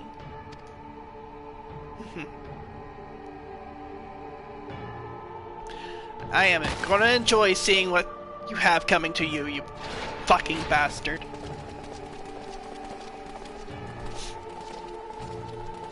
Lord Valance, preparations for the Oversoul trial are complete. We await your orders.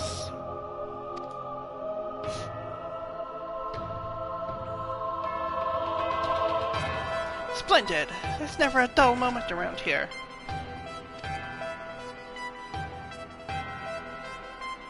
Now then, boys. Who'd like to see something special?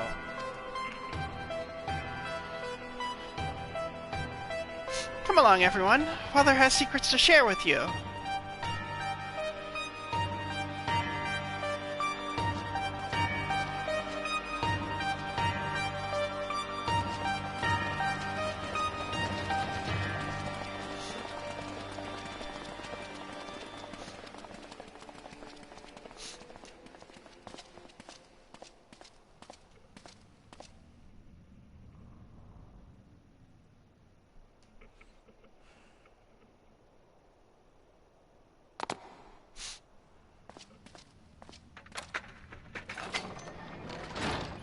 Oh, I had some hope for you.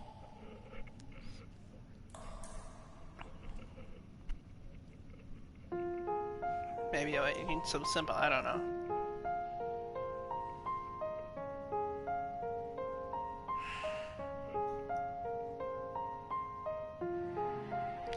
This is my chance. And it's all thanks to the sacrifices made by my dear siblings. Finally, the weapon will be mine to command. Once it has reached perfection, I will be unstoppable. First Valance, then the Empire itself will fall, and we will be free at last. Father, keep Allie safe.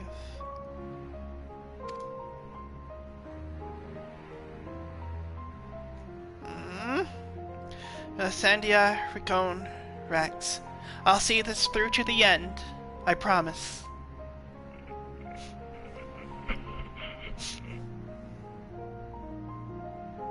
Until then, watch over me. Damn it!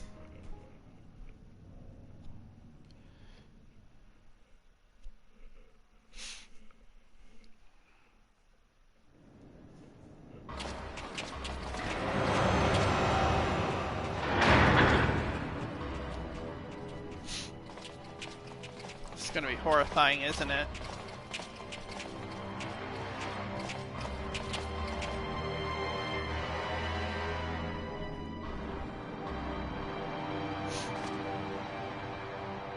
So, is it ready or not? The trial sequence has been primed, sir. Then get on with it.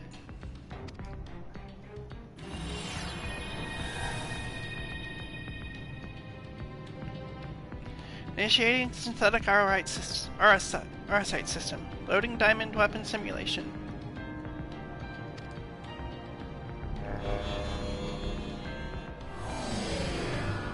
Oh, Lord. What's going on?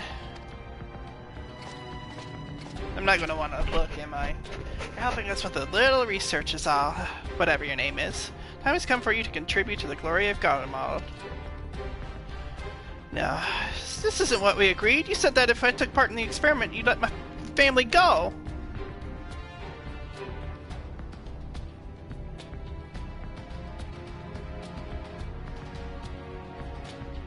Have Xenos' data loaded, yes. Activate Odor for Soul and be quick about it.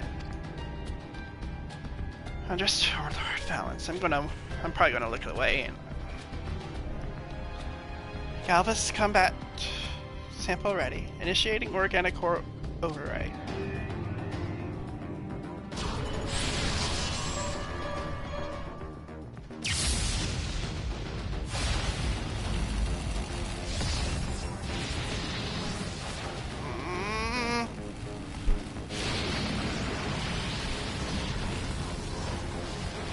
No, I love you all. I'm so sorry.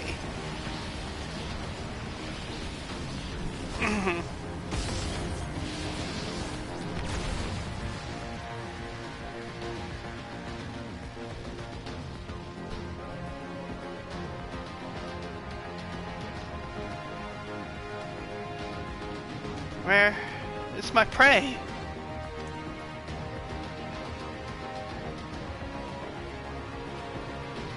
Organic core override complete. Xenos Galvus data loaded.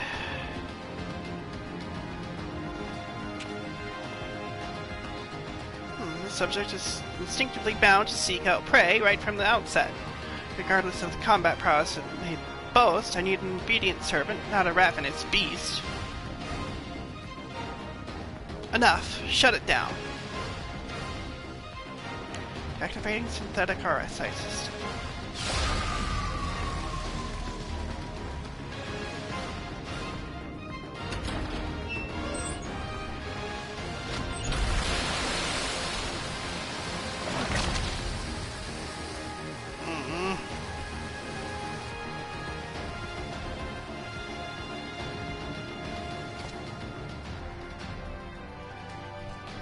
How revolting, and what a mess it makes of the cockpit. Adjust the settings and prepare for another run. Fortunately, we have the next test subject ready and waiting.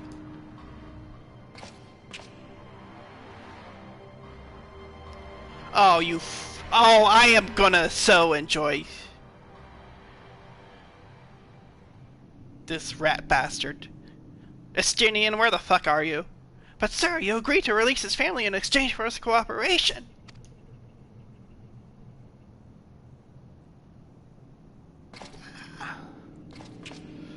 Oh, you fucking bastard. You fucking piece of shit.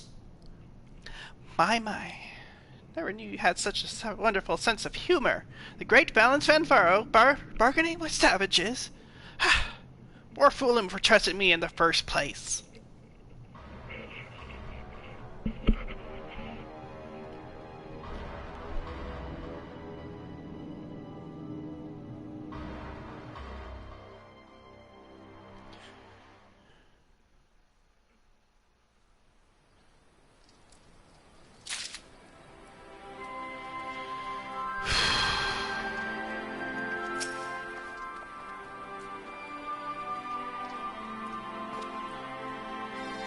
So locate information on the location of the weapon, or that of Alphonse character. I'm afraid we'll let you know if we see anything, if we turn anything up.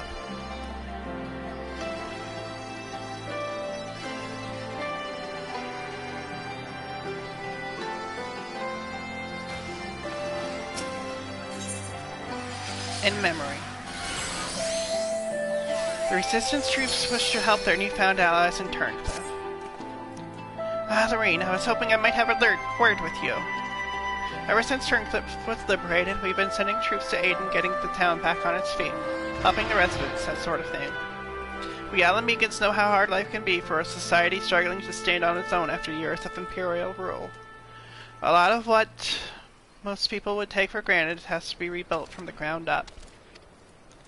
While we're able to assist when it comes to providing basic resources and keeping the place safe, there are countless other problems that need tending to. If you can spare the time, we could use your help. Bless you, Lorraine. You really are a saint. I'm sure the people of Turncliffe will benefit from having someone like you around. Once you're ready, have a word with your usual escort. I wish you all the best.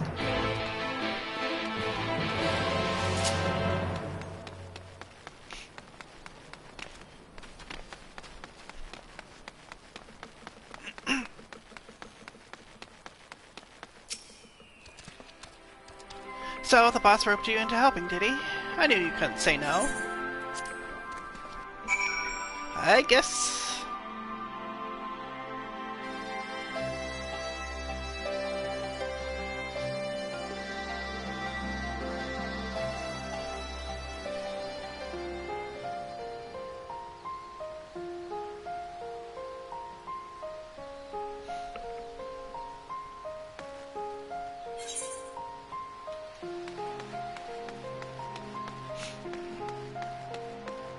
Spontan citizen.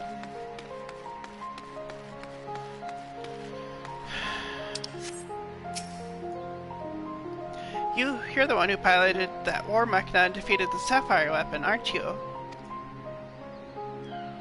I thought so. I have heard much about you, but I doubt you know who I am. My name is Evelina, and I grew up here. I stayed throughout the occupation and was put to work as a Magitech engineer. Thanks to you and yours, we are now rid of the Imperials, though I fear many of us will struggle to put the past behind us. For 10 long years we suffered at their hands. A whole generation of young people were forced into the army and sent off to die in some distant land. I suppose I could be considered one of the lucky few. My work here kept me away from the battlefield, and I hope that my contributions might help the others live long enough to make their way home. In the end, most of them never returned. Though my efforts were in vain, I can at least honor their memory. I want to leave something behind for their sake, to prove that they haven't been forgotten. A monument bearing their names. To ensure that not a single person is omitted, I'd need to see the official list of conscripts. If one still exists, it would be inside the Imperial facility beneath the town. Both the Resistance troops and Ironworks engineers closing the place off. I can't get near it. Perhaps you might have a word with them for me. I'll leave as soon as I find the list. Thank you. I'll follow your lead.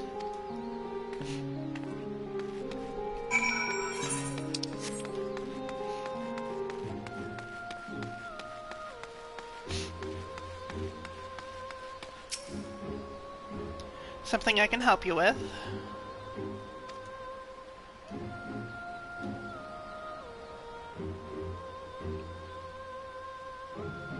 I see. It's a bit unusual for one of the locals to show an interest in the Imperial's leavings, but it seems she has her reasons. Since we're still carrying out our investigations, we've closed the place off to prevent anyone from interfering. Considering it's you who's asking, though, I can hardly say no. Still, I'd better go with her in case the others kick up a fuss. You're very kind.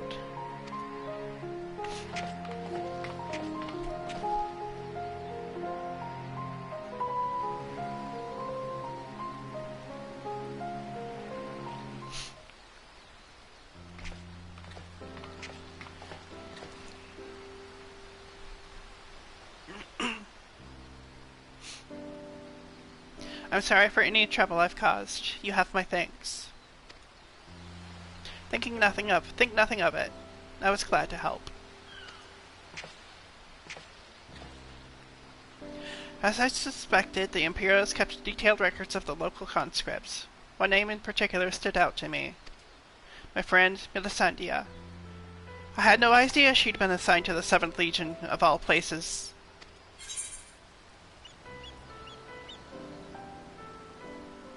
How did you know her?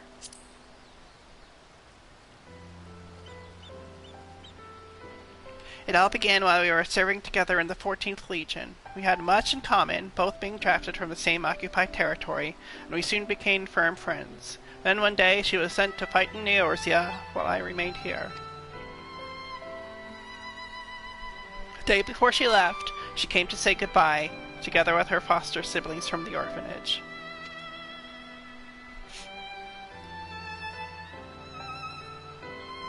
The youngest one, Raccoon, was particularly upset about not being allowed to speak with her adoptive father, Gaius van Baelsar, before they departed. It was actually another of his orphans, Livius Junius, who forbid them from seeing him. Livia? I can't say for certain, but it seemed that Livia had a strong attachment to Gaius, and wouldn't let anyone else near him. Wow. As far as I could tell, he tried his best to keep Livia at arm's length whenever possible, but her devotion to him was bordering on obsession, and she became extremely jealous at the slightest sign of affection between him and his other wards.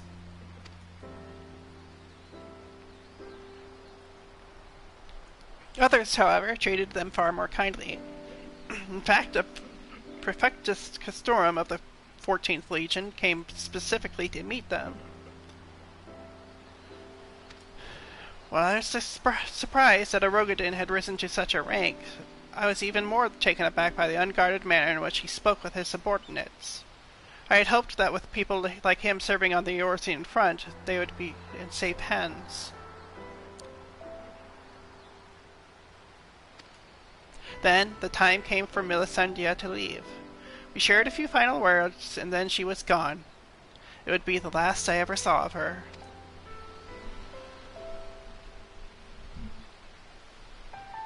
After that, I was assigned to the Tribunus Lataclavius of the 14th, near Toscava, and I worked on restoring the Ultima weapon. I was even at the Praetorium on the day that it was destroyed, but I escaped aboard an Imperial ship moments before it came crashing down. I eventually made my way back to Werlyt, only to be drafted into the 7th Legion to continue working on the weapon project. Even now, it makes me sick to my stomach to think I'd help bring those abominations into the world. Using a living pilot to feed the weapon's core was part of the design from the very beginning. Of course, they never dream of subjecting a trueborn Garlean to such barbaric treatment, not when the 7th Legion has a ready supply of provincial conscripts ripe for the taking. The pilots were referred to only by their code names, and we engineers were not made privy to their true identities. Even with this list of conscripts, I still don't know who was sacrificed in the name of the weapon project.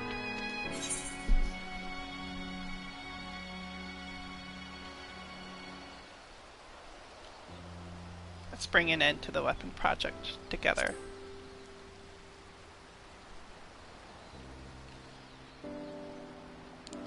But what can I do? For years, all I've known is how to build tools of destruction. The 7th Legion is far from finished. They're biding their time, waiting until the right moment to unleash the final weapon. And when they do, it will bring naught but death and woe to all who stand in their way. Even after everything they've taken from us, they still want more. If it weren't for the Empire, Melisandre would still be here. She was the kindest person I ever met. But to the Empire, she was just another pawn in their games. I will never forget her. There's a way I can make a difference. I know there is. But first, I need to speak with the members of the Ironworks. I have a feeling that war machina you used to beat the Sapphire weapon will be called into action again. Until then, there's still time to make improvements, and I intend to help. I'll still be going ahead with the plan to build a monument, but stopping the Empire must come first. I hope Melisandria and the others can wait a little longer. Before I go, allow me to express my gratitude. I don't know what I'd have done if it weren't for you. Until we meet again.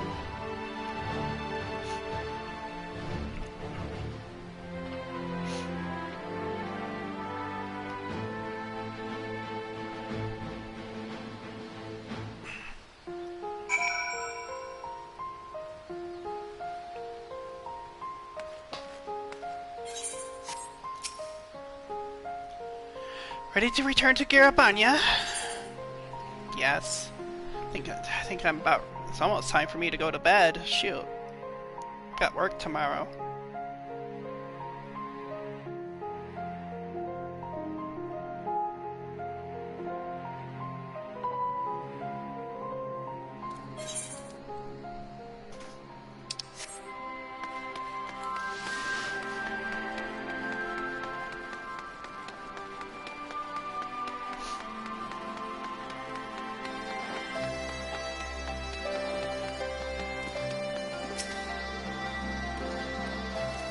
So, how was your time in Turncliffe? I see. Fate has dealt her a cruel hand, but now she has a chance to make a fresh start. The same could be said of the whole of Turncliffe. It seems the liberation of that one small town will become a pivotal moment in Werlyt's history.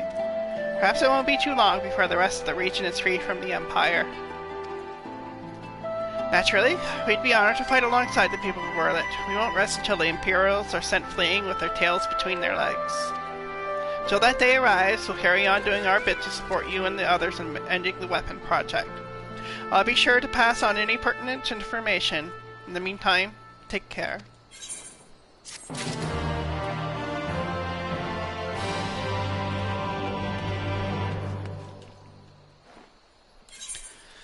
Okay. Damn. So they're not really fighting against Gaius. They're fighting for the weapon project, for the power to free everybody from the Empire. Shit.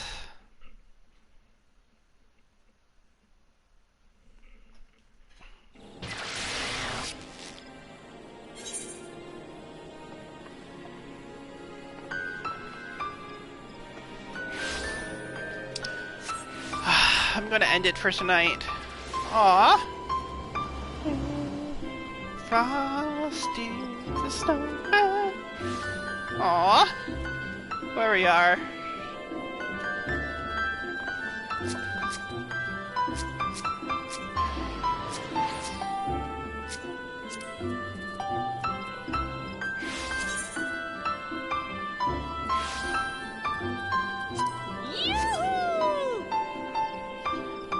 Keep it up. Keep it up. Alright, I am done. So, you all have a good night. I will see you all for 5.5, if not before that. I need to do some more open streams, honestly.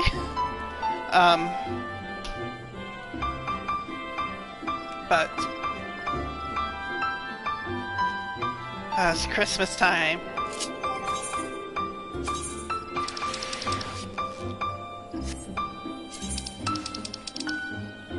There's my Christmas outfit. Right there. I'll be putting it on come Monday. But... yeah, that is patch 5.4. Dang. Honestly, did not expect to be crying at any time except for maybe the Sorrows of Werlyt. But,